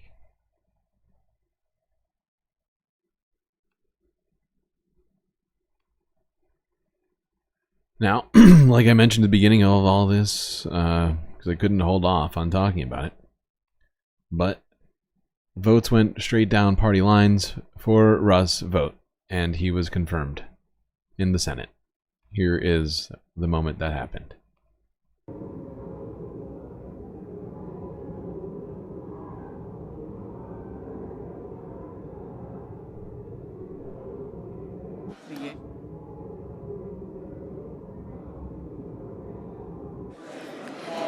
The yeas are 53, the nays are 47. The nomination is confirmed.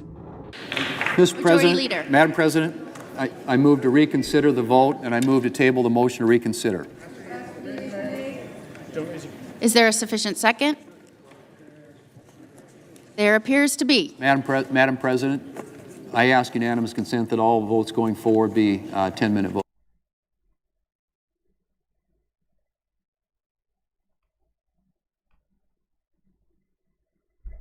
Well, there you go.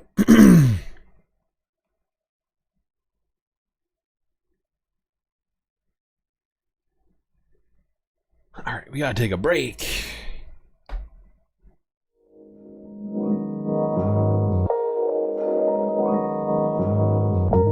All right, everybody. I know that was a lot to get through, but we made it to the second break of the stream so far.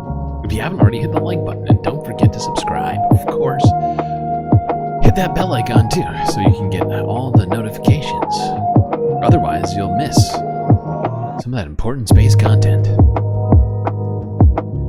And of course, while you're doing that, do consider taking this moment to help us fulfill the goal, which we've got here to make sure that we get all the content, something we've been doing lately, since my list has been so long, and I don't want us to be missing anything. And if when the more stuff carries over, the more clogged these streams get up. So one way to help our stream stay alive, to keep the content coming, is to donate on YouTube. Super chats and super stickers will be accepted. We're already one of 5 done, as the first one was a super sticker from Bibi. Of course, we got Twitch, we got Cash App, we got PayPal. Of course, the best way to get the most space benefits is to be a patron on Patreon. All right, chat, enjoy this short space break. I'll be right back.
let's get to it. Break over, third half just beginning. We still somehow have some America stuff to talk about. It started off with the business news. Reuters from 5 or so hours ago. Wall Street closes lower on trade war escalation. Weak data. Whoops, what did I just do? Oh, I forgot. No, this one first. Oh, actually, no. This is the EU. You know, I'm gonna move this one here. Makes more sense in this order. Who made this list? Yeah, no, we're going here.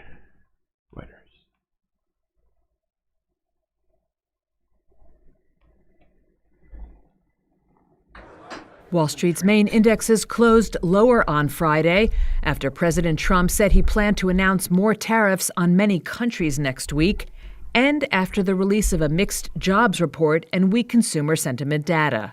The Dow and S&P 500 each dropped almost 1%, and the Nasdaq tumbled more than 1.33%. A Labor Department report showed job growth slowed more than expected in January, but the unemployment rate dropped to 4%, its lowest level since May.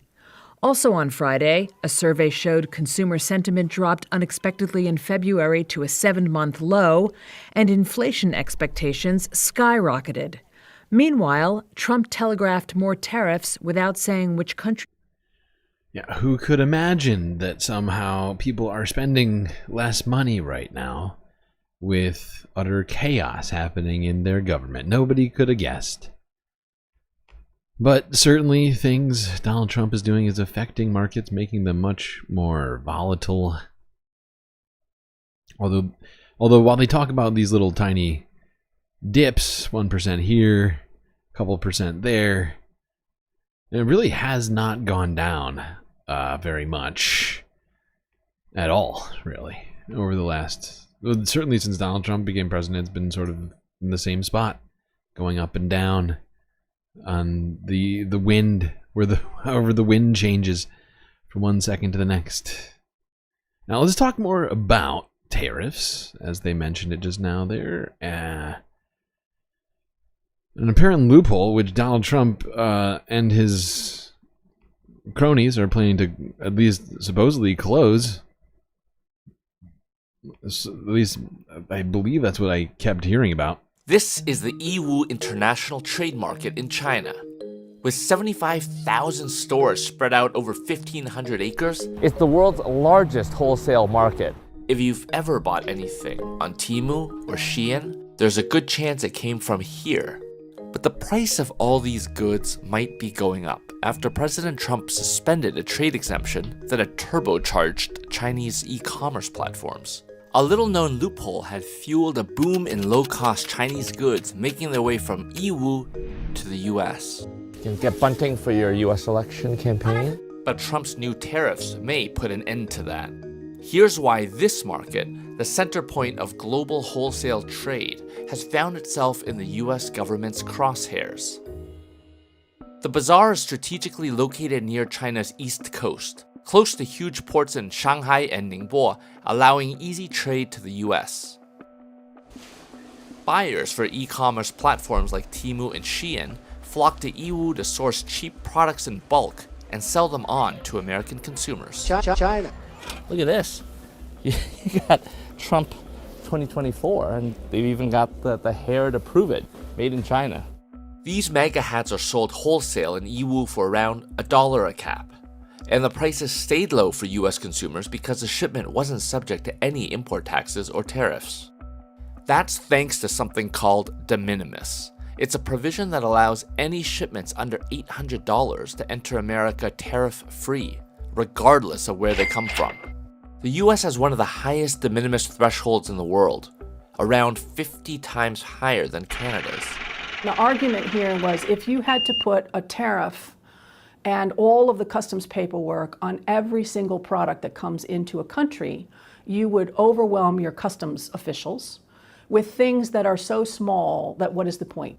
Chinese platforms like Shein and Temu have built huge business models around shipping tariff-free from places like Yiwu directly to US consumers.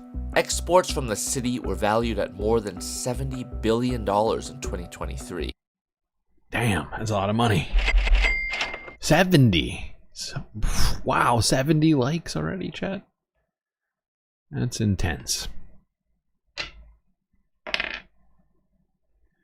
13. Yeah, if you're not following up to here, essentially any goods from China, from Europe, from the UK, from South America, from Japan, from wherever, as long as it's under $800 the sale, there has been historically no tariffs on those goods, because it is believed that it would clog up customs officials, wind up costing Americans more money because we buy a lot of goods from outside of the United States.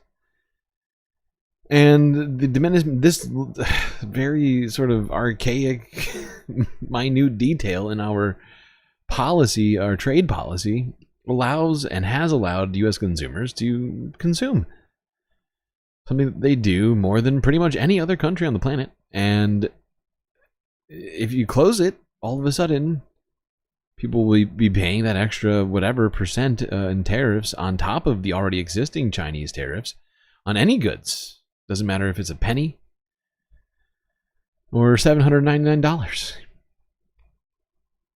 And that's going to be real problematic for a lot of people. Double O Govan with a gifted galactic membership. Thank you so much. Bad Lefty. Oh, I'm sure Bad Lefty will be happy to see that he was given a galactic membership while he wasn't here. Oh boy, that's very exciting. And a significant amount of that ends up in the US. About $54 billion worth of products were shipped to America in 2023 under the de minimis provision, with the bulk coming from China. But the new US administration's move to end the duty-free allowance for Chinese imports could increase the price for a lot of the products that flow from Yiwu to American customers. President Trump has announced new tariffs on China that removed the de minimis exemption. China! That was just an opening salvo. If we can't make a deal with China, then the tariffs will be very, very substantial. The order caused widespread confusion and prompted the US Postal Service to temporarily stop accepting parcels from China before allowing them again. More than 1.3 billion packages entered the US tariff-free under the provision in 2024. Temu and Shein alone likely accounted for nearly 1/3 of these shipments. An average order on Shein is around $70. Under previous rules, that parcel entered the US duty-free. With the provision removed, these shipments will now be subject to import taxes, including a new additional 10% tariff. Under Trump's order, small parcels from China will now be subject to extra customs checks, meaning packages could face a lengthy processing time. And talk of higher tariffs has sparked growing anxiety in Yiwu. Tariffs will definitely affect us. How can it not? Critics say changes are needed to stop Chinese e-commerce platforms like Temu and Shein from flooding the US market and undercutting domestic businesses. Both Shein and Temu say de minimis isn't key to their success. It's symbolic, because now you can say we're going after Chinese companies at all levels. The tsunami of packages that apparently needs to be stopped. I don't think it will be stopped, it will just be routed differently. Shipments from Yiwu have surged, and experts say demand for these cheap goods from China is not going anywhere. Why do we have so many packages? Because there's so many American consumers who are interested in purchasing these products from companies like Temu. A new trade war between China and the US is taking shape, with Beijing imposing its own retaliatory tariffs on some US imports. But if Trump keeps tighter trade restrictions on China, experts say the shipments won't stop. They will just do things differently. They will say, well, if that's the rule, then we'll adjust. So you haven't necessarily solved the challenge, which was to cut off Chinese products entering the US market. For fuck's sake.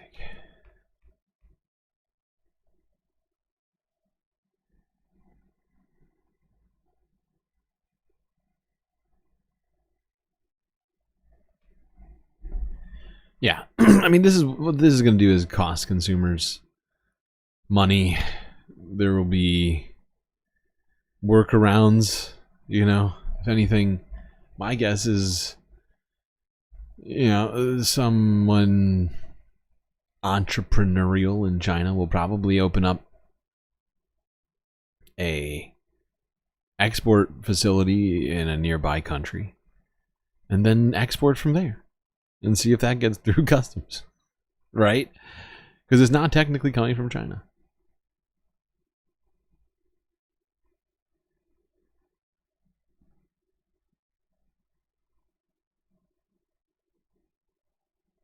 It will still raise cost of goods, but fucking hell. Speaking of tariffs, there's one country that was under threat of tariffs for about 24 hours. That being the 51st state of Canada. I mean, the great nation of Canada. I want to bring in the CBC's Janice McGregor to talk a little bit more about this warning from Prime Minister Justin Trudeau, which wasn't part of his scripted speech. Right. So if you were watching earlier this morning, we took the part that the media cameras were allowed to record, and you heard Justin Trudeau said we're now going to have our friends from the media leave, and we're going to continue our conversation. It was kind of a town hall format where people from the floor were going to be able to ask questions of some of the members of the Canada-US Council that sort of has been assembled, formed as an advisory group around the Prime Minister and his cabinet for these efforts, but caught on tape and also heard by some print journalists as well who are also filing on what they heard. Some of them hearing a little bit more than what our actual recording caught. But what I can tell you is that it had to do with what was originally portrayed as a bit of a joke on Donald Trump's part, this 51st state stuff that he kept leaning into and talking about. But it suggested that actually this is serious now, that in the minds of Justin Trudeau and his cabinet and key decision makers, they no longer believe that this annexation stuff is a joke in the mind of Donald Trump. It has to do with the way he sees things like the critical minerals trade, that sort of if the U.S. perceives it needs resources that Canada has, rather than seeing them used as leverage against it in a negotiation, or rather than having to kind of work with, pay fairly, and negotiate for access to Canada's resources. In Donald Trump's mind, easier just to take the imperialist approach, the sort of the manifest destiny theory back on again here, and sort of take Canada over. Similar to, comments we've heard him make about Greenland, for example, which also has critical minerals.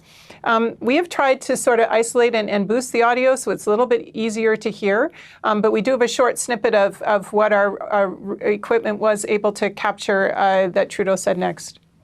Mr. Trump has it in mind that one of the easiest ways of doing that is absorbing our country. And it is a real thing. In my conversation with him. Okay, and then it cuts out, but he's sort of telling the crowd that sort of this is his impression coming away. Now, is this surprising to hear him say this in this forum? Not necessarily. We understand from sourcing with respect to the conversation the Prime Minister had with the premiers on Saturday after the tariff threat was made official, and also from Elizabeth May, who was part of the conversation he had with opposition leaders later in the weekend, that this is similar to what he communicated at that time, that notwithstanding what you just heard Melanie Joly talking about in terms of border measures and fentanyl and sort of the way the executive... Well, there you go. That was really what we needed, was the quote from Justin Trudeau saying that Donald Trump really thinks that Canada will become the 51st state in his conversations with him. And it's fascinating just how serious Donald Trump has taken it. Now, I know it's not Sunday Funday, but considering everything, just how painful some of this is, even with my attempts at levity and humor. I figured I can't do it as good. This is just, I'm gonna leave it to Julie here. Oh my god. Oh my god. I'm doing the best I can, okay? We don't have any guns.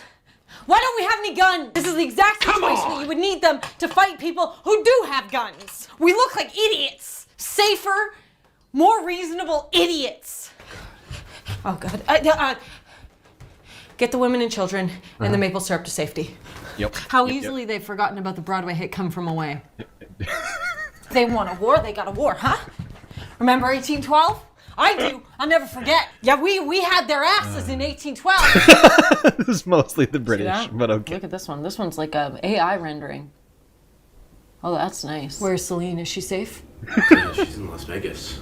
Oh God, no. She's in the heart of the beast. It's true. We gotta get her out. Ooh, won't leave a man behind.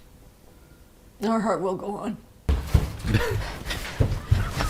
You ever seen Home Alone? Yes. You can't Home Alone. You can't Home Alone calm down. Canada? What are you doing? Are you sure? I'm watching hockey fight compilations. Ah, that's a good idea. Because I feel like strategy. When you pull the jersey over, I feel like that's when you really got them under your thumb. You tariff me, I'll tear a rip in your ass. How about you tell that to them? I'll tear up their ass. I'll tear their ass up. Sexually? I don't know, man. Yeah.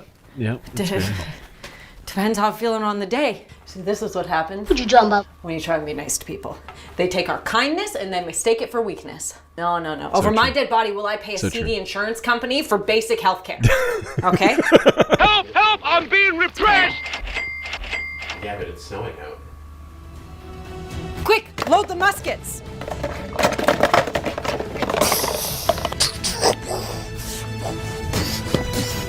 Suppressing fire! Suppressing fire! This one's for Celine! There will be a day when the courage of men may fail.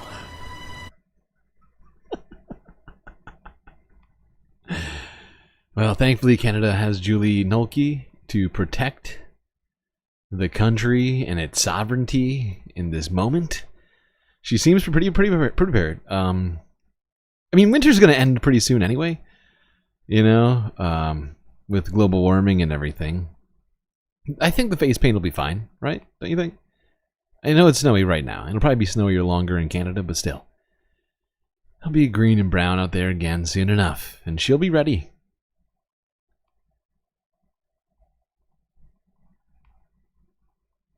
Now, if only we had the same level of vigor here in the United States. Who will accept that clarion call to fight the injustice?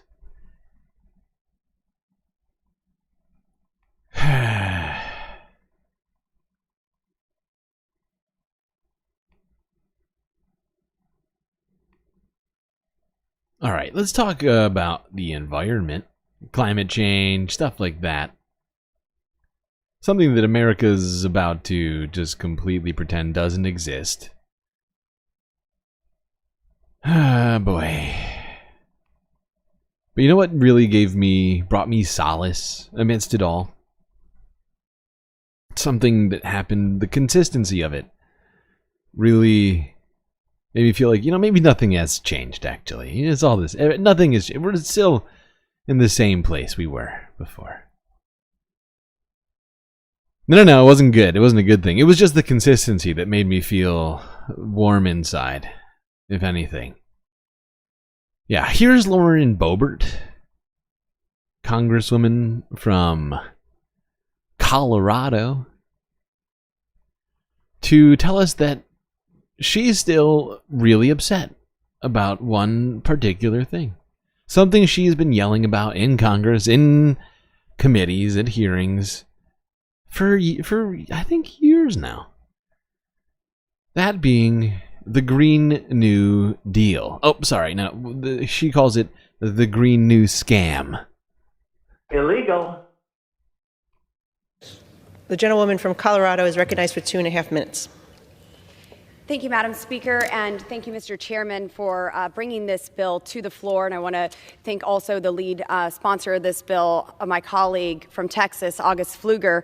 I rise in support of the Protecting American Energy Production Act. This bill will protect American oil and natural gas production by preventing any president from declaring a moratorium on hydraulic fracturing. How dare 4 they? years ago, Joe Biden waged an all-out war on 4 American years energy ago. production, 4 from years shutting ago? down the Keystone XL pipeline, canceling That is the dumbest thing I've ever heard. 4 years ago, Joe Biden was approving more new gas drilling and hydraulic fracturing that she just talked about than Donald Trump did in his entire first 4 years. Sure, in the latter half of his presidency, he started doing some of the stuff she's talking about. But during the first 2 years, it was go, baby, go, drill, baby, drill. But you know what?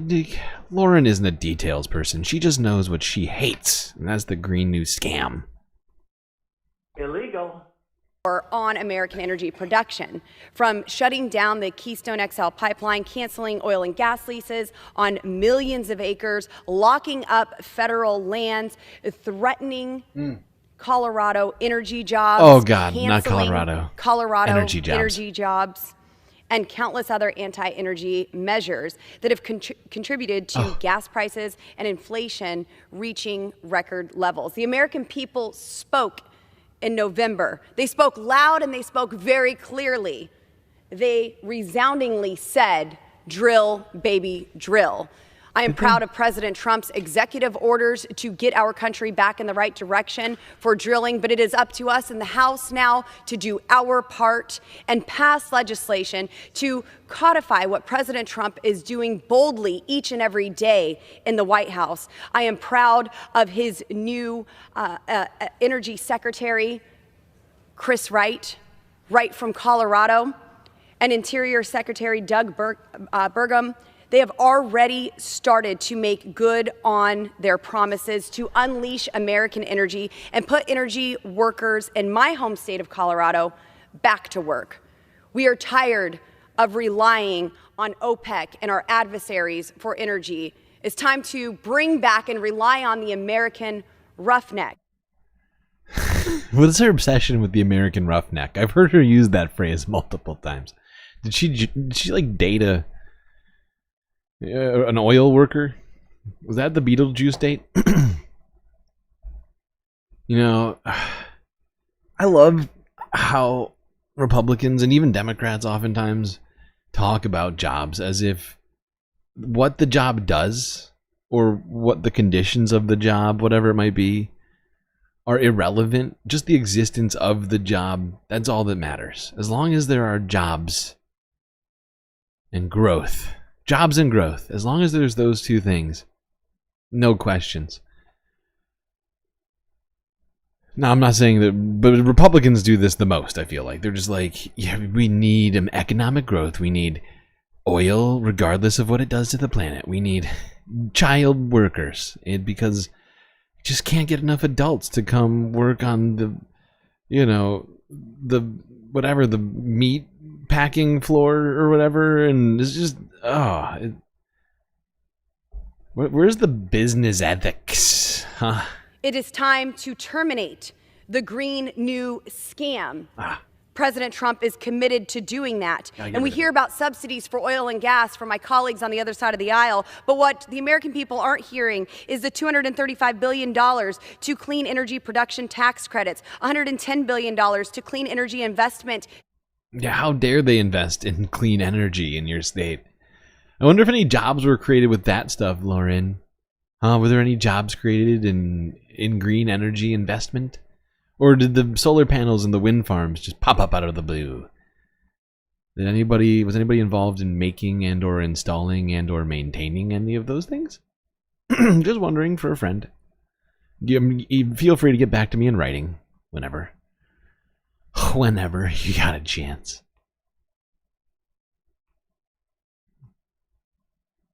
Let's go here. Talk about more of this Donald Trump-led plan to dismantle the U.S.'s efforts to fight climate change. Among the many other big moves taken by the Trump administration, boosting fossil fuel development has been a priority. In a series of actions, President Trump is following through on his promise not just to ramp up oil and gas production, but to sharply curtail any effort to deal with climate change. William Brangham has been tracking this and joins us now. So, William, we've already seen major action these first 2 weeks on the Trump administration's energy policy. What are the biggest moves so far?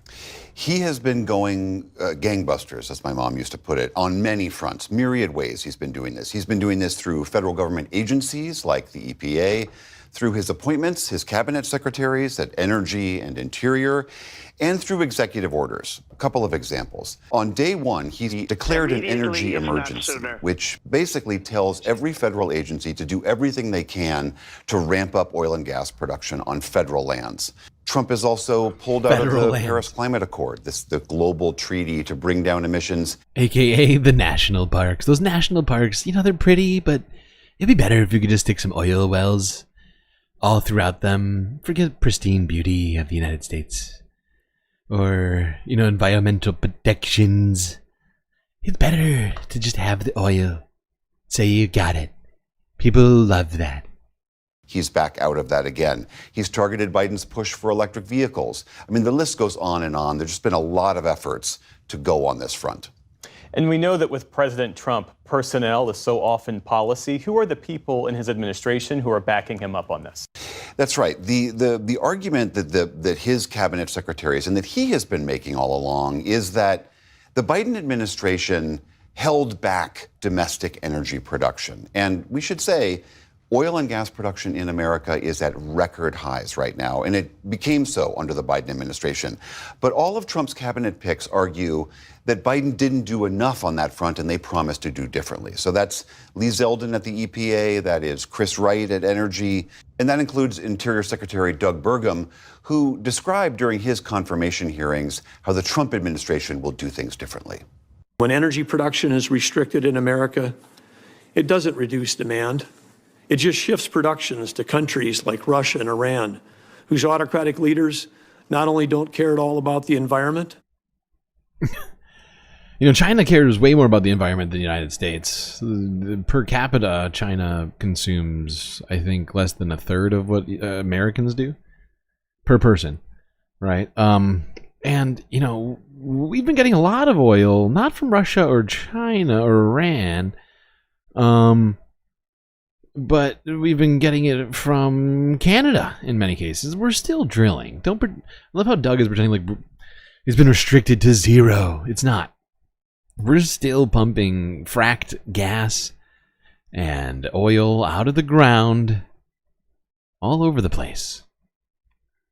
But they use their revenues from energy sales to fund wars against us and our allies. President Trump's energy dominance vision will end those wars abroad, will make life more affordable for every family in America by driving down inflation. And President Trump will achieve those goals while championing clean air, clean water, and protecting our beautiful lands. So this raises the question then, William, of what does this mean for President Biden's signature achievement on climate, the Inflation Reduction Act? President Trump, one of his first actions was to issue an executive order that dealt specifically with terminating the Green New Deal. That's how he refers to all of these kinds of efforts. And that ordered all federal agencies to pause any of the money that was appropriated under the Inflation Reduction Act. Wait, there are jobs in this act? Uh-oh. I guess I was right. There must be some Colorado jobs that Lauren Boebert just wants to get rid of and replace with oil rig jobs. But I wonder which one is more fun to do. Working on an oil rig or, you know, putting up a solar panel. I'll bet you one thing. I'll bet you it's way dirtier and way more hazardous, dangerous to work on an oil rig than it is to put up a solar panel. Or the infrastructure. You know, forget the carcinogens that you're subjected to. Act. They had to clarify later to say it was really only climate-related things, but that is still a large part of that bill. So this order now means that a lot of those projects that were underway all over the country and the jobs connected to them are on hold. That could be things like big battery manufacturing plants to a $5 billion loan to clean up school buses and make them electric. We talked to Julie McNamara. She's an analyst at the Union of Concerned Scientists. Yeah, we talked about how a certain portion of the U.S. mail fleet, even the U.S. Post Office's mail fleet in some cities, updated to having better trucks. They didn't just have better environmental like efficiency and stuff like that, but they also were improved for the drivers. I wonder if that kind of stuff would get canceled. Probably immediately, if not sooner. Immediately, if not sooner. She said this means. We've seen projects have to be stopped. We've seen companies starting to reconsider whether or not they'll move forward here. That is a terrible outcome for our country, and it has these long-lasting ramifications. And so by having this coordinated effort to send this chill that this is not a place that will be welcoming of new investment, it's a deep concern. So there is some uncertainty as to how effective Trump will be at gutting that act, but this historic effort to ramp up batteries, wind, solar, nuclear, to address climate change, all of those things are in doubt. And this is all unfolding as we're getting more warnings about the climate. Last month was the world's hottest January on record. Last year was the hottest year on record. Tell us more. That's right. There's a new study out from climate scientist Jim Hansen. He was one of the first scientists to ring this alarm bell about climate back in the 1980s. He has a new paper out which is a bit of an outlier, but he has been vindicated very often in the past. His paper says that warming is accelerating faster than we anticipated, that the goal of the Paris Accords to hold warming below 2 degrees Celsius compared to industrial times, that is virtually out of reach, and that some of these more serious climate tipping points might be unavoidable. Yeah, we've talked about just how many tipping points there are in between 1.5 and 2 degrees. And recently we've been seeing all sorts of headlines saying, that the US has, the world has crossed many of the metrics needed to actually call it above 1.5 degrees, because it has to be over a certain period of time, according to most scientists. Stuff like that.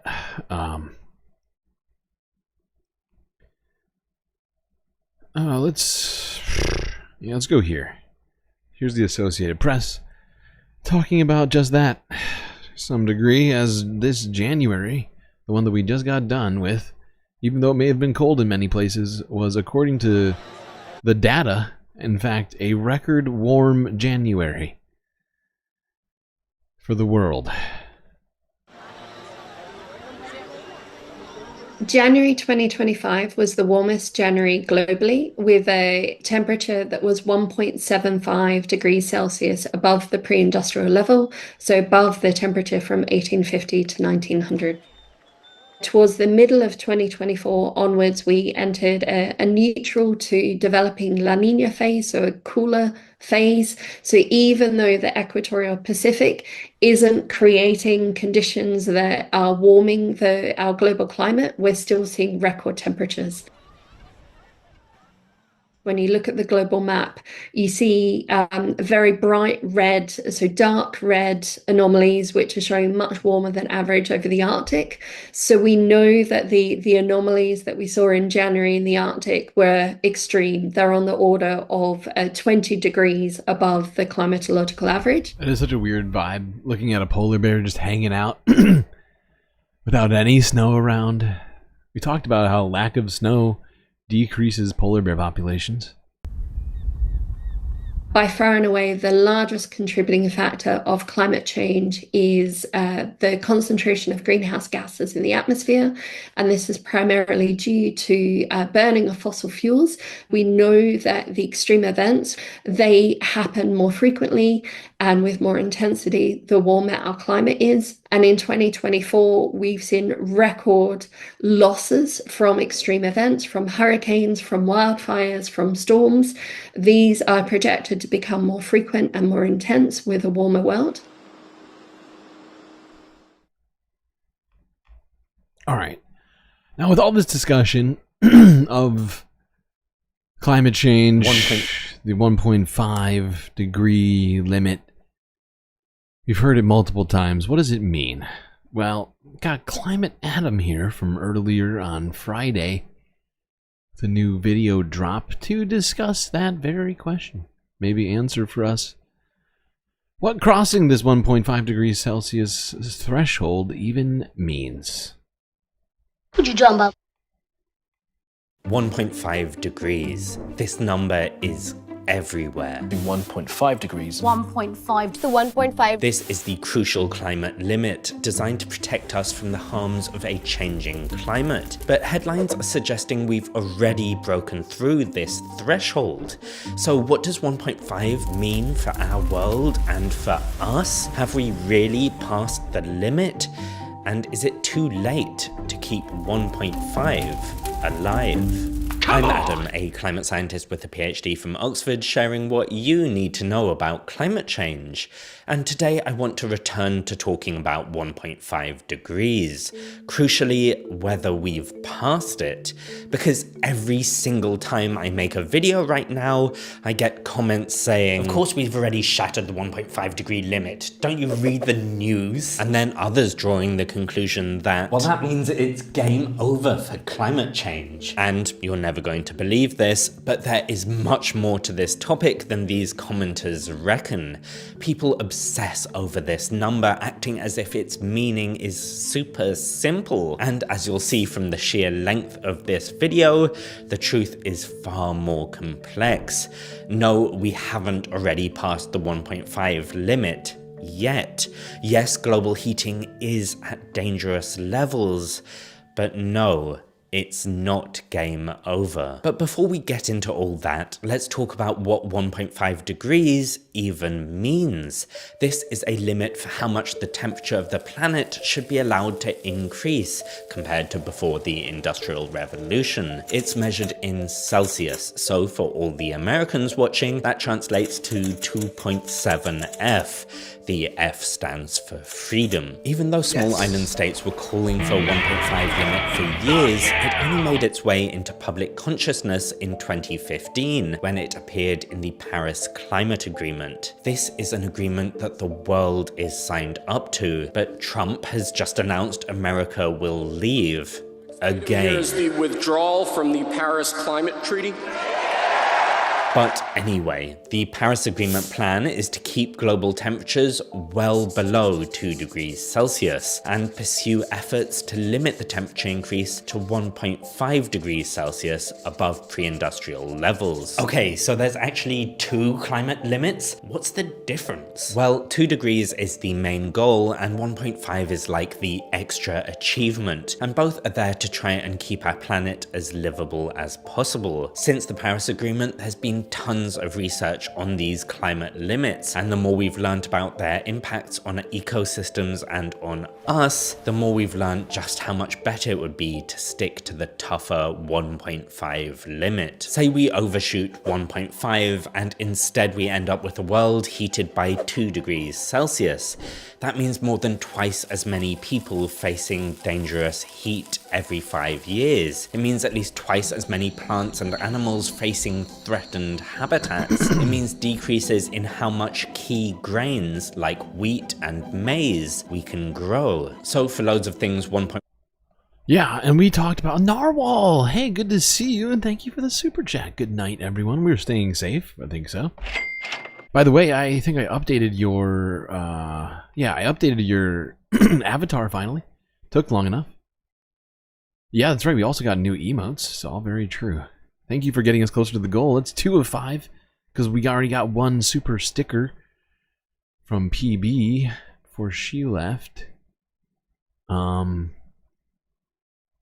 Yeah, this is one thing that we need to talk about, right? Between 1.5 degrees warming and 2 degrees warming, Celsius, that is, the number of things, the tipping points, which are projected to happen are terrifying, right?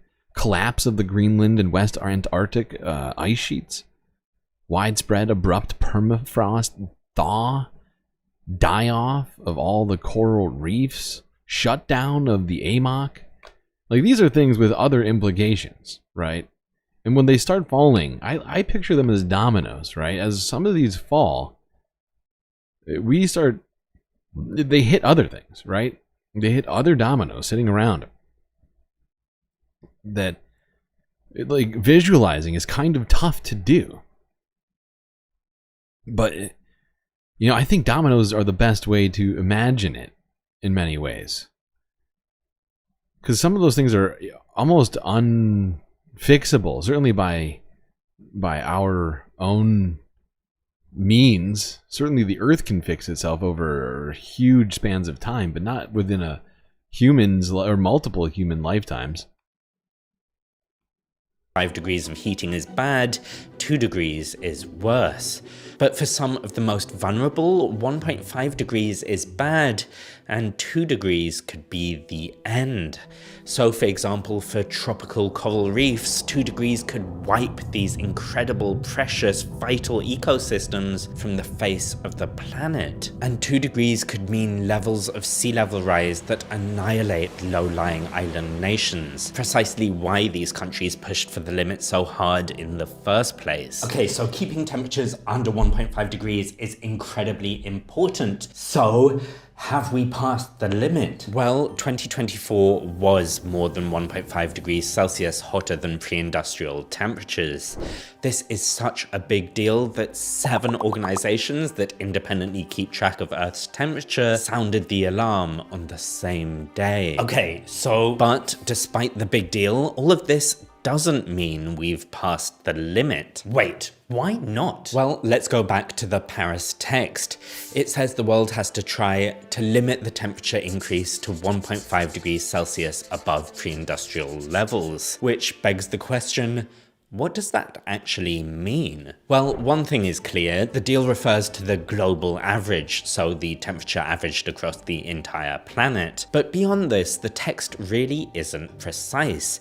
The deal doesn't say how to know when we've actually gone over the limit.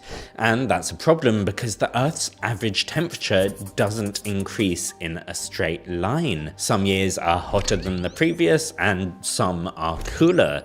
I mean, obviously the overall trend is towards hotter, hence that whole global warming thing. But because of this year-to-year fluctuation, when do we actually say that the limit has been passed? When a year has passed the threshold? Well, then we passed it last year in 2024. What about when a month has passed it? That was potentially as early as January 2016. And when a day was hotter than 1.5? According to the Era 5 analysis, that first happened in November 2015, which was before the Paris climate deal was even reached. Well, this is ridiculous. We can't have all these different dates for when we passed 1.5. Yeah, I'm really confused. Well, that's kind of the point. It just doesn't make sense to look at a single chunk of time and say, we know we're over the limit because that chunk is over 1.5. Because global temperatures wibble, a freakishly hot day, month, or year can always pass the threshold before temperatures just drop down again.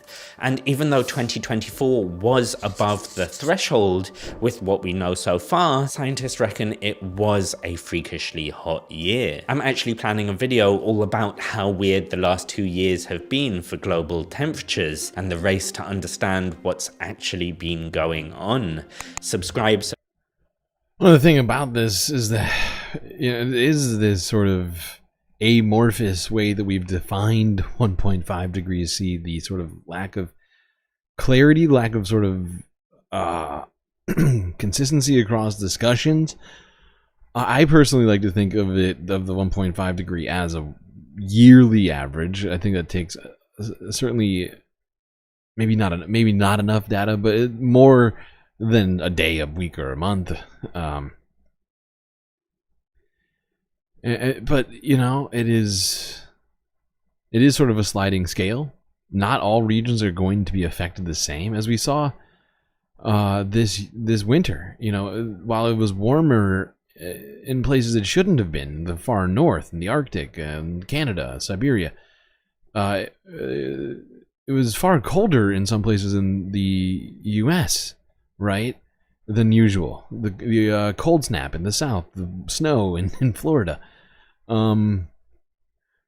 But I'm pretty sure if you looked at the meteorological data, it's probably due to the warm air, like the warmer air up north than usual, which I think it sort of threw things into flux.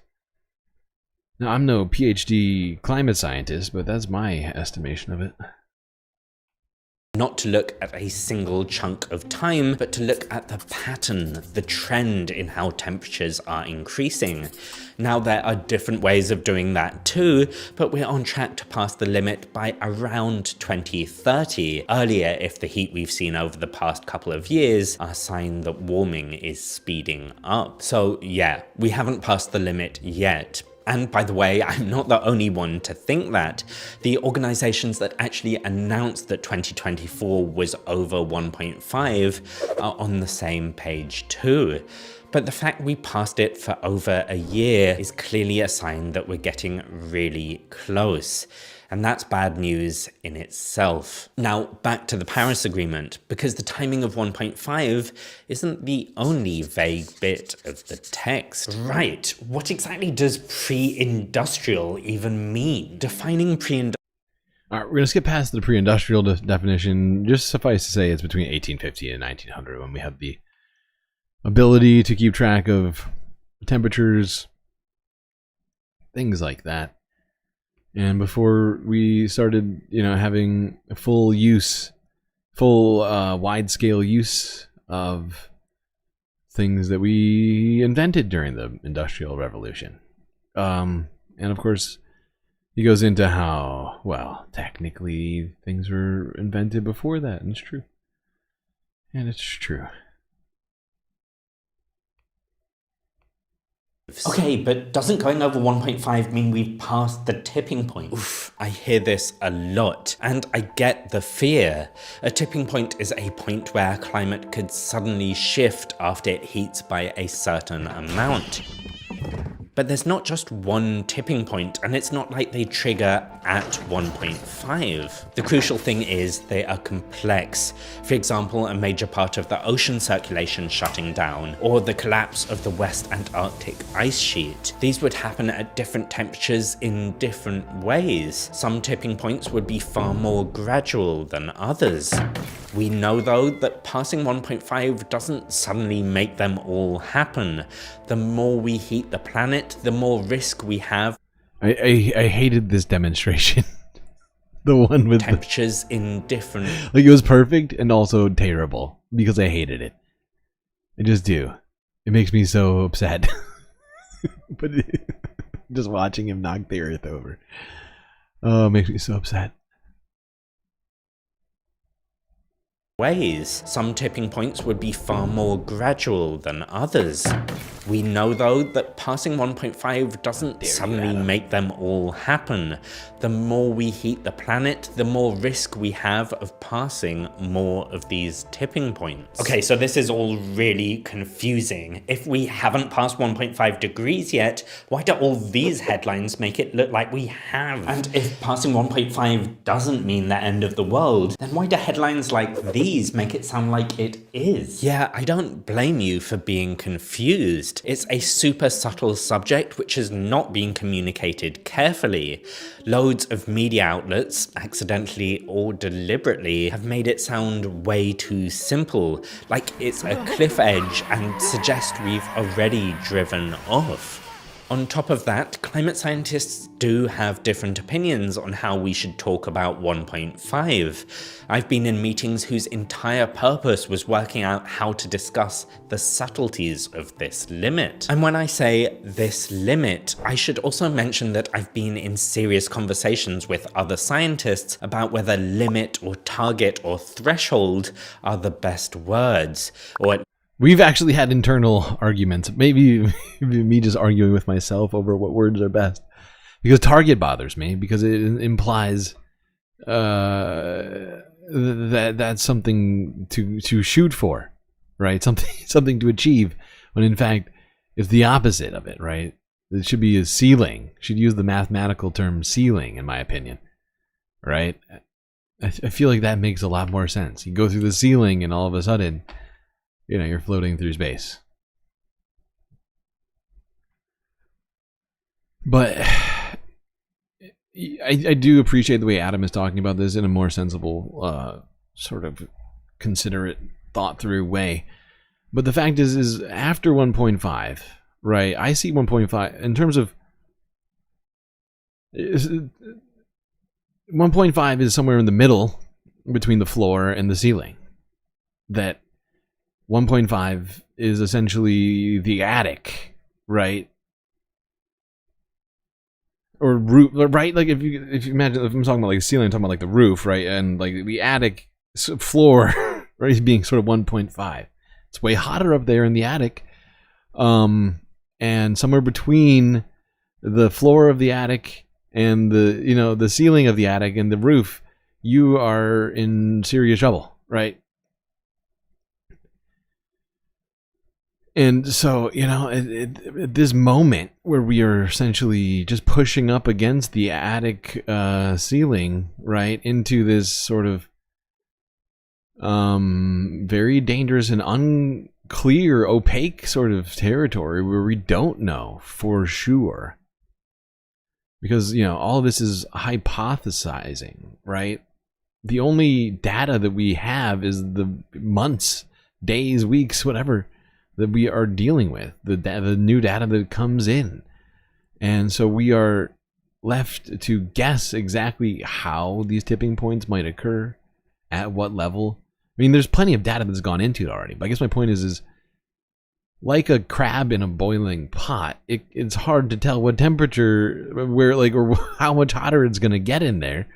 And it seems fine for now, maybe, but that's a false sense of hope, in my opinion. We have to see this range between 1.5 and 2 as being like extreme red alert territory, right? Sure, we are not completely fucked, but we are in trouble.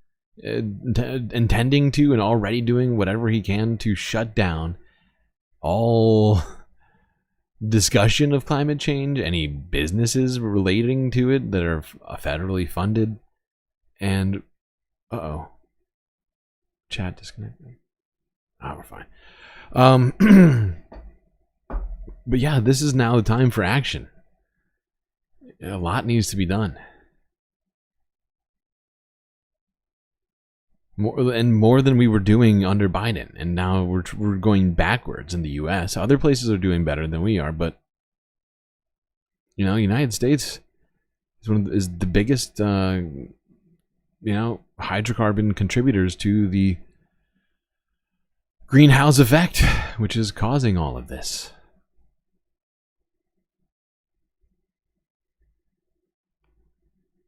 Now, let's talk about this, because we mentioned this earlier last stream. And here's a video discussing it. Because we shifted from an El Nino to a La Nina climate pattern, right? A weather pattern. And a La Nina weather pattern is supposed to be colder than El Nino, but that El Nino has come months ago now, I think. And yet, we just had the hottest January ever in 2025. El Nino Southern Oscillation is a natural climate fluctuation. So it's where the oceans are naturally sloshing backwards and forth between the basins. And this moves water and heat about. And it's a natural oscillation. Like if you were looking down at a river, you might see these fluctuations in the river, sometimes spinning one way, sometimes the other. It's a bit like that. So this causes a temporary warming or cooling in the vast tracts of the Eastern Pacific. And this can then have knock-on effects. It can alter weather patterns, it can shift cloud systems about. And the shift in the weather patterns can actually make this signal larger, makes it grow. And so you get this oscillation between these slightly warmer and slightly cooler periods in the Eastern Pacific. And that has ramifications for global weather patterns where it's temporarily drier or warmer or wetter in certain regions. And it's a natural fluctuation, but it's imprinted upon the longer term trajectory of climate change. the warming of climate due to rising greenhouse gases. Scientists have been quite surprised by this whole El Nino-La Nina cycle because the level of the warmth, even before El Nino got going in 2023, was surprising. And the flip back to La Nina, normally that would reduce, it would temper that warming slightly. So even though temperature is still massively above pre-industrial levels because of the levels of human emitted greenhouse gases, La Nina would have tempered that warming slightly, but this was quite a weak La Nina. So you can barely see anything going on. Watching melting icebergs is one of my least favorite pastimes. Makes me really sad. Oh God, how are we doing on time right now? Oh boy. Goal ends in 5 minutes. Can I extend it? We still have 30 minutes until 6 hours. My God. How are we only just getting into the environmental half right now? We have 2 out of 5 so far. We are getting very close to having that goal expire and the stream ending. All right, let's go to California because, of course, they've been dealing with the aftermath of the fires, but also recent rains have been adding to dangerous conditions. And this is, I believe, outside of the Bay Area. Excuse me, outside of the Bay Area. In, what is this, Sonoma County or something? Anyway, Crown 4 here from yesterday. Landslides in the region have caused dozens of homes are currently under multiple people to evacuate. Dozens of homes are currently under evacuation warnings following that landslide. Crown 4's Teresa Stasio continues our team coverage from Sonoma County. I'm Teresa Stasio in Santa Rosa. This is a very dynamic situation, especially because of this. The rain continues to fall, and that can make the land unstable. Here's what we know right now. Take a look at this video, and you can see for yourself. These homes are over on Deer Trail Court in Santa Rosa. Initially, 17 homes were tagged and put under this order from the county. 2 homes have now since been red tagged. They are unsafe for the residents. The initial big slide happened Tuesday, and it trapped 2 residents. Those 2 were able to be safely rescued. The land involving the slide is part of the Fountain Grove open space. Here is the public information officer with the Sonoma County Sheriff's Department. It's kind of tricky because some of those residents are in city limits of Santa Rosa, and then some are in unincorporated Sonoma County. So we issued an evacuation warning to 12 houses in that area, Deerfield Road or Court. So they're under an evacuation warning, and county officials are monitoring the soils, and we're hoping that nothing else happens and it just stays as a warning and that we don't have to elevate it to an order. A geotechnical engineer, building inspectors, a geologist, and public works crews are out here assessing the situation.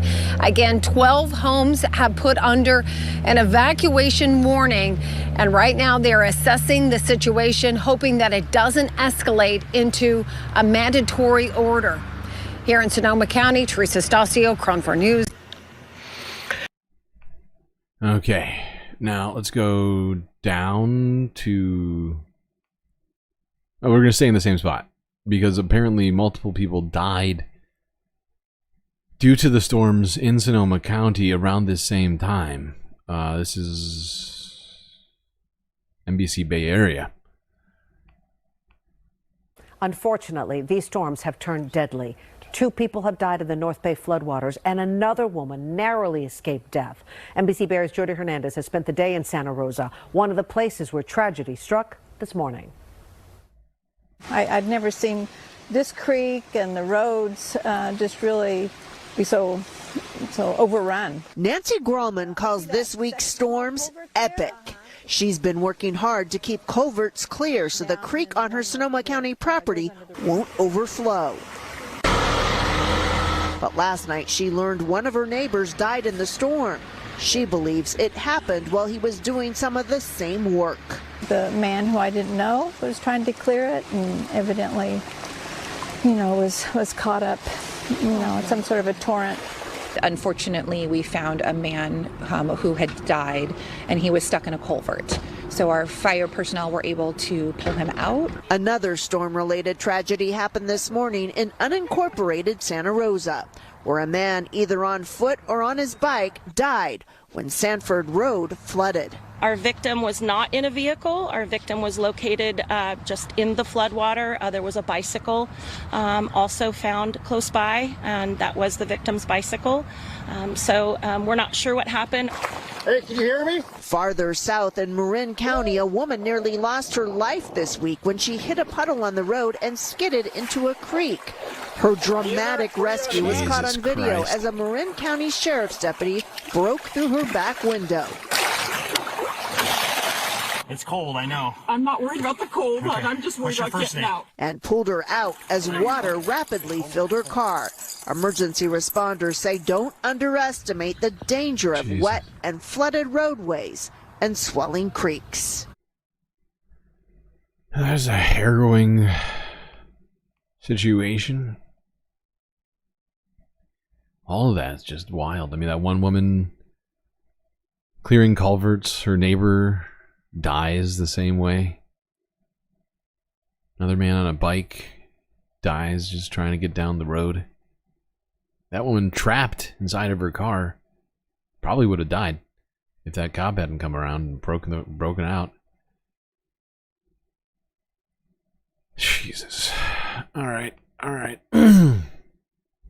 Now let's go down to LA, where, of course, they are still cleaning up after the wildfires, and one thing might get in the way of having a easy time of that being Donald Trump's deportation efforts. California's wildfire victims are facing a new challenge as they try to rebuild their homes and communities. President Trump's immigration crackdown could worsen what is already a shortage of construction workers. CBS News' Mark Strassman has details. On this street in North Pasadena, we ran into about a dozen workers volunteering to clear debris. Potential kindling just 2 miles from the Eaton Fire's burn scar. Many of these workers are here illegally. Good. Bernardo Oserio is their crew boss. He migrated from Mexico 36 years ago and in 2021 became a U.S. citizen. From every single people, they're afraid. What are they afraid of? Deportations. People like to work. They want to work. I mean, they want better lives as well. And there's lots of work to be done. We can do it without them. We cannot build America without them. These are the hands that will rebuild Los Angeles. We found many of those same workers protesting. Resist injustice. This is a rally of migrant day laborers. They're critical to the rebuilding of Los Angeles, but worried they won't get that chance because of the Trump administration's aggressive stance toward deporting anyone without legal status. We will begin the process of returning millions and millions of criminal aliens back to the places from which they came. In California, 41% of construction workers are immigrants, many of them staying here without legal documents. Under the Trump administration's immigration crackdown, deportation officers can remove most immigrants who are here illegally, even targeting refugee programs and birthright citizenship. They learn the trade. You cannot just bring new people, and train them. It's going to take years. So, who's going to do it? Dan Gatsby founded the Los Angeles Builders Association, a trade group for the local construction industry. Is it realistic that Los Angeles could rebuild what's been lost without immigrant labor? It's going to be very... Yeah, no, it's going to be impossible. It's going to take much, much longer. But with Donald Trump's efforts, it would look like we are going to be In a very tough situation. Whoa, my browser just froze.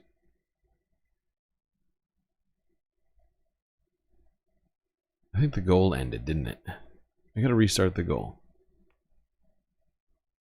Just know the goal still exists, okay, people? There's 3 left. We got 15 minutes. Get it done. 3 super chats or stickers, any combination of the 2. At this point, I'll even accept membies. New membies. Might as well.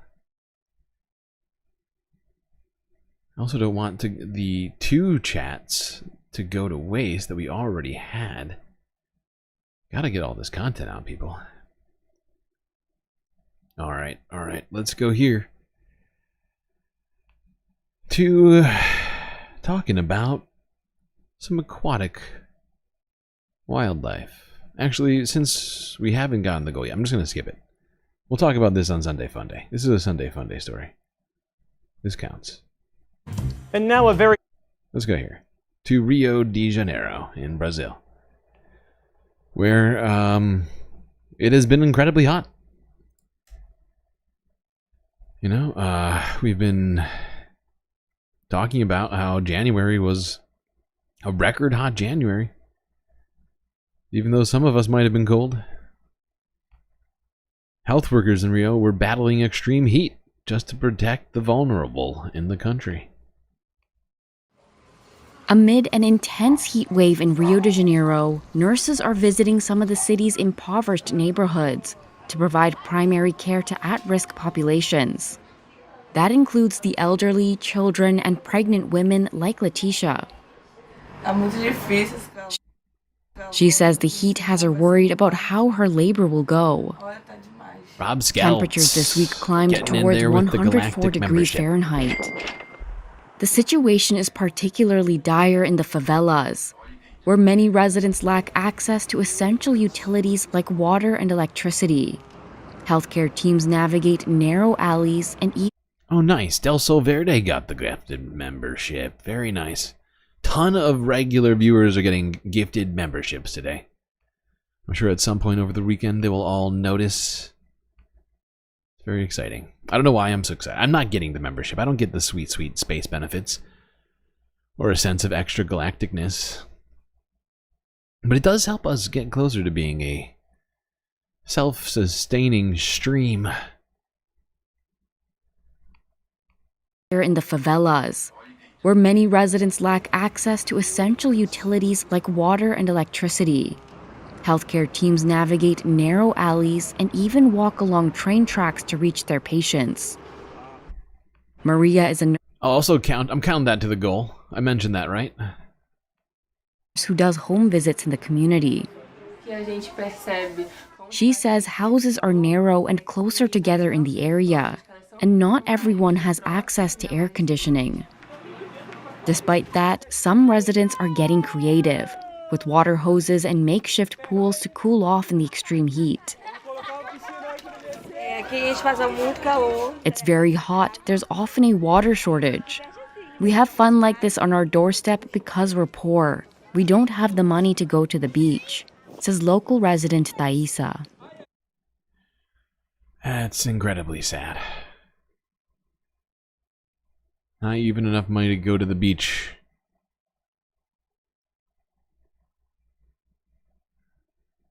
Magaggles became a galactic individual. Thank you, Magaggles, new member. Hope you enjoy your galactic benefits. That gets us even one closer. And we are still 11 minutes away from 6 hours. Oops, clicked the wrong thing.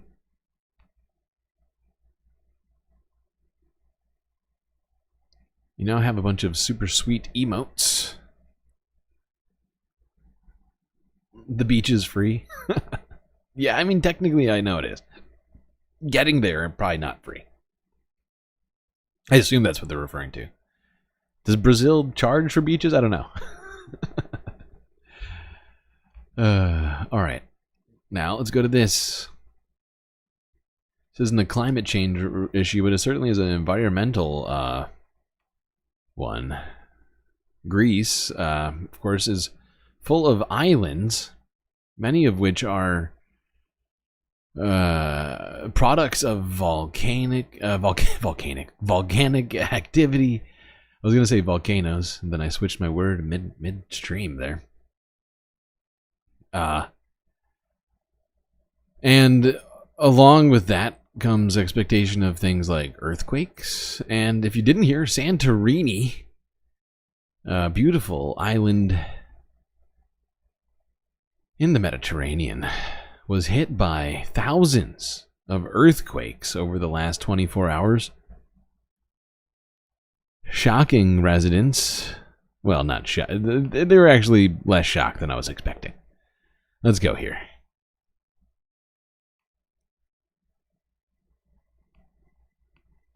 The Greek government has declared a state of emergency on the resort island of Santorini after thousands of earthquakes in less than a week.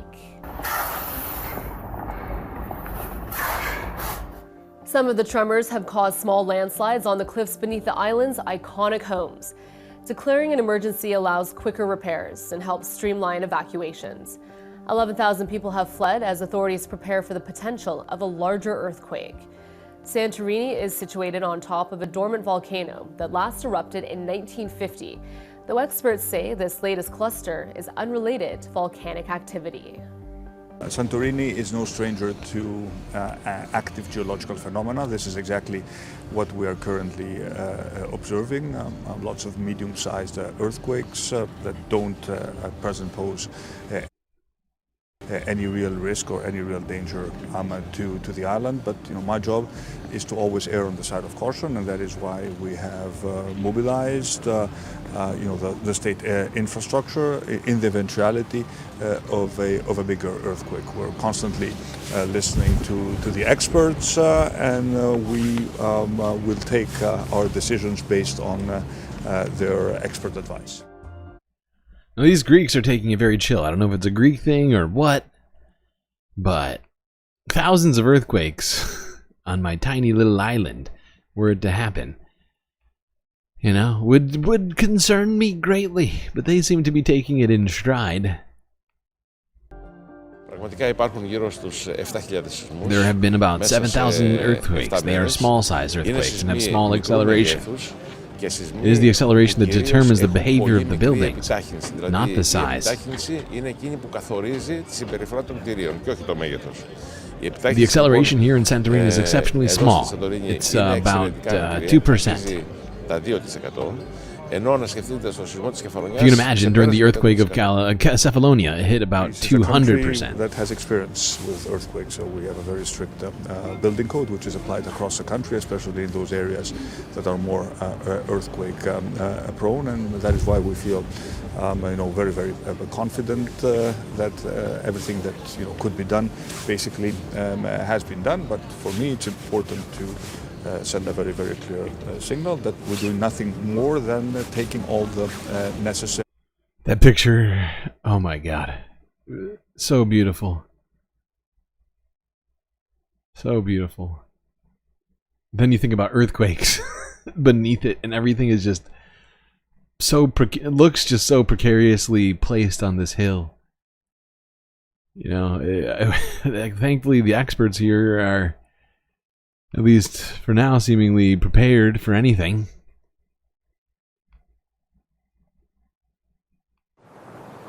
Hundreds of small quakes in Santorini this week have renewed concerns about the safety of decades-long cliffside construction. Experts have long questioned the sustainability of Santorini's tourism boom. And that's particularly true of the caldera, the rim of an ancient sunken volcano whose sides plunge into the clear waters of the Aegean. A 2021 report found that many buildings there had no permits, nearly a quarter of which were tourism businesses. Eftimios Lekas is an expert in dynamic tectonic and applied geology. Those that have occupied the caldera and built on morphological discontinuities, those buildings are particularly vulnerable. so we cannot foresee the behavior of those buildings. Scientists have warned that the seismic activity could last for weeks, and they have not ruled out the possibility of a larger quake to come. The tremors prompted the government to declare a state of emergency on Thursday. It shut schools and deployed the army. Meanwhile, thousands of people left on planes and ferries. Authorities announced landslide warnings for 5 areas, including Santorini's main port. All right. Well, there you go. There's your Mediterranean earthquake update on Santorini in Greece. Hopefully everything goes okay over there and that there is not a larger quake, as that could be bad. All right. Let's go about as far southeast as you can get. Or maybe as far east and quite south. To Australia.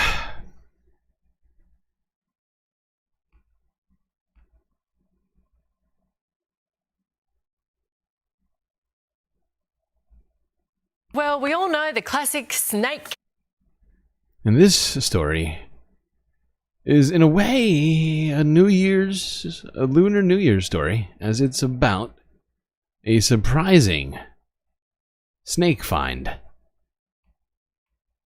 Well, we all know the classic snake catcher story. The homeowner spots one in an unusual place and calls in the expert after a close call. But this next story tops them all, after the snake catcher caught not 1, not 10, but 102 red-bellied black snakes in the backyard of a Western Sydney property. And we're joined live now by the homeowner himself, David Stein. Good morning to you. Snakes alive. How do you feel knowing you had... Jesus Christ. By the way, every single one of these things are quite venomous. Backyard of a Western Sydney property. And we're joined live now by the homeowner himself, David Stein. Good morning to you. Snakes alive. How do you feel knowing you had more than 100 red bellies in your yard? Morning, Nat. Yeah, good now that they're gone. That's a great feeling, but it was exciting to watch the whole thing. Dave, a beautiful yard there, by the way. Tell us how they came to be there. How'd you find them?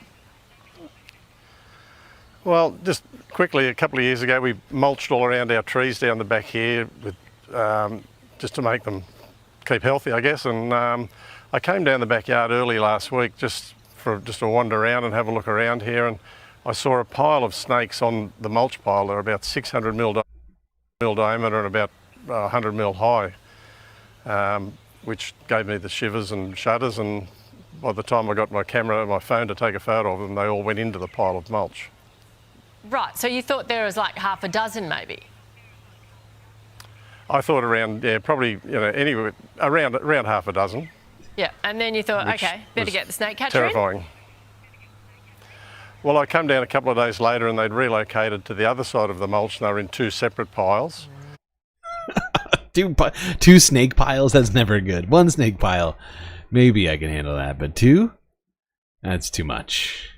That's too much, man! Thankfully, there was people to handle this very slithery situation. And it seems like nobody was hurt, including the snakes. Now, something that is causing problems for not just snakes, but also people, is this. That is the flash flooding that's been happening in North Queensland over the last few days. And apparently similar flooding expected for the region in the coming days. What? Yes, more of it. Good evening. As we go to air tonight, North Queensland is bracing for a second round of wet conditions, with heavy rain once again closing airports and roads. Life-threatening flash flooding has been forecast. There's even a renewed chance a cyclone could form, as one town runs critically short of fresh water.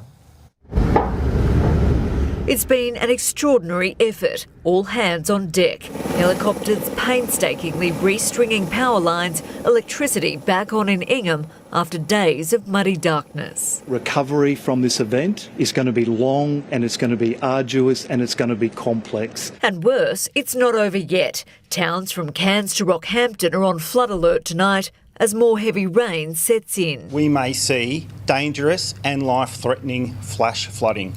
That includes already impacted towns such as Townsville, Cardwell and Ingham. For that period, we are forecasting rainfall daily totals of up to 250 millimetres. It's not just rain that's got authorities worried, but a weak tropical low expected to develop off the coast this weekend that could form into a cyclone. At this stage, the system is forecast to move away from the Queensland coast as it develops early in next week. However, it's rated a low chance of developing into a tropical cyclone. It's deja vu in Townsville, flood-weary locals sandbagging their homes in preparation. Where everything is.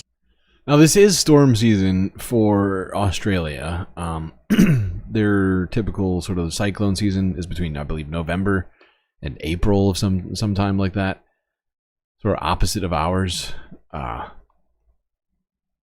yeah, an incredible amount of rain has already hit this region and is expected to return. And I think starting today, actually. Anyways, we crossed over the 6-hour threshold, which means stream's not ending. You know why? Because I'm feeling generous, and also because of how generous you all have been. And I only started the goals. I started them later, probably because I was overwhelmed by other things that were going on. But I've decided, since we got 4 of 5, including those 2 memberships at the end, that's good enough. You know, there was like a ton of gifted memberships earlier in the stream. I'm just doing the math. I think you've all very much paid for this content today, and I'm gonna keep this going. But we did cross over the 6-hour threshold, which means we need a third, and most likely our final break. Although we do have plenty more to talk about here in the final 4th half. But gotta give everybody a moment to catch their breath. Anyway, chat, I hope you've all been enjoying the stream, and if any of these super chats or new memberships are assigned, I'd say you must be. While you're enjoying the stream, if you haven't already, somehow don't forget to hit the like button or subscribe to the stream. Without doing those 2 things, you'll be either repressing our ability to get boosted in the algorithm, or you'll be repressing your own ability to know when we are releasing new galactic content, leaving you in the dust on what's happening, both in space and on Earth. Now, while you're making those little clicky clicks with your fingers, I do recommend considering contributing to the Galactic News Network. And since we've had so many YouTube donos today, I really got to recommend, for those of you that I know are not in the Patreon, to consider clicking the little link we've got in my bio on YouTube and or Twitch. Just click the About section on my page on YouTube. Click the link, go to the website, become a patron on Patreon. It costs just as much as a YouTube membership. And no, you don't get emotes, but you do get a bunch of other super sweet benefits unseen by the rest of the Milky Way galaxy. That's right. So many benefits, I'm not even going to name them. You can just go there and look at the tiers and find out all that you're missing. Alright, chat, enjoy this short galactic intermission. Grab yourselves a drink, maybe a snack, and I'll be right back.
Alright, chat. I'm back.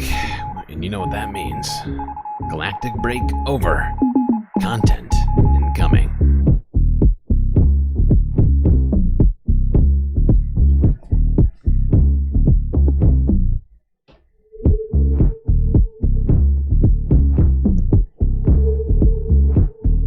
Okay.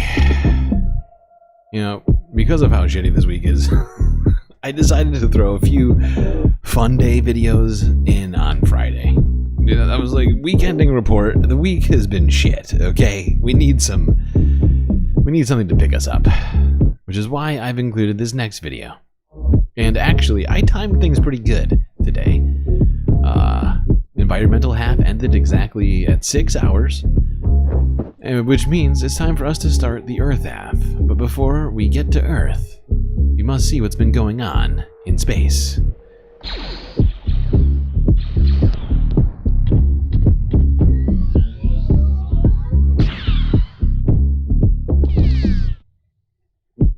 And it looks like, after all of these years, SETI project, much effort has been put in at contacting alien life. It seems... What's that? What? Oh my god. They finally responded. I wonder what they have to say.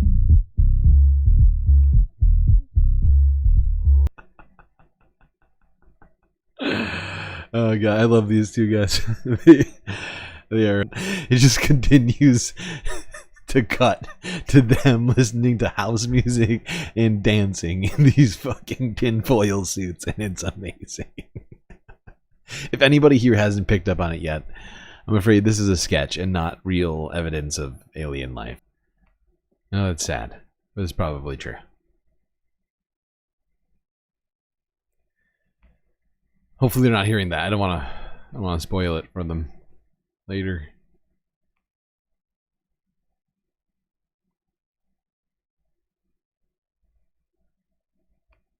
All right, on to the Earth news. The actual Earth news. All right, yeah, it's not great on Earth right now. I actually could go for a fake alien contact, big time. Because this human contact, not feeling it right now. This particular human contact, one Caroline Leavitt, White House press secretary, was back at it again, talking about all the great stuff in her mind that Donald Trump is doing in his first 3 weeks in office. This was from 2 days ago, discussing Trump's, well, sort of Trump's, but also Mark Rubio's little Marco. Don't worry about it, little Marco. Little Marco's little trip to Little Panama. About that little thing with the canal in China. China! Throughout the transition and during his inaugural address, President Trump made it known that the United States cannot and will not allow the Chinese Communist Party to continue with its effective and growing control over the Panama Canal. Control. Following Secretary Rubio's successful first trip and visit there over the weekend, Panama's president said he will allow its participation in the Chinese Communist Party's it will no longer allow the participation in the Belt and Road Initiative. That participation will expire. This is significant because Panama was the first Latin American nation to join. Yeah, how dare other countries try and help other countries? That's our job. I love that. I love how Caroline Leavitt is like, you know what? Multilateral, what do you call it? Multifaceted cooperation in this tiny planet of ours. Unacceptable. Must all be America. And also, the Panama Canal still not in control by China. And the Republicans, the Donald Trump White House has provided zero evidence to any of these assertions of theirs. I've been waiting. I assumed they were going to talk about something, and all I've heard yet was that, who was it? Was it Marco Rubio who said it? I don't think it was. It was somebody else. Maybe it was like Tom Tillis or something. One of these idiots was like, there was a bunch of signs. You believe me, now they're all gone. They were running around taking them down before Marco came here, but I'm telling you, there were Chinese signs. We just don't have pictures of them. Because that's what I was waiting. I remember someone saying something about Chinese signs all over Panama, but I haven't seen any of them bring out any pictures. And in a world with cell phones in every person's pocket, with a claim such as bold as the entire Panama Canal is covered in Chinese signs, you would think there would be at least a few photos. Haven't seen any. But Caroline reminding us of how great Donald Trump is at ending any sort of diplomacy between other countries, making it all about him. Let's go to Little Marco, Secretary of State. Replacement for Matt Miller. Damas y caballeros. Ladies and gentlemen, let us welcome His Excellency Luis Abinader. I'm not confused about Panama. We had conversations. I felt there were strong first steps. We have expectations we made clear in those conversations. I respect very much that Panama has a process. They're a democratically elected government. They have sovereign rules. They have laws. Country. They're going to follow their process. The United States has a treaty obligation to protect the Panama Canal if it comes under attack. That treaty obligation would have to be enforced by the armed forces of the United States, particularly the U.S. Navy. I find it absurd that we would have to pay fees to transit a zone that we are obligated to protect in a time of conflict. Rubio, U.S. Secretary of State. Now, I've been trying to figure out if this is true. I'm going to give it another shot right now. Yeah, we got distracted last time I was looking this up, so bear with me for a second.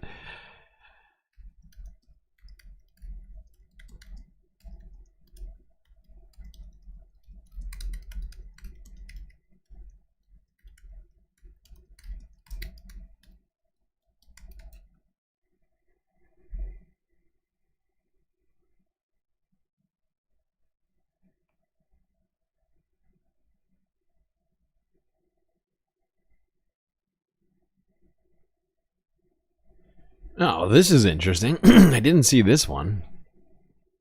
Now, this still doesn't clarify. And what Rubio was saying suggested that during an attack on Panama, warships would have to pay to get through the canal.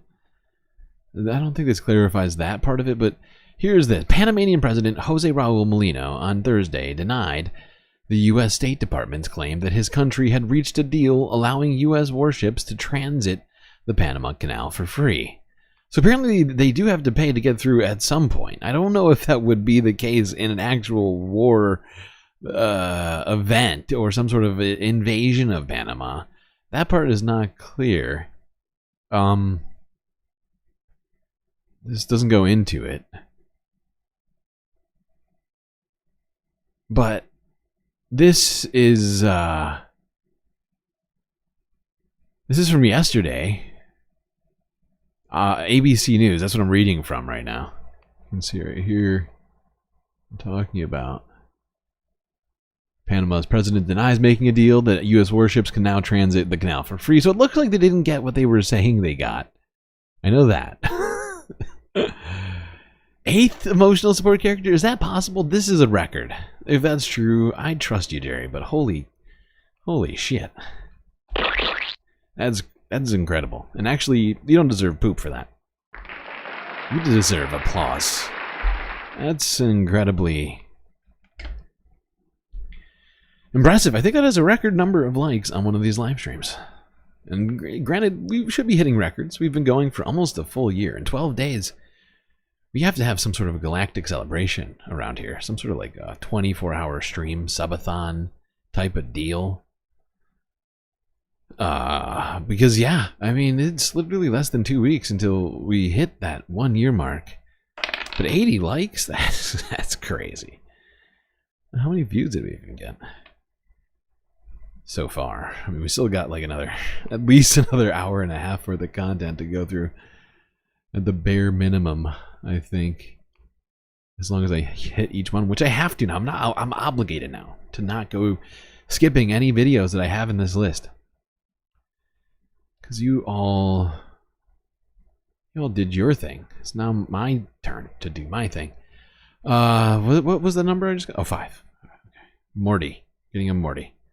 Alright, now we're going to leave Panama. Go a little further south. What I found fascinating and kind of hilarious. And also infuriating to some degree, although it's not surprising whatsoever, I guess. Although the level of cultish behavior being exhibited by not Donald Trump's MAGA supporters, Republicans in the United States. No, I'm talking about the reaction of South American leaders. It's wild. I mean, Javier Milei and Nayib Bukele, right? El Salvador and Venezuela, 2 countries that, have sort of a... I'm sorry, did I say Venezuela just now? I meant Argentina. I'm so sorry, Maduro's in Venezuela. I don't know why I was thinking Venezuela just now. But when it comes to El Salvador, when it comes to Argentina, these 2 countries have seemingly, not just gotten in line behind Donald Trump, but have been going out of their way, sticking their neck out on all this stuff to be like, Donald Trump, you're the best. I mean, they're both sort of viewed as being Trumpian sort of figures. But the level to which they've gone to impress Donald Trump is kind of hilarious. I'm not going to lie. El Salvador, of course, suggesting that they would take in anyone that the United States wanted to deport, whether they were a U.S. citizen or a citizen of their country or of another country. They didn't care. They would just take a very small fee and would house any prisoners. Of course, El Salvador has horrifying human rights records with their prisoners. And Argentina, Javier Milei, who has, dollarified their banks, which has ruined their economy, utterly destroying people's lives who weren't already whose bank accounts weren't already filled with American dollars, were utterly just fucked over that. And of course, his austerity politics by way of ending a whole bunch of different government agencies that existed before him. It's all been going on. But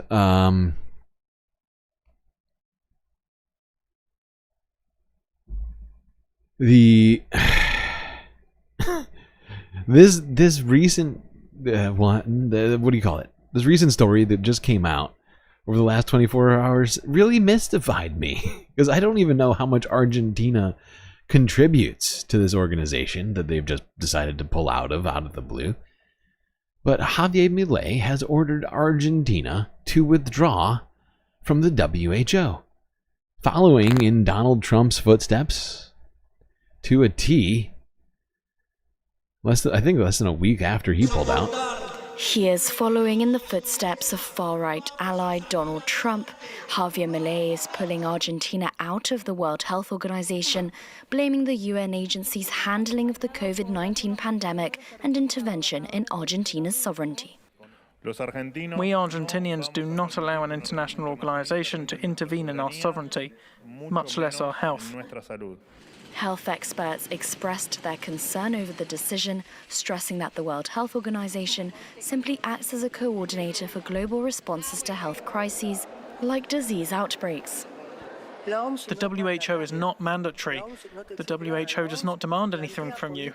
The WHO proposes public policies, and then the health authorities of each country decide whether or not to implement them, and in what way to implement them. But there's no violation of sovereignty.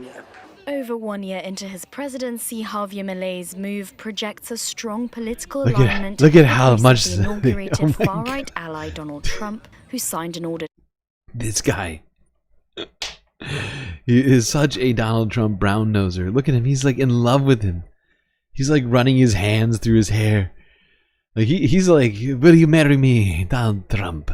Like that's the vibes I get from this meeting. It's so creepy. Alignment with recently inaugurated even Donald Trump looks even Donald Trump looks almost put off by it. He's like, "Wow, people really love me, but this is a lot." Order to withdraw from the UN organization within hours of taking office. His decision also casts new doubt on Argentina's future adherence to the 2015 Paris Climate Change Agreement, which the US also removed itself from. Despite leaving the WHO, Argentina remains a member of the Pan American Health Organization, but former health minister warns that this could have consequences. Yeah. If you leave the WHO, the Pan American... Of course there's going to be consequences. Not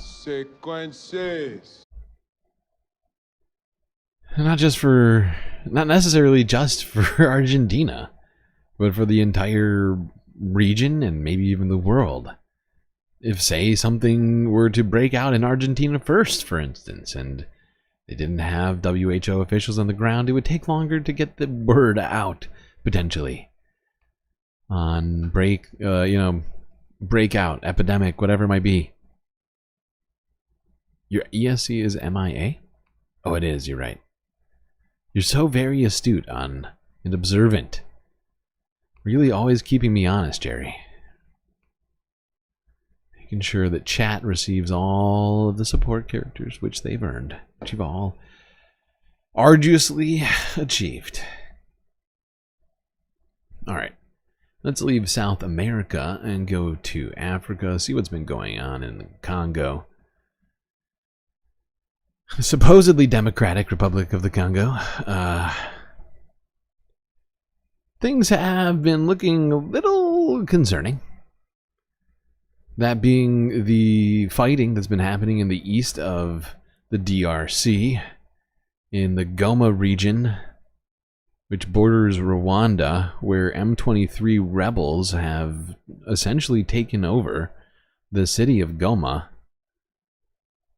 and is, as a result, a lot of red flags besides from the actual Human Rights Chief. From the actual takeover of this region, comes other concerns regarding human rights and access to food and other sorts of things, as much of it is sort of just suddenly cut off. The UN Human Rights Chief has warned that the conflict in the Eastern Democratic Republic of Congo risks spreading and the worst violence may yet be to come. Volker Turk was speaking at an emergency session of the UN Human Rights Council in Geneva.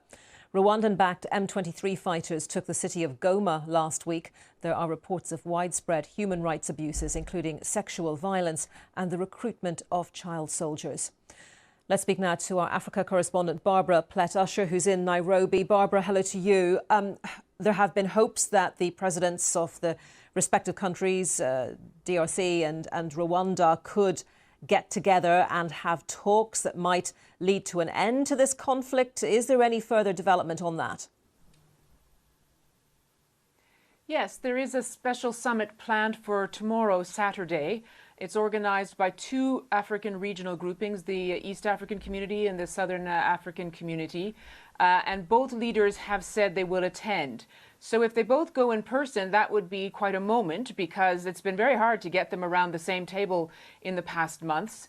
But we're not clear whether the Congolese leader will attend in person or whether he'll attend virtually. And there have already been two emergency summits, one by the East African Community and one by the Southern African one, and now they're bringing their forces together to again try to address this conflict, because the concern is growing that it is going to escalate, and there is a concern that it escalates beyond the borders of the Democratic Republic of Congo, not to mention the great damage it has already done, the people who've been killed, the interruption to services, the humanitarian crisis. So there is pressure from the concerns of the region. Also, you heard that you mentioned the UN official there at the Human Rights Council, the UN Secretary General. They all got this same warning that things could get much worse.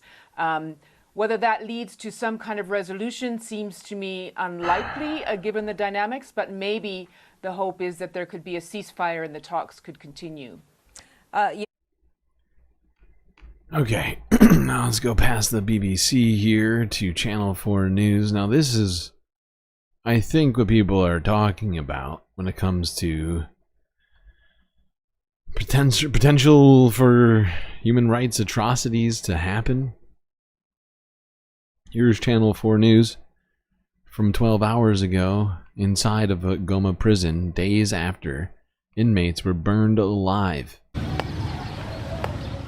Almost 2 weeks since Goma fell and Munzenze prison went up in flames, they are still removing the bodies. Today, as we arrived, so too did the Red Cross. Here, to clean up one of the most horrifying incidents this recent conflict has produced. On the night of Sunday the 26th, the M23 rebel group was on the verge of capturing the city. In the chaos, a prison break got underway and fire engulfed the building. More than 4,000 inmates escaped. As the M23 fighters were closing in on the city, the prison guards fled. We are told the inmates then set fire to try and escape, but some of the women were trapped.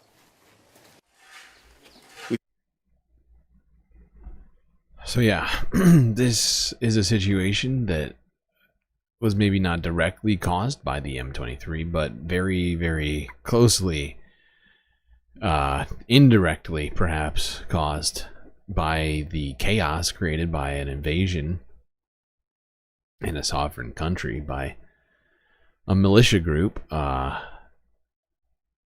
and leading to, you know, a horrifying situation. People trapped inside of a burning prison because prisoners decided to seize the moment to get out.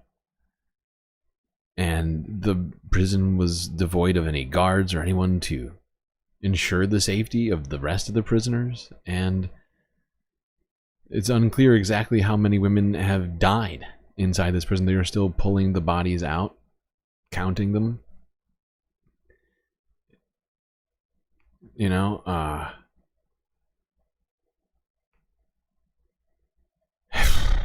and like, don't even get me started if ethnic cleansing begins. I mean, that is entirely possible. There's a lot of, that's a huge part of this situation between the M23 and the Congo, the Tutsi, Hutu sort of. It just hasn't ended, right? And it's, you know,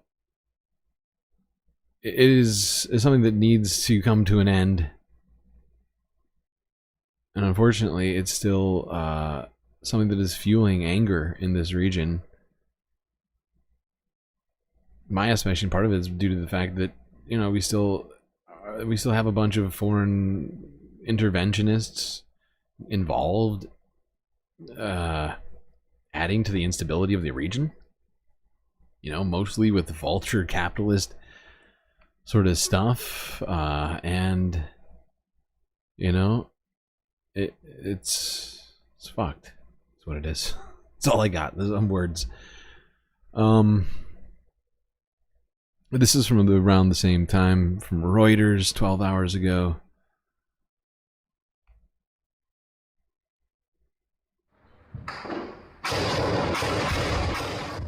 The United Nations human rights chief said the worst could be yet to come in East Congo's crisis. Speaking at a UN emergency meeting on Friday, Volker Turk said he was deeply disturbed by the escalation. He warned that abuses including rape and sexual slavery may increase, and the conflict could spread beyond the country's borders. The UN meeting was called by Congo to investigate massive rights violations it blames on Rwandan-backed M23 rebels, who have taken the city of Goma since late January and are seizing more territory. Turk criticised Rwanda for the rights violations. Since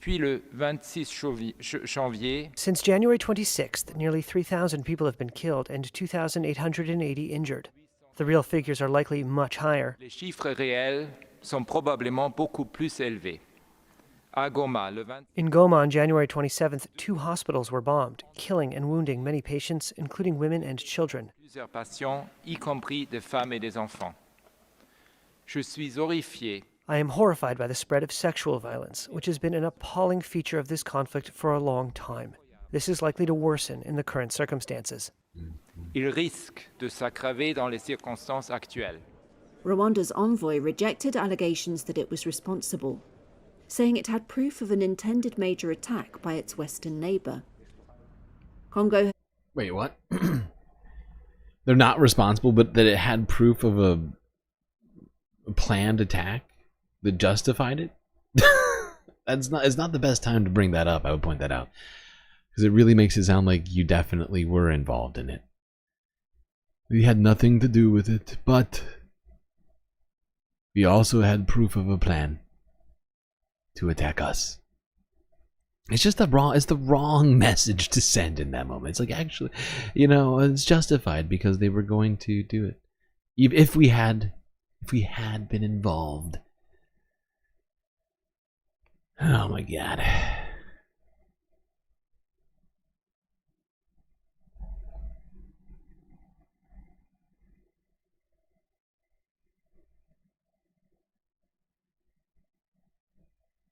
All right. Well, I'm sure many of you were expecting this time to come eventually.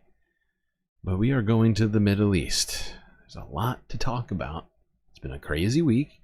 We're not going to talk about all of it, or we're not going to. We think we all know much of what's happened over this week involving the Middle East, what Donald Trump has had to say, but we're going to go over some of it for sure. Let's go here to Middle East Eye first. 2 days ago at the UN. Shall I sit? President Trump, oh, where to start?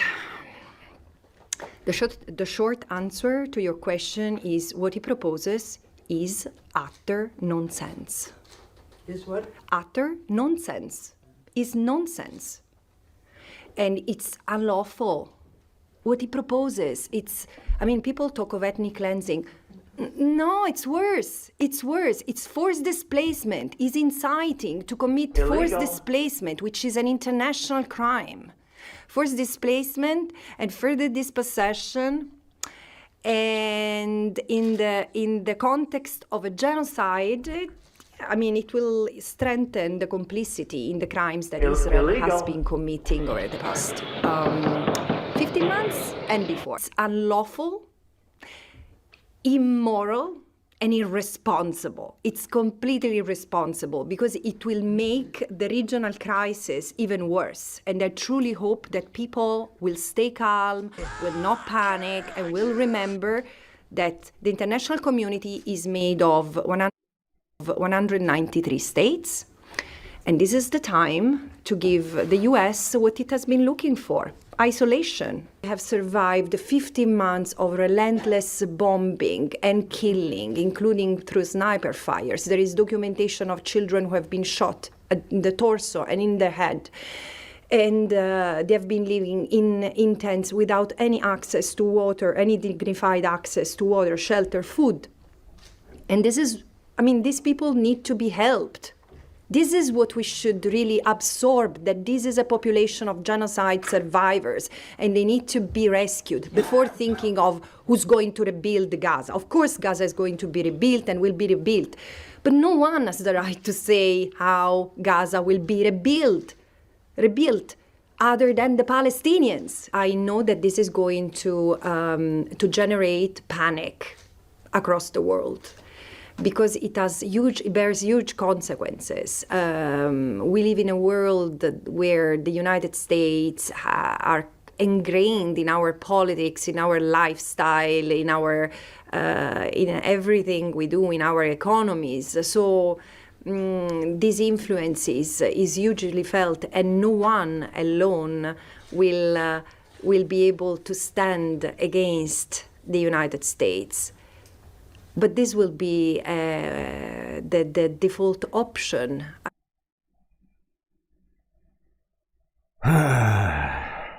Very wise words here from Francesca Albanese, the UN Special Envoy for Palestine,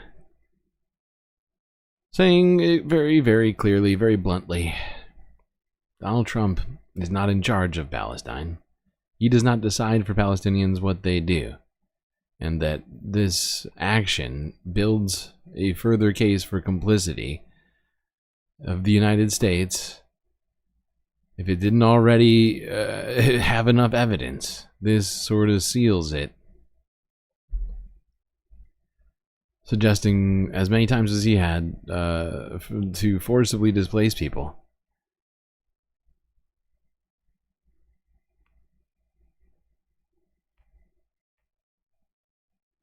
Let's go to democracy now.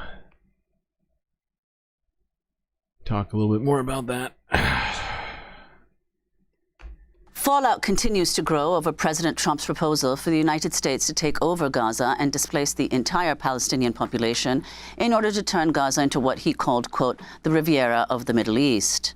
Trump made the shocking announcement at the White House Tuesday while meeting with Israeli Prime Minister Benjamin Netanyahu. The Trump administration has since tried to walk back some of the president's comments. Secretary of State Marco Rubio said Palestinians would only be temporarily removed from Gaza. Meanwhile, Israel's defense minister, Israel Katz, has ordered the Israeli army to create a plan for what he calls the, quote, voluntary departure of Palestinians from Gaza. On Wednesday, UN Secretary General Antonio Guterres warned against any... I love that. Once again, Donald Trump. And it's a sort of almost a repeat of his first presidential term, right? Where Donald Trump says something that nobody else was expecting to hear, or at least that many people in the administration were not expecting. And as a result, you got like 3 different stories. Carolyn Levitt saying one thing, Marco Rubio saying another, whatever, you know. We saw, what's his name, Witkoff, and the other idiot over there saying 2 different things. Like, but Donald Trump seems pretty serious about it, regardless of his administration attempting to change tact. For the ethnic cleansing of the territory. Palestinians have widely condemned Trump's proposal. This is Qasim Abu Hassoun, a displaced Palestinian living in Rafah. No matter what the Israeli defense minister says about the displacement of the people of the Gaza Strip, this is not possible. This is our country, our land. We will hang on to it until the last moment. We've been waiting for 1.5 years, just like the baby waits for food and water. We have waited for the ceasefire to start to come back to our homes, despite that we don't have houses or homes anymore. So we got displaced to the rubble, and we built tents and stayed. We're joined now by Palestinian-American political analyst Omar Bedard. He's a member of the National Policy Council of the Arab American Institute. Omar, thanks so much for being with us. Respond to what President Trump laid out and Netanyahu underscored as they stood at a joint news conference in Washington, D.C. He talked about the Gaza being rebuilt by the United States as a Riviera on the Mediterranean, and again is pushing Arab countries to accept the Palestinian population. He said America would own Gaza. You know, Amy, everything Trump says and does is a little bit extreme, but the lunacy of this particular proposal is really in a class of its own. Now, we've heard a lot of comments from Washington of politicians who glibly say racist things like flatten Gaza and turn it into a parking lot or whatever else. But what Trump has done different is that he's put this forward as a serious proposal, essentially making it official U.S. policy, the destruction of Palestinian society, the scattering of Palestinians to neighboring countries. And on top of that, for the U.S. to just come and take Palestinian territory over and make it part of the United States. I mean, this is just, it's difficult to find the words to really describe how absurd that is. But the most despicable part of it is that it was framed as concern for Palestinians. That's why we're doing this. Come on! At a time when he's standing directly across the podium from another man who's smirking, who is wanted by the International Criminal Court because he is responsible for the destruction of Gaza and the devastation of a civilian population, the slaughtering of tens of thousands of children and making it unlivable. All you would need in this case is for the US to tell Netanyahu to stop destroying Gaza and allow it to be rebuilt so that Palestinians can live there as a free people in their own country. And yet that seems to be not on the table because Trump does not see Palestinians as human beings. He thinks they can be moved around like cattle. And that's where this insane pronouncement actually comes from. And the fact that Netanyahu sitting there with glee in his face, you could see it. The dream of the right wing in Israel for a very long time has been to drive Palestinians completely out of the area so that Israel can just expand and take all over that territory. It's difficult to imagine that we'd be living in a moment in which the president of the United States is openly advocating that position and facilitating one of the worst crimes that we would have ever seen in history if Israel is allowed to. Yeah, and what's funny about that sound shot right now, this one. It's about America World Police, right? And in this case, we're not playing police. We're literally just ignoring all international laws. You know, I guess police, what's it called? Qualified immunity, right? So, Omar, what do you think the impact of these statements will be? One of the other things that Trump said is that he's discussed this plan with leaders in the region and they all, quote, love it. So if you could say, what do you think the impact will be and how have leaders in the region actually responded? Yeah, Trump is basically lying. I mean, there's nobody who lies more than he breathes, probably, than Trump does. And everybody in the region actually wants an end to this absolute horror show that was been put on for the past 15 months of Israel's genocide in Gaza. And they want a way to diffuse the situation. And instead, Trump is proposing to exacerbate it, make it worse, and to also impose a refugee crisis on neighboring countries. All of it, nobody wants this, with the exception of Israel and some of Trump's, high dollar donors who are pushing for this idea that Israel should control the land from the river to the sea. That's who wants this plan.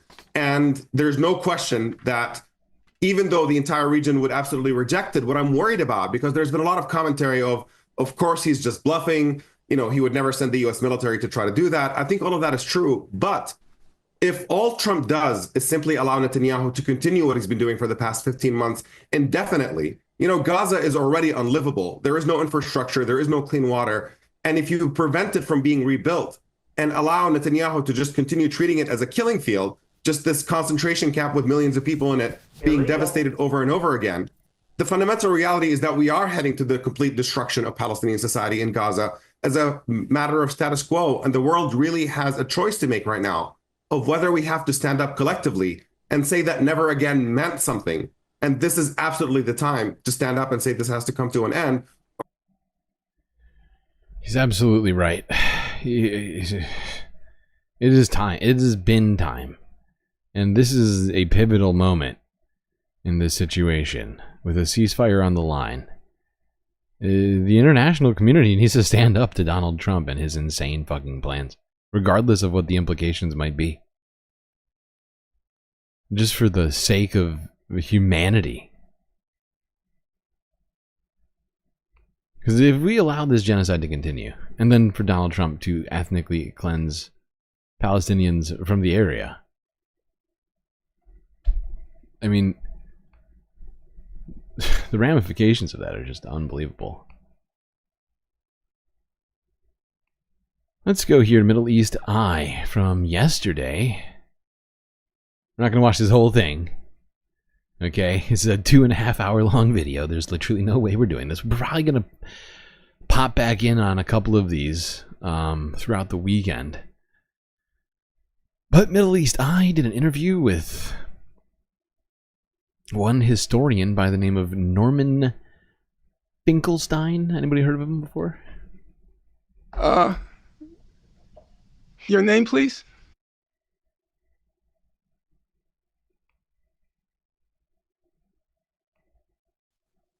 One wants the ceasefire.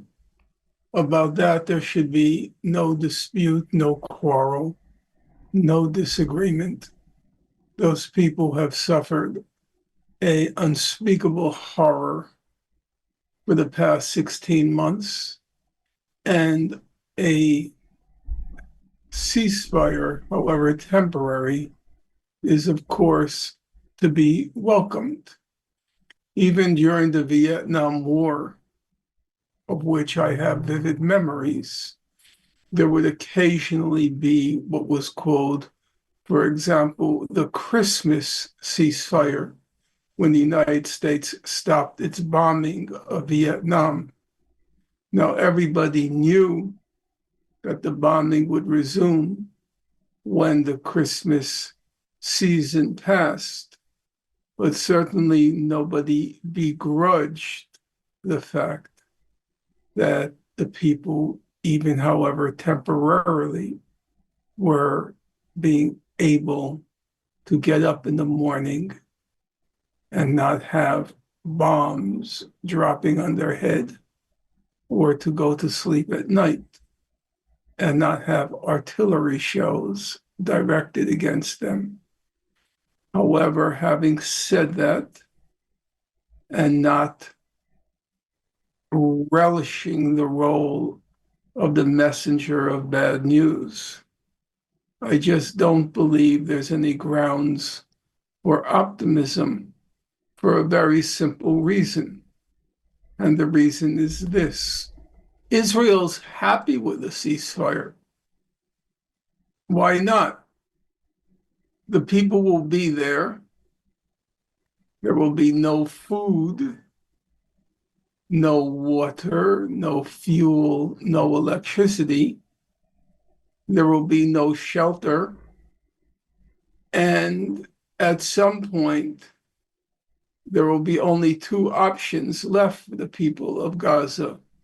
One, to leave, or two, Hamas resumes its armed resistance, and then Israel will have the pretext for round two. I hate to do this. I love Narm, but he talks so goddamn slow. It's almost like listening to him at 1.5 is like listening to a normal human speak at regular speed. In the horrors. Now, you may object to what I'm saying on the grounds that, but the ceasefire incorporated humanitarian assistance and eventually reconstruction in Gaza.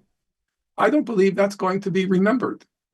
After Operation Pillar of Defense in 2012, the Israelis had to decide whether to agree to a ceasefire. And the ceasefire included provisions for ending the criminal blockade of Gaza. And the defense minister of the time was Ehud Barak. And Ehud Barak famously said to the Knesset when they were debating whether to sign the ceasefire, he said, in order to encourage them to agree to it, he said, once the ceasefire is in place, everybody forgets about the rest. What you agree to, everybody forgets it. And that's what's going to happen here. If bombs aren't dropping, if people aren't dying of violent death, which one has to distinguish from a death from starvation, if bombs aren't dropping, if people aren't dying of violent death, then it disappears from the headlines. Once the hostages, and on both sides the hostages are exchanged, it disappears from the headlines. Now, one might say that dying of starvation is a violent death, but I think what Norm is trying to get at is that in terms of media, in terms of just sort of the... I hate to talk about it like this. It's so cold and calculating. But that's what's happening, right? Is that, you know, only certain things are getting coverage. And if bombs aren't going off, if people aren't getting sniped in the streets or, you know, gunned down by drones, the discussion of the starvation of Palestinians has almost completely been removed from much of the conversation in the Western media right now, even though the situation on the ground has barely changed, if at all. Even with the opening of aid, it's still been slow going getting that aid inside. And the only time it will reappear is if Hamas then says, what happened to the humanitarian aid? What happened to the reconstruction? Because Israel won't allow it. Of course it won't allow it. We have a long history. One of the sad things about listening to pundits discuss the matter is they have no knowledge whatsoever of the history. There was an agreement to lift the criminal blockade of Gaza after Operation Cast Lead in 2008-9, after the Mavi Marmara incident when the humanitarian flotilla came under attack from Israel and it created an international scandal. There was an agreement to lift the blockade. After Operation Pillar of Defense, after Operation Protective Edge in 2014, nothing came of it. It's all exactly, very cynical, but very true what Barak says. Ehud Barak said, the defense minister, once the prime minister, he said, once the ceasefire is in place, everybody forgets the rest. And after Operation Protective Edge in 2014, there were provisions to ease the blockade of Gaza. And as we all know, nothing came of it. And that was actually the preamble to the Great March of Return in... Right. The second Intifada, if I'm not mistaken. A completely peaceful protest where snipers gunned down Palestinians who just wanted to be free and unimpeded to live. Oh, God. Am I right about that? I think I'm right about that. All this stuff sometimes gets caught up in my head and jumbled around. Unlike Norman Finkelstein, he seems to know everything about these situations. I have not spent as much time as he. Alright, let's go on this topic here. Keep it going, Norm. Come on, what's happening? Persist in their path of making Gaza first unlivable, and then second, facilitating the expulsion, de facto expulsion of the population in Gaza. The one variable which my friend Muin Rabbani caused me to think about was the fact that Trump certainly knows that the Gaza question became an escalating catastrophe for Joe Biden, the previous president, and that public opinion was not overwhelmingly, but certainly substantially, preponderantly opposed to what Israel was doing, which would make it hard for Trump to give blanket support to Israel in the event that hostilities erupted again. And so Trump doesn't want Gaza. That is something, the way that Norm puts that really stuck with me. After hearing it earlier today, I was like, yeah. It's weird because, at least, and I was talking about it earlier, how we were going to miss Matt Miller one day. Because we got Mark Rubio now as Secretary of State, which is just fucking crazy shit. Wait, don't worry about it, little Marco. Gentlemen. Taking crazy pill.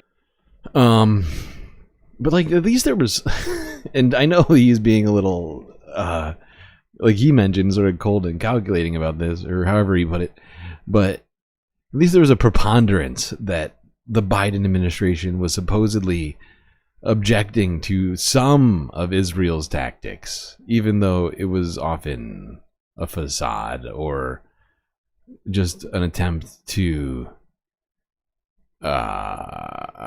obfuscate the reality, maybe. But for instance, the ending of the bomb, the sales transfer of the bombs, the big ones, right? Whatever, the 3,500 pound bombs, stuff like that. That while it wasn't enough, it was, I don't know, it was at least some sort of attempt to say, you don't need these, you don't need to keep doing what you're doing, whatever. Even if they continued giving Israel as many other arms as they wanted, even though they continued to, it was at least, there was if,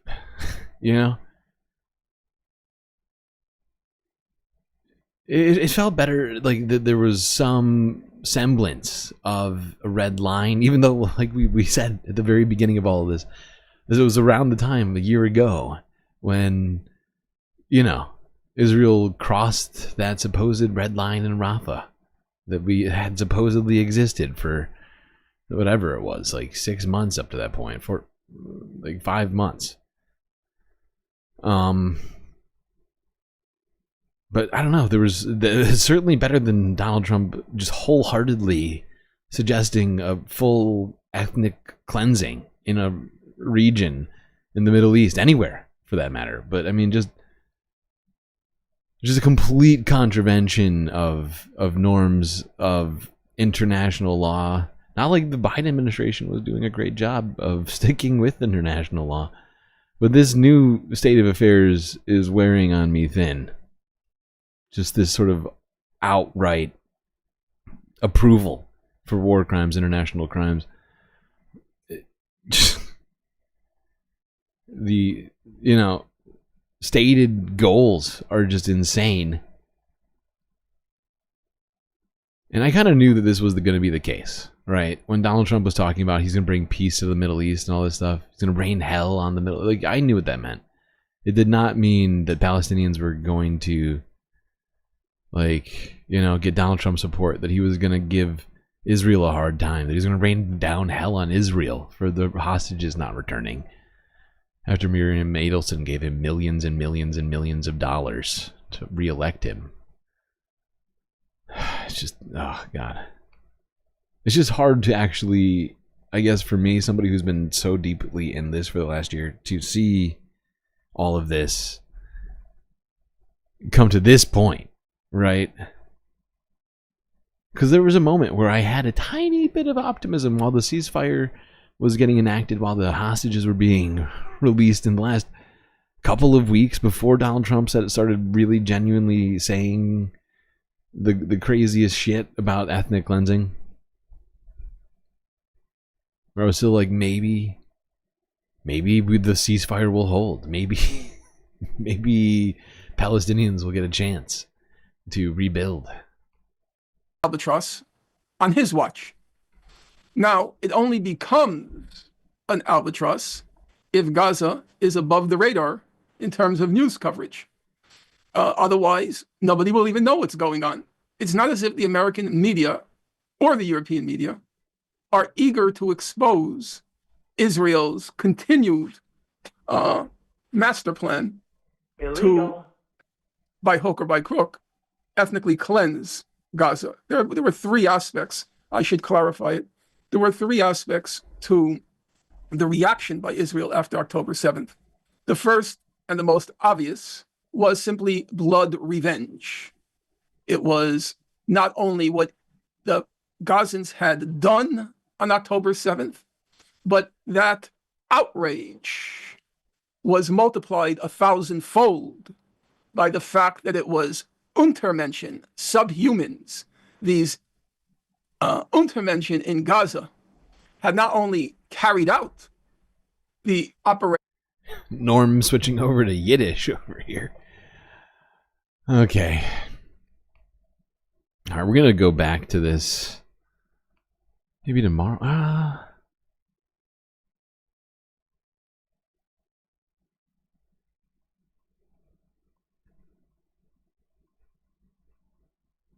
Actually, I'm going to skip ahead to this a little bit.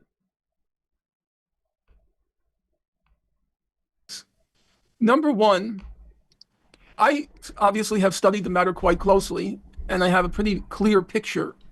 After Operation Pillar of Defense in 2012, it didn't last long. It lasted 6 days, if my memory is right. And afterwards, the people celebrated in the streets. They were euphoric.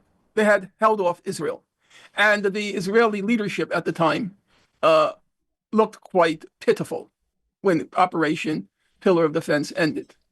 Operation Protective Edge was different. Now, just to give you the relative numbers, Operation Cast Lead in 2008-9, about 350 children are killed, 6,000 homes are demolished, and 600,000 tons of rubble are left behind. That's Cast Lead. Operation Protective Edge, it's about 550 children killed, 18,000 homes destroyed or severely damaged, and about 2.5 million tons of rubble. Each time, it was seen by the world as an unspeakable horror. You're probably too young to even remember Operation Cast Lead, but that caused huge demonstrations around the world at what Israel was doing. After Protective Edge, the head of the ICRC, the International Committee of the Red Cross, his name is Peter Maurer, and he went to observe what happened in Gaza during Protective Edge. And he stated, I've never seen destruction like this ever before. Bear in mind, this is the guy who goes to combat zones as a professional, his CV as the head of the ICRC. He said, I've never seen such destruction ever before. Now, in the current situation, it's not 18,000 homes that were destroyed in Gaza. It's about 300,000. It's not 550 children who have been killed. It's probably on the order of 15,000. It's not 2.5 tons of rubble. It's 50 million tons of rubble.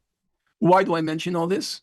Because after Protective Edge, when people came out of their shelters in Gaza, or where they were secluding themselves, they weren't shelters, obviously, where they were secluding themselves, and they looked around, popular support for Hamas precipitously dropped. They hadn't realized what happened during those 51 days of Protective Edge. They hadn't realized it. My guess, but these are matters of psychology, and I don't pretend to any kind of expertise. My guess is, once the dust has settled and they see what's happened, I think there may be a decline of spirits and support for Hamas. That's my guess. But I said I have to be careful about these things, because during the war in Vietnam, one of the things that everybody wondered, how did these people maintain their esprit de corps in the face of the United States dropping the equivalent of 2 atomic bombs on Vietnam every month? Yours' generation has no concept, not even a clue of an idea of the horror that the U.S. inflicted on Vietnam, which defined my whole generation. But the people managed to persist, to persevere, until they finally inflicted that military defeat on Vietnam.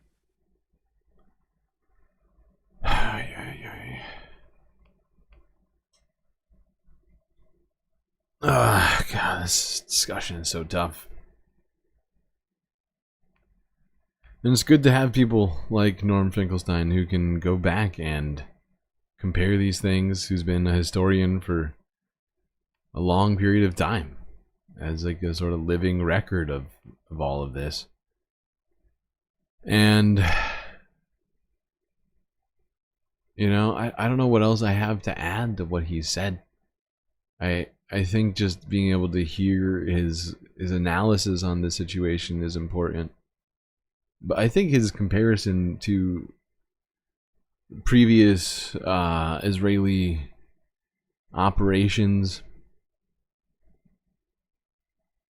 and the discussion around Hamas's popularity is a sort of fluid situation right now, but he does make a pretty good argument for what may happen here. Or people may, while for now they may feel more support from Hamas than had been there for the previous decade. That may change as, you know, all this drags on further, or if it does in fact clear up, people get a moment to start thinking about everything. Now, what that means for the future, who knows? Will that mean the Palestinian Authority winds up controlling both the Gaza Strip? And if it continues to be controlled by, I mean, it's hard to even call it controlled by Palestinians.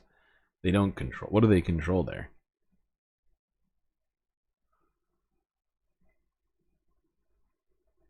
It's a question we're gonna have to try and answer as things go.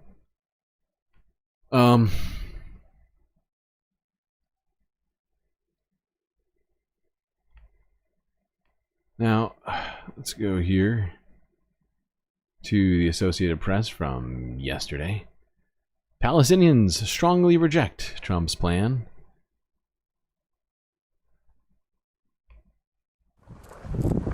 Palestinians have strongly rejected President Donald Trump's plan to take over the Gaza Strip and permanently resettle its residents. In Deir al-Balah, more than a dozen protesters stood defiantly outside Al-Aqsa Hospital and condemned Trump's proposal. رفضا للمخطط الإجرامي الجهنمي الذي تحدث عنه دونالد ترامب في الأيام الأخيرة والخاص بتهجير أبناء شعبنا من قطاع غزة والتأكيد على ثباتنا على هذه الأرض رسوخنا فيها وتجذرنا في الدفاع عن قضيتنا الوطنية وصولا إلى تحقيق حلم شعبنا بالحرية والاستقلال. نتمنى كل الدول تقف معنا وتساعدنا عدم التهجير. Sorry, I got caught up reading and forgot to translate for you. That's my bad. Donald Trump spoke up in recent days in relation to displacing our people in the Gaza Strip and confirming our and confirming our determination to stay on this land and our steadfastness in defending our national cause to achieve our people's dream. We hope that all nations will stand with us and help us to avoid displacement. This is our land and our home. Elsewhere in Deir al-Balah, displaced families were dealt another heavy blow when wind and rain battered their temporary shelters, further compounding their misery.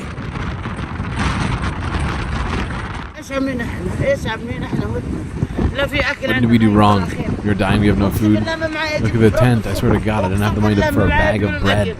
I swear to God, I didn't have money to buy them food. Should I beg? I come from a life of comfort and dignity. I was living decently, and now, who can I turn to now? To whom? Although the ceasefire in Gaza has brought in some humanitarian aid and a rare respite from Israeli bombardment, it has done little to change the miserable conditions endured by Palestinians.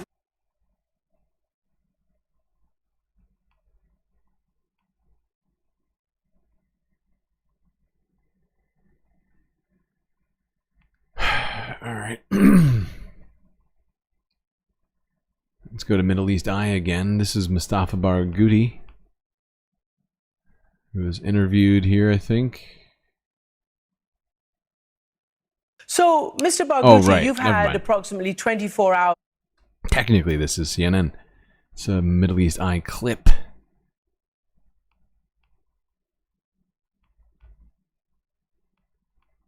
So, Mr. Barghouti, you've had approximately 24 hours to figure out what was said from the White House yesterday.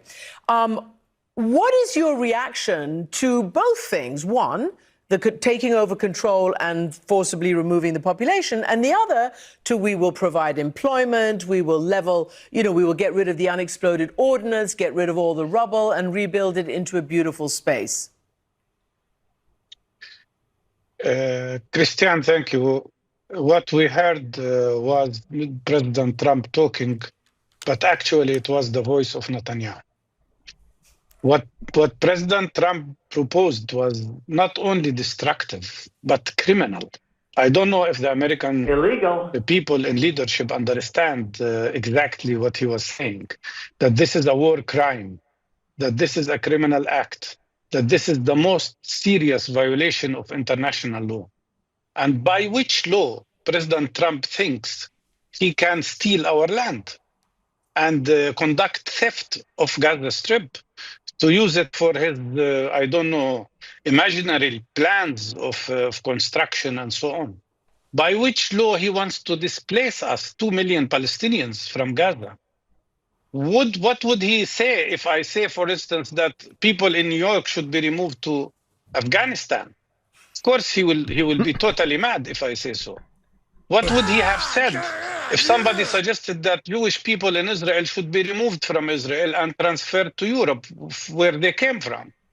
What would be his reaction? The basic element here is that this is a very serious violation of international law, and it will not work. I think President Trump has shown an unbelievable level of ignorance of the history of the Palestinian people, of the resilience of the Palestinian people, but also ignorance of the geopolitical facts on the ground in the Middle East. Jordan will not accept this. Egypt will not accept this. Saudi Arabia rejected that. I don't think any country that respects international law and respects itself would accept such proposals. Mm-hmm. Can I ask you a practical question?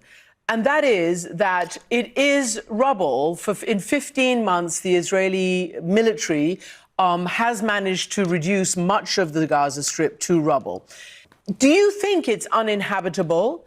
Do you think Gazans can actually figure out how to live there? A lot of the Arab countries, like Qatar said today, we plan, you know, as a group of Arab nations to help rebuild, but while the Palestinians remain there.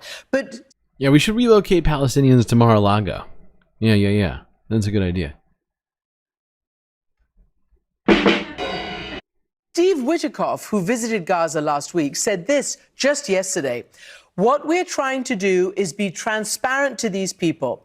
If you go to Gaza today, I was there, I witnessed it, you see people going there, picking up a tent, and literally, in some circumstances, turning right around again because there is nothing left there.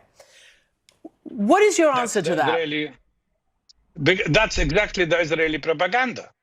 My answer to that is that 500,000 Palestinians, 500,000 people, came back to the north of Gaza, although it is destroyed, of course, because they would not leave their land. And what they are talking about is absolutely incorrect, because the last thing any Palestinian wants, after we've experienced ethnic cleansing in 1948, the last thing that people want is to be ethnically cleansed again. To be disconnected, as some people have told you in your program, to be disconnected from their history, from their families, from their land. And don't forget that the people in Gaza are part of the Palestinian people who also live in West Bank and also live in 1948 areas. Why would they be separated from their families and their relatives? And this is unacceptable. And also, people are ready to reconstruct. We are ready. We didn't complain to President Trump.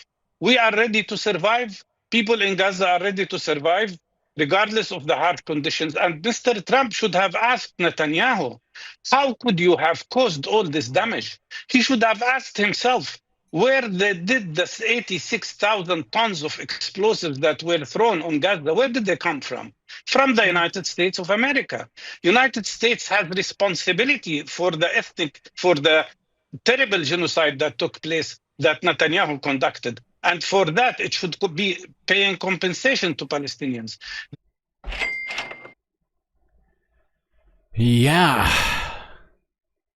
Mustafa Barghouti coming out strong here. You know, expect nothing less from him on this topic, but he really said it so clearly. Palestinians are already ready to start rebuilding their homes. They're not leaving.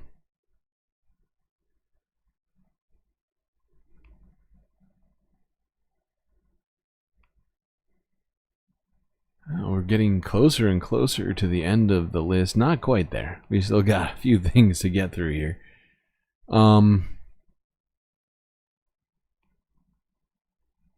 What's next? Lebanon. Let's go to Lebanon. Because, of course, Israel's not just waging a war on Palestinians in Gaza and the West Bank. They're also, of course, still, even though there's a ceasefire, waging a war in Lebanon, where they are essentially keeping people from getting to their homes. We've been talking about it for like a few weeks now, I think, at least. Where people from Lebanon are attempting to return to South Lebanon, where their homes are, but they've been getting stopped. But they are not giving up. The Qutaish family sits in agony, grieving the loss of their youngest son. He was killed while entering the family's village of Hula on January 26th. 29-year-old Ali survived the whole war, only to be killed on the day it was supposed to end. I was everything. He didn't have anything but his village. I thought that I loved the village, but my brother loved it more. And there are a lot of people from our village that adore it. Many of those who adore it have paid the ultimate price. 24 Lebanese were killed last week while attempting to enter their Israeli-occupied villages. From the first day of the war, we had hoped that we would return and rebuild. If I don't go back, I don't know what I will do. My brother and I used to say, if you want to kill us, gather us in one place in the village and kill us all together. I don't have hope that I will live anywhere but my village. I have hope I will go home. That hope has turned to action for residents of nearby village Kvarkila. These men have set up an encampment at the village's entrance, guarded for their safety by the Lebanese army, an institution that, while generally seen as ill-resourced, is widely respected. We are here on the ground. The only ones suffering like us is the Lebanese army, because they stay up at night just like us, and they have a lot of Martis just like we do. The army doesn't let us walk a step if they're not in front of us. Despite the extension of the ceasefire agreement between Israel and Lebanon that gives the Israelis until mid-February to withdraw, many people don't see that extension as valid and see this activism as the only way to put pressure on the Lebanese government and the international community to ensure they get home. Yeah. They've been basically like marching their way slowly but surely past checkpoints and other things. We've seen footage of it. People are determined to return to their homes. They know what Israel does. They destroy and then they rebuild, but it's for, for themselves. And unfortunately, they seem to be doing that in every country they can manage to do it in. Golan Heights, used to be part of Syria. They moved past the buffer zone. They're talking about making a buffer zone in southern Lebanon. All sorts of stuff like that.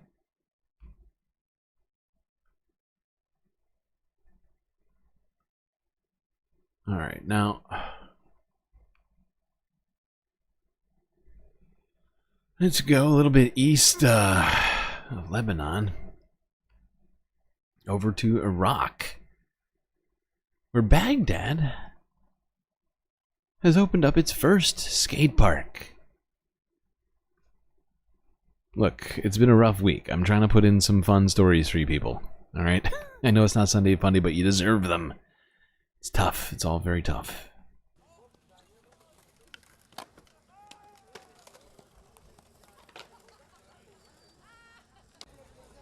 Just regular kids skateboarding. In Iraq, of all places. Will we see one of these kids show up at the next Olympics? Could be. Could be.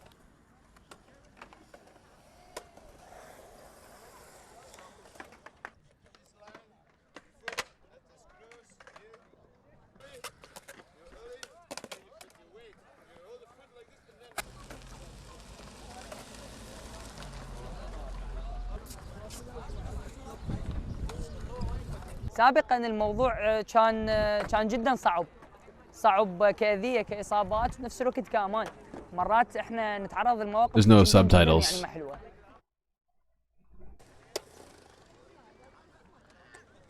Sorry, it's not my fault. It's an AP archive video. They didn't feel like it was worth going to the regular channel.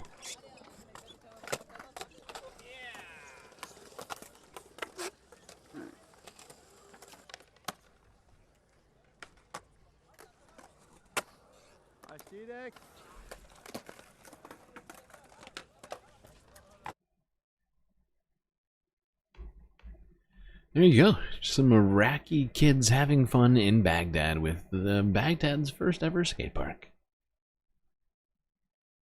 Let's go to something that's not super fun. To Kosovo and Bosnia, where people are concerned over their future due to recent announcement by Donald Trump over the ending of USAID, as there are a number of NGOs operating in this region.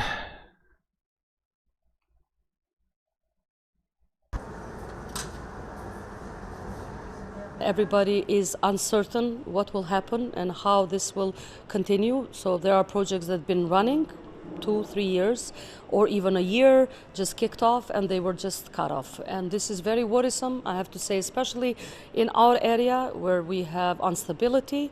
This might leave women's groups really stranded and unsupported by the majority, because it's not easy to push these issues. So especially in these projects, we need to see what will happen and how gender and diversity will be continued, in what forms.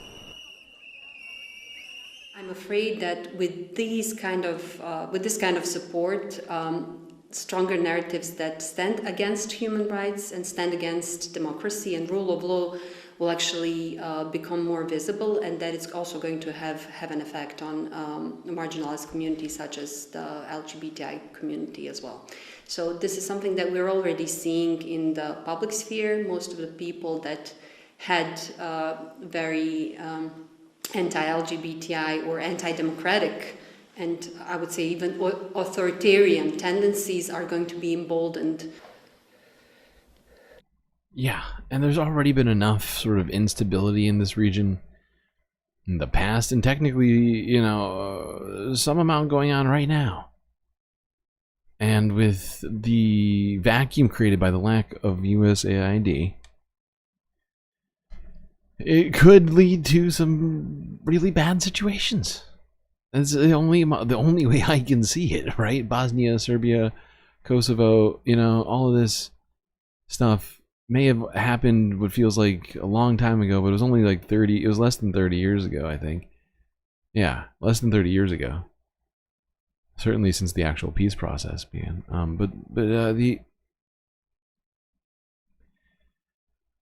Yeah, like in my opinion, this is one of those good things that USAID is doing. You know, attempting to, I guess, avoid, you know, another genocide, ethnic cleansing, authoritarianism happening in these countries where it has happened in the past.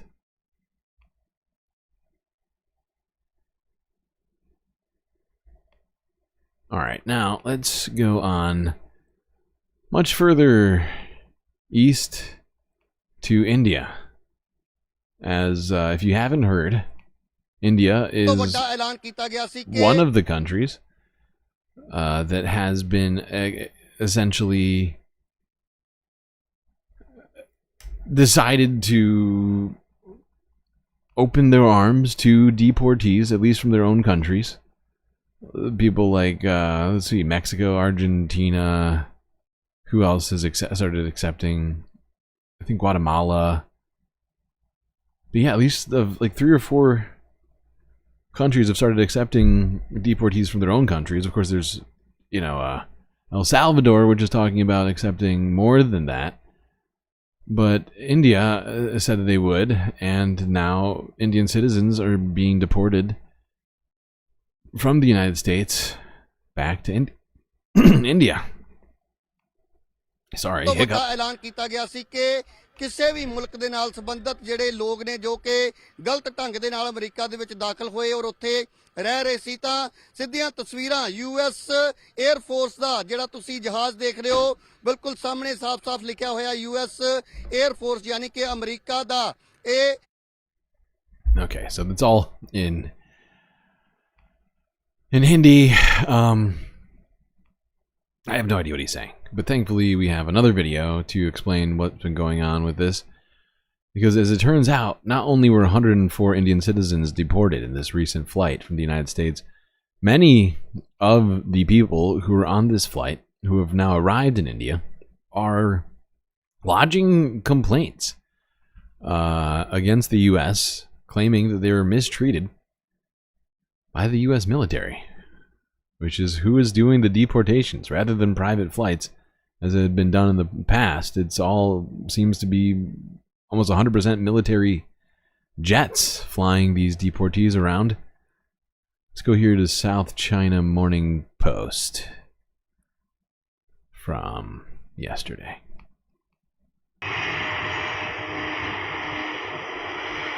A group of 104 undocumented migrants deported from the U.S. arrived in India. They were put on a 40-hour flight aboard a U.S. military aircraft. The plane landed in India's northwestern city of Amritsar on February 5th. Some of the Indian deportees said they were mistreated by U.S. authorities. Our hands and feet were cuffed, and we were told that we were being taken to a camp.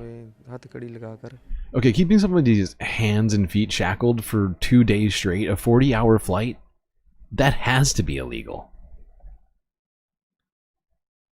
Maybe on a short flight that makes sense, but they should have been uncuffed at some point during that flight.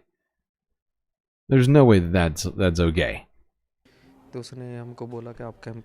were told we were being brought to a camp, but instead they brought us to an airport and made us sit on a plane and told us we were being sent back to India. Jesus Christ. It took 40 hours to reach Amritsar airport. We were only unshackled after reaching the airport. We were handcuffed at the camp, which they called a detention center, quote-unquote. Our legs and hands were cuffed, including the women, except for the children who were under the age of 18. All of us were shackled. We were given no washroom facilities, and they never removed the cuffs, even while we were eating. Wow. Wow. Gross. Illegal. Doing some fucked up stuff. Real fucked up stuff.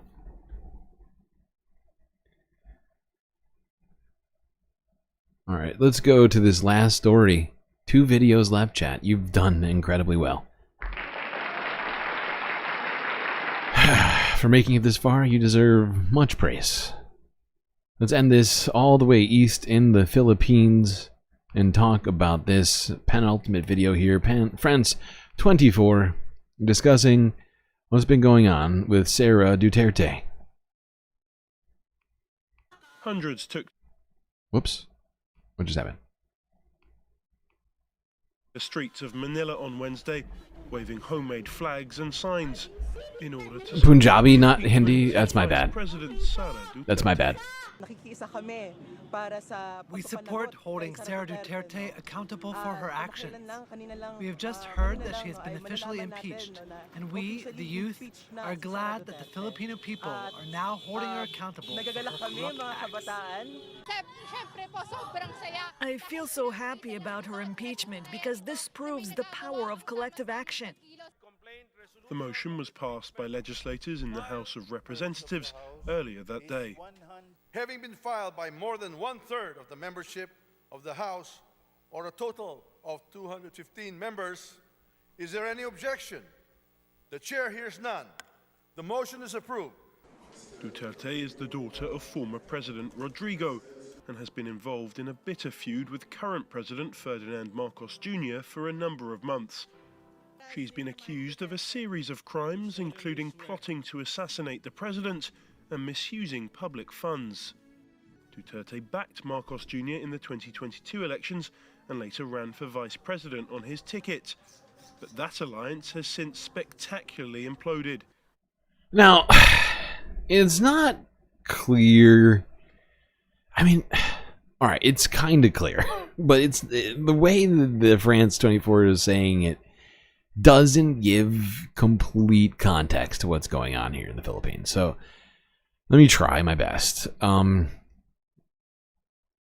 Sara Duterte, she's been in government for a little while. She's the daughter of oh god, what's his name?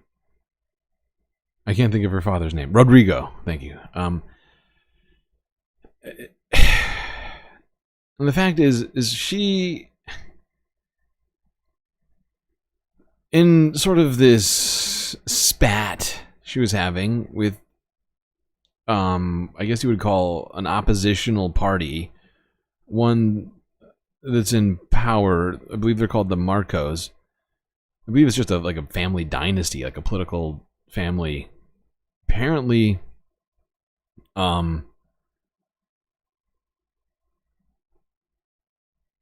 you know, she wasn't, the way that, my understanding of it is that she didn't actually plot to kill the Marcos. 100%. I mean, it's not great what she did, but I think it's shy of actually plotting to kill. But it was, in fact, some kind of a plot. Because she said, essentially, or what is believed to be, she spoke to an assassin and said that if I die, you should kill the Marcos, right? Essentially paid somebody to kill in advance, right, of anything happening to her. Now, slightly problematic still, obviously, quite problematic. I don't know if she had any valid reason to believe that the Marcos were plotting to kill her. And the fact is, her family has sort of a sordid past, politically speaking. They've been accused of a lot of human rights violations, but have maintained high popularity in the Philippines, at least according to the polls available. So it's sort of a weird situation. But still, I mean, you can't ignore the human rights atrocities just because of popularity. And I certainly am not going to. Nor am I going to ignore the fact that she definitely did at least go to some effort to, kill these people in the case of her death. In case of her assassination specifically. But it's fucked. It's still fucked. Even though I want to give her some benefit of the doubt because of the way it was.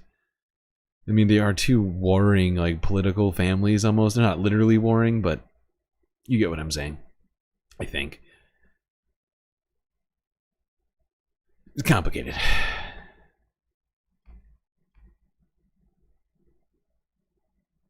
Last video. Staying in the Philippines, see what South China Morning Post, see if they got a different or anything else to add onto this take from France 24.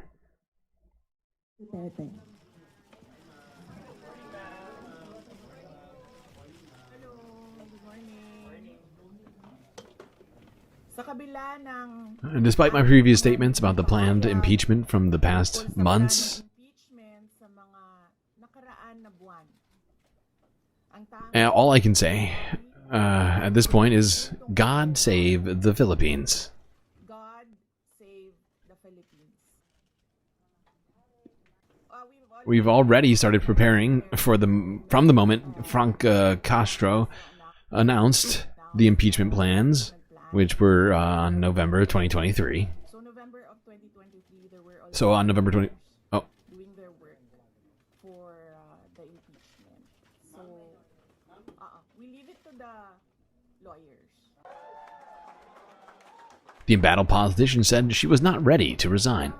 Wala pa tayo doon, ma'am. We're not here yet, ma'am. It's too early for that. We're not there yet. Mga bagay. Nandun pa lang tayo sa pagbabasa ng actually, ma'am. My lawyers are working. I don't know where they are now, but I have a meeting with them. Hindi ko talaga alam kung anong ginagawa nila. But I have a meeting with them. Nais ko na lang ipaabot. Apart from this, I would like to express my heartfelt gratitude to our countrymen who continue to pray, support, trust, and love me. Nagdarasal, sumusuporta, nagtitiwala, at patuloy na nagmamahal sa akin. Manalig kayo. Have faith that it's the Filipino people who will win. Thank you. Okay. There we go. There's a press conference from Sarah explaining that she's not ready to step down regardless of the impeachment process that's underway to remove her from office.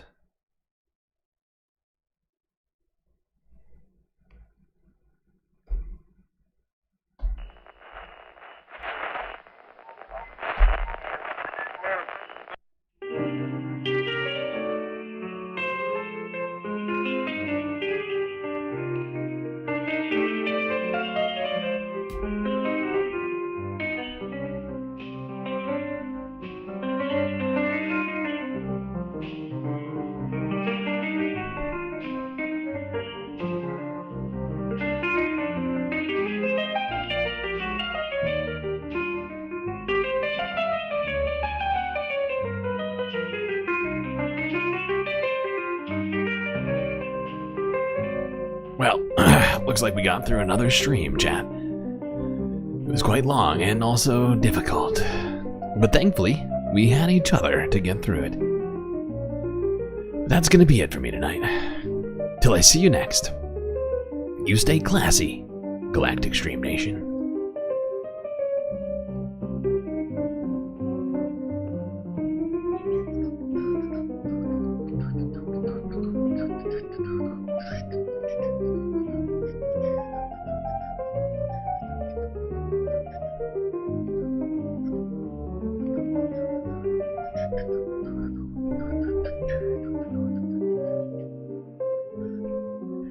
You didn't think I would forget this, did you? Oh god, what happened to me? I'm missing. Oh, there I am. Hi. Didn't think I'd forget our galactic patrons. Of course not, that's very silly. These are your galactic patrons. Gabby, Goth Dogs, Aaron W, Schmegley, PB, Mitty, Afroponics, Narwhal by Nature, Inner Planet Janet, Robot God, Disco Wolf, Callie Braiding, D-Cypher, Geo-Dragon, The Anti-Corporatist, Obsessive Audio, Moanoa, Nadia, Choki, Scouts, Tracy Eva, Mrs. Jen, Omega Star, Sasha G, Pitchforks Dragon, Vincent Morales, and Donald James X. That's right. All these people here have helped produce the show, which your eyes and ears just got enjoying. You can too, for just a few US dollars a month, where space benefits await.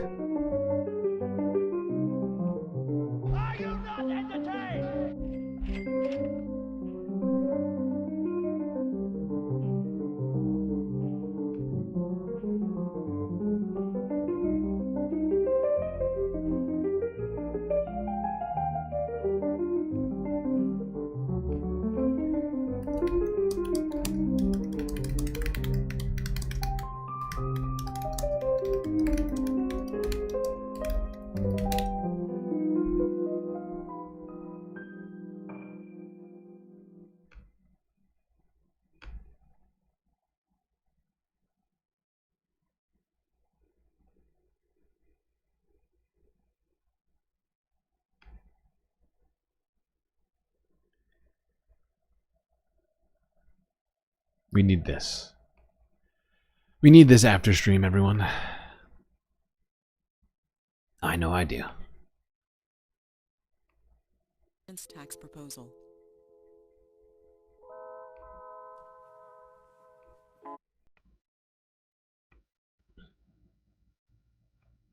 President, as I think everyone knows, the President of the United States, President Obama, and the Republican leadership have reached an agreement on a very significant tax bill.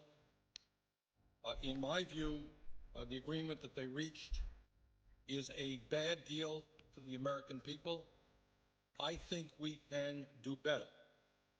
And I am here today to take a strong stand against this bill. And I intend to tell my colleagues and the nation exactly why I am in opposition to this bill. You can call what I'm doing today whatever you want. You can call it a filibuster. You can call it a very long speech. I'm not here to set any great records or to make a spectacle. I am simply here today to take as long as I can to explain to the American people the fact that we have got to do a lot better than this agreement provides. Now let me just enumerate some of the reasons that I am opposed to this agreement. First, as everybody knows, this nation has a record-breaking $13.8 trillion national debt at the same time as the middle class is collapsing and poverty is increasing. And Mr. President, I think it's important that we say a word, because I'm not sure that a lot of Americans necessarily know this, about how we got to where we are today in terms of the national debt.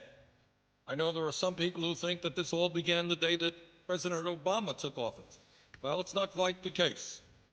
When President Clinton left office, this country was running, in fact, a very significant surplus, and the projections were that we were going to continue to run a surplus.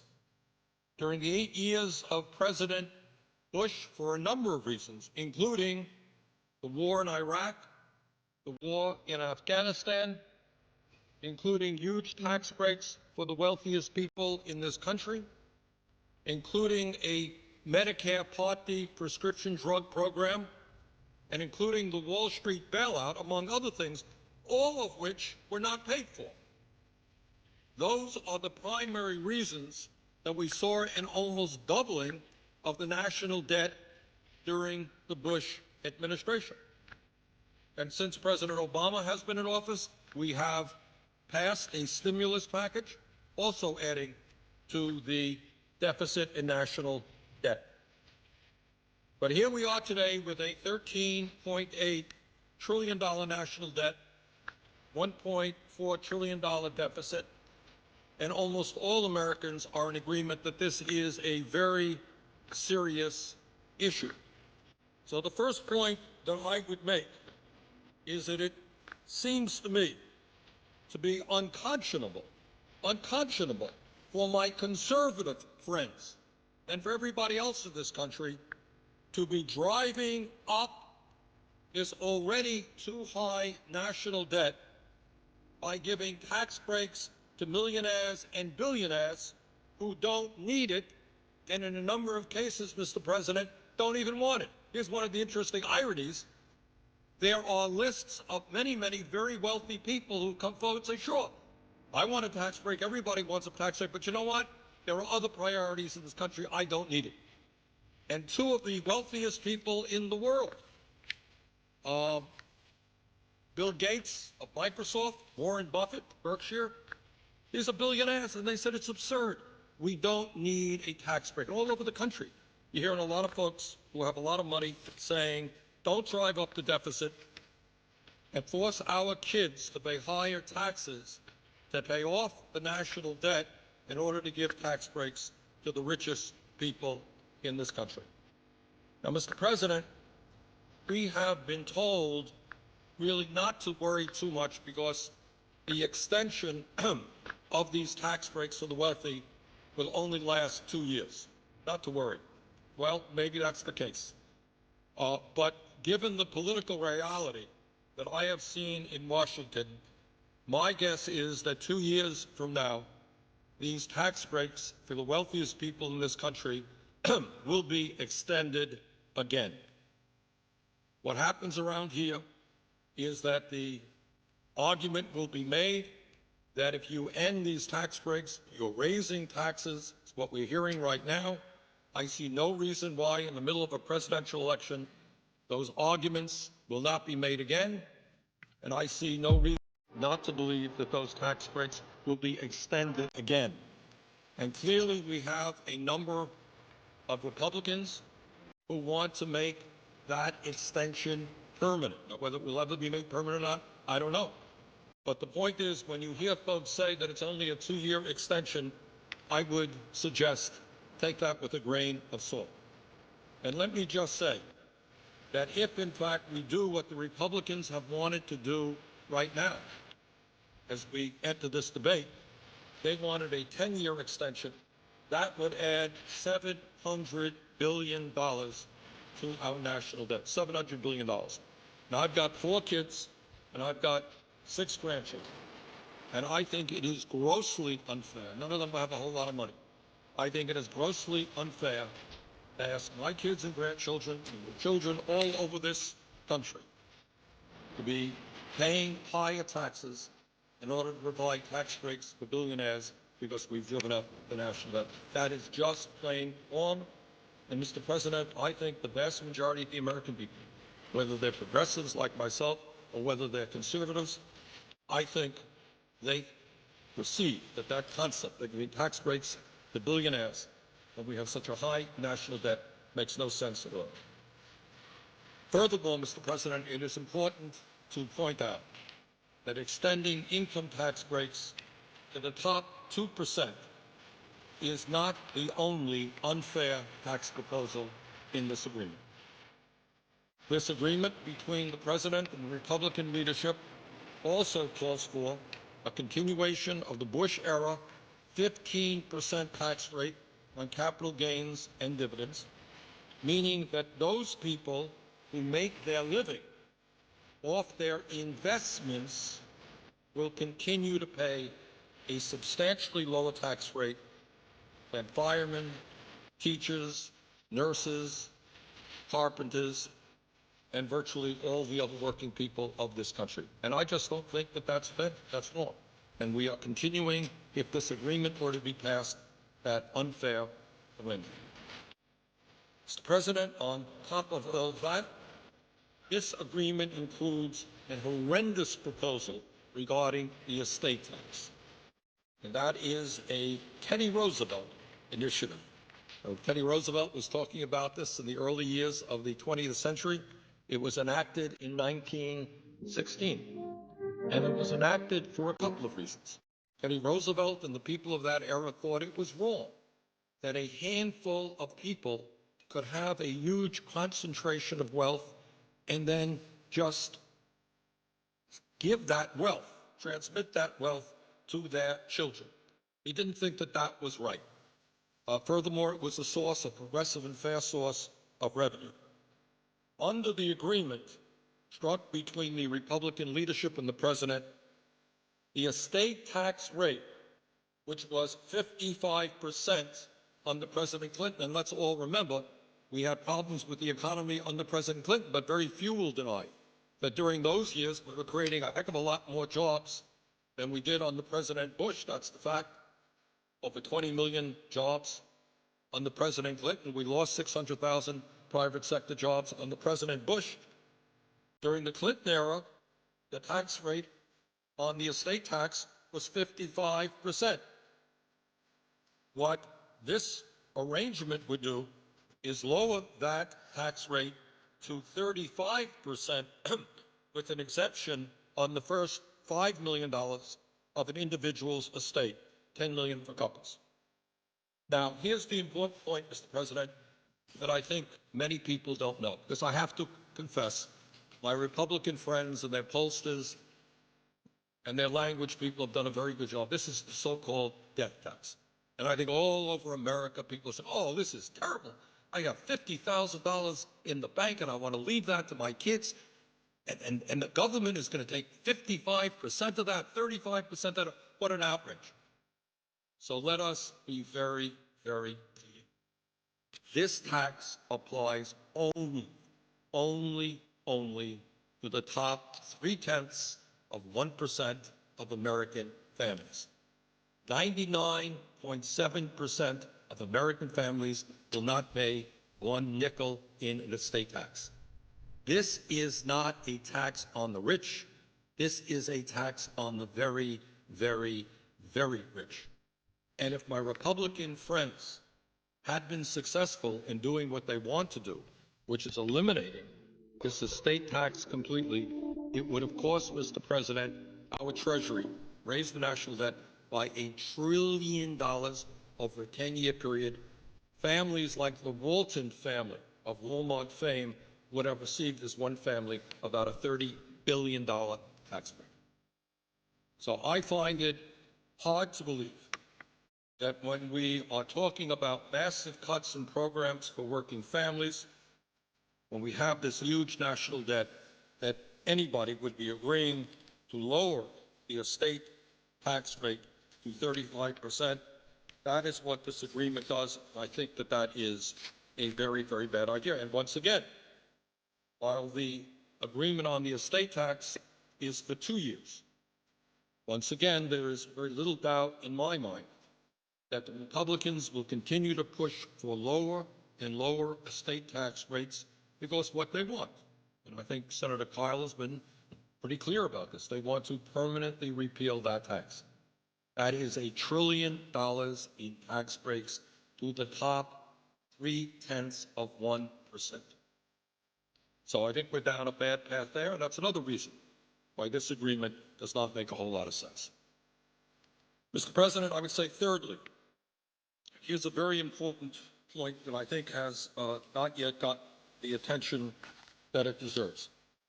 And that is, this agreement contains a payroll tax holiday, which would cut $120 billion from Social Security payroll taxes for workers. And I think there are a lot of folks out there who say, well, this is pretty good. You know, I'm a worker. My contribution will go from 6.2% today down to 4.2%. I'll have more money in my paycheck. It's a good idea. Let's take a deep breath and let's think about it for a second. Let's understand what this whole thing is about. This payroll tax holiday concept, as I understand it, originally started with conservative Republicans. I know the Vice President recently made the point this was originally a Republican idea. Now, why did the Republicans come up with this idea? Well, these are exactly the same people who don't believe in Social Security.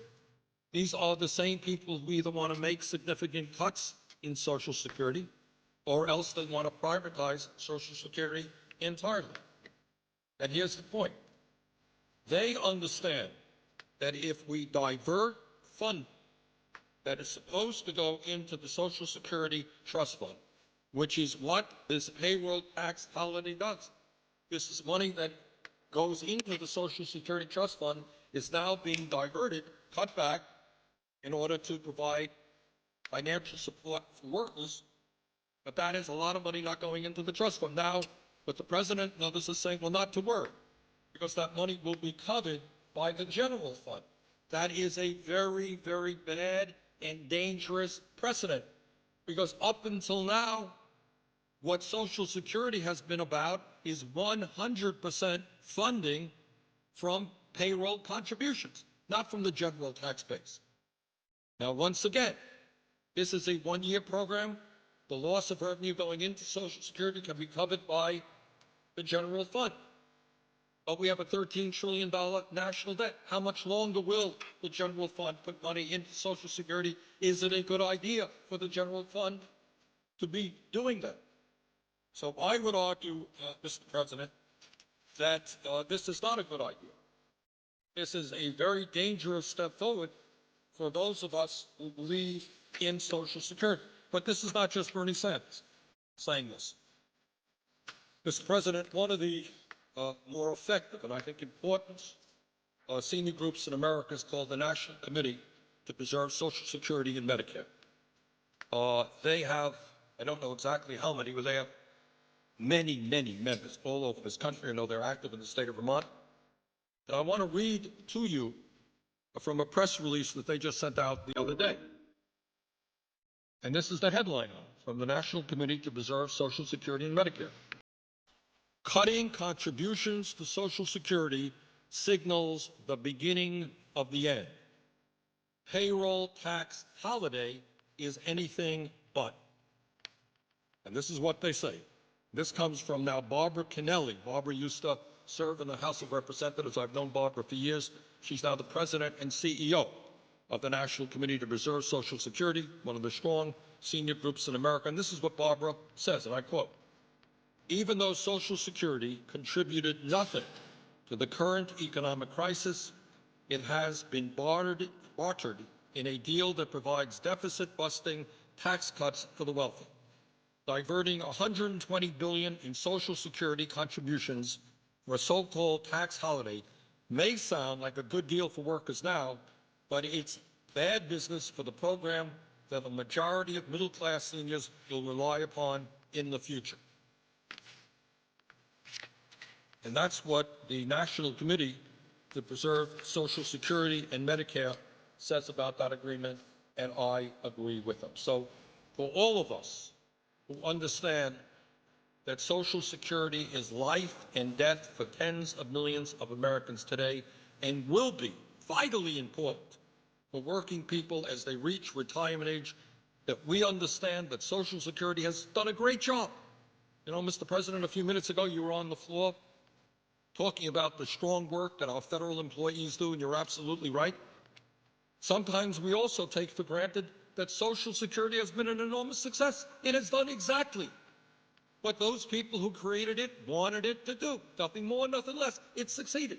It has taken millions and millions of seniors out of poverty, given them an element of security. It has also helped people with disabilities maintain their dignity. Widows and orphans are also getting help. For 75 years, it has worked well. It has a $2.6 trillion surplus today, and it can pay out benefits for the next 29 years. It is strong. We want to make it stronger. This payroll tax holiday, I'm afraid, is a step very much in the wrong direction, and that is one of the important reasons why this agreement between the president and the Republicans should be defeated. Mr. President, included in the agreement are a number of business tax cuts. And I'm not going to be here to say that some of them may not work. Some of them may work. Some of them will work better than others. There are a whole list of them. But this is what I will say. Economists on both ends of the political spectrum believe that if we are serious about addressing the horrendous economic crisis that we're in now, 9.8%. Keep going like 15 minutes in this after stream. I'll give it a little bit longer. More effective ways Love you all very much. You deserve it. create Overwhelmed by all the support you've given me today. with corporate America already sitting on close to We keep getting closer and closer to 1,000, so keep reminding people and other sweet, sweet leftist YouTube chatters, chats, $2 trillion cash come here. The I think we're going to do some sort of problem I'm is going not, to in my attempt view, like a 24-hour that corporate taxes are too high. subathon.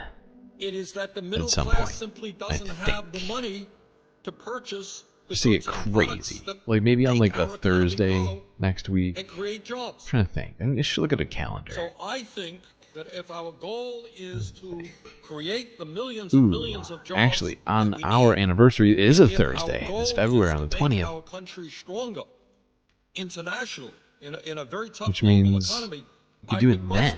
I think most I just wanted to do it on a day where like everyone's streaming. that a better way to And do that, hopefully we can get extra subbies is to from just going all in our day infrastructure. through all the other big streams. Maybe we'll sneak a peek on the streams as they're live. Is crumbling. I'll go into more detail about But you that know, like, later. Got some just to very celebrate information on and to also try and boost the channel You even don't more. have to be We desperately need it. a civil engineer to know that. All you have to do is get in your car today. Figure out drive do someplace, something And in my state, all over drastic. this country, what you are going to see are roads that are in 1K shall be achieved. Thank you're you. going to see bridges Thank you, in some Notchket. cases have actually been shut I down. appreciate you. You're going to see water systems. I remember It shall. President, I was in You've said it Rutland, from your second or third fingers largest to city my in the state of ears. Vermont.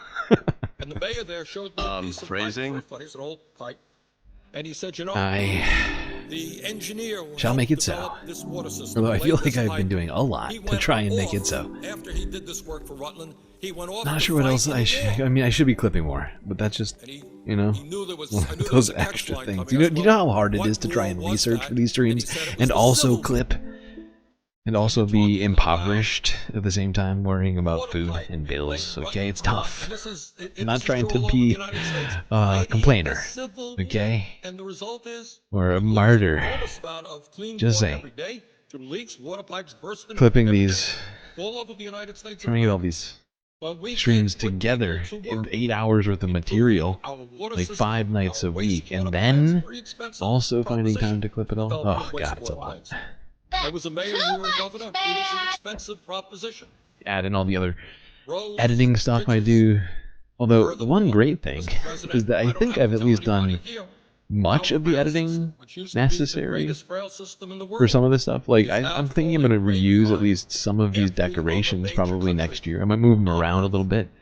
In Vermont, as a result of the But stimulus you know, some of the other stuff I've done a lot of very good things. in terms of like the Halloween decorations or the Christmas decorations or the Hanukkah and the Kwanzaa decorations, the Lunar New Year decorations. Do we do any other holidays? Trying to think. But thankfully, I now have all of these things banked in a hard drive. So, you know, hopefully you know, as this year progresses, since we are so close to the 1-year anniversary, a lot of that will just be much more available to me. I can focus on patron avatars and editing. I'm hoping that we get so many patrons this year that I have to change the benefits. I'm just kidding. I don't plan to change the benefits. I'm just saying. I just want to be inundated with the stuff here. I don't have to worry about how I'm paying the bills. I can focus only on editing and streaming and getting ready for streaming. And second of all, and not on employment. Maybe eating sometimes. When you invest in infrastructure, you are improving the future of this country. You're making us more productive. When we get to 1,000, what would be great is I'll at least be making some extra money from ad revenue, right? From like supposedly YouTube Premium watchers, stuff like that. Does not get better if you ignore it. You know, you could turn your back if you're a mayor or a governor on the roads, highways, because you don't have the money to fix them today. They ain't going to get better next year. As well as I feel like once we get over 1,000, I feel like we're gonna hit a stride, right? I almost feel like I am hitting a stride, even though it's taken like a goddamn year to feel like that. And yet, in terms of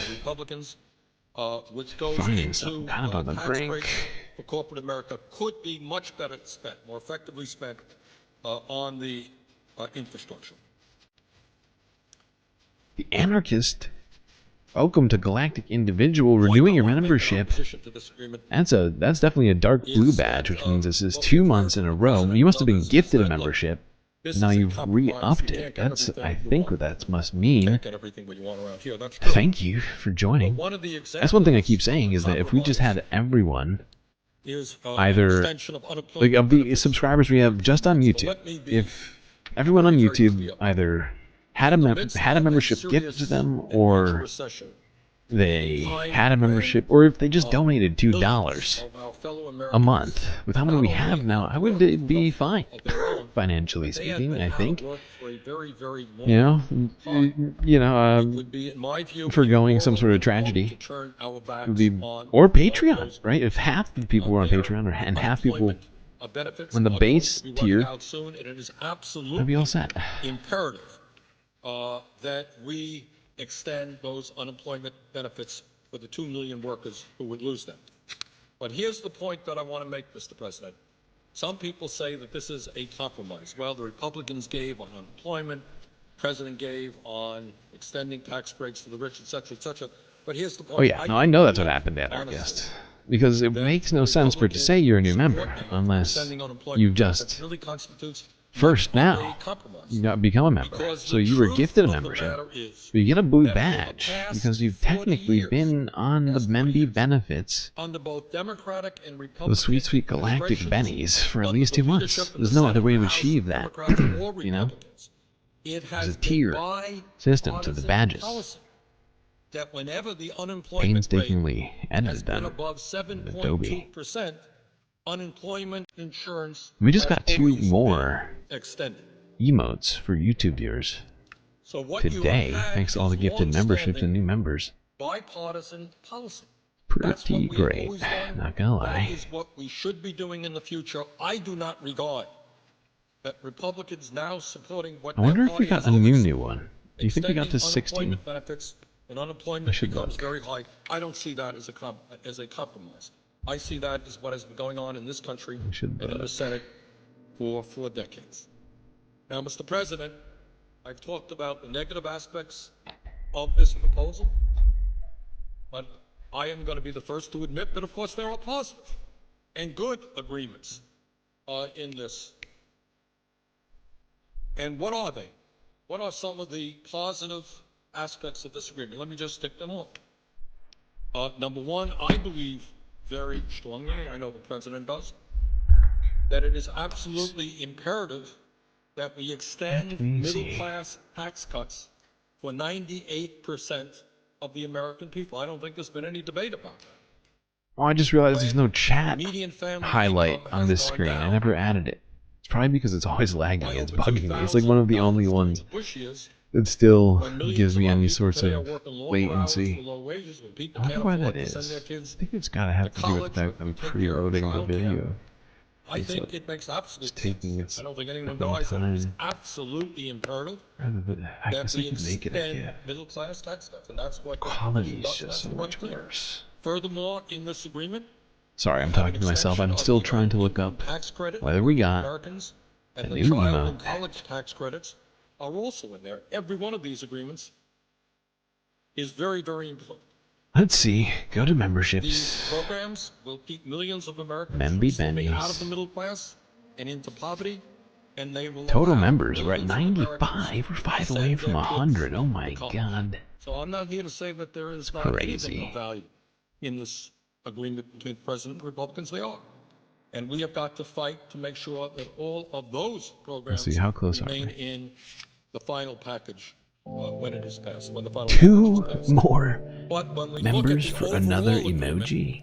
we Is it must put it true? in a broader context. Is that true or is that and a that is, lie? what will the passage Might be a lie. of this legislation I feel like mean it's got to be a lie. for the future of our country? And in that area, Because we got 2 today. How is it look at it in possible that we're only context, 2 away from I think the evidence another is pretty one? strong that it is just not a good agreement and Okay, not hold on, something let me count these. 1, 2, 3, that should 4, be 5, passed. 6, 7, 8. Mr. President, passage of this agreement would mean that we would continue the Bush policy. I think it's got to be more than 2. trickle-down There's no economics way 2 is for at correct. least 2 more years. I think we might have lost And that is members, like people who were gifted memberships who didn't renew yet. Because I think as most And so the Americans number know, might be that wrong. philosophy, that 'Cause economic it's a new approach day right now. simply did not I don't work. want The to. evidence is quite I overwhelming. don't want I to don't think this wants count on debate. that number. I feel like When it's wrong. median family It's income probably going to during update Bush's later 8 and years be goes down by higher. $2,200.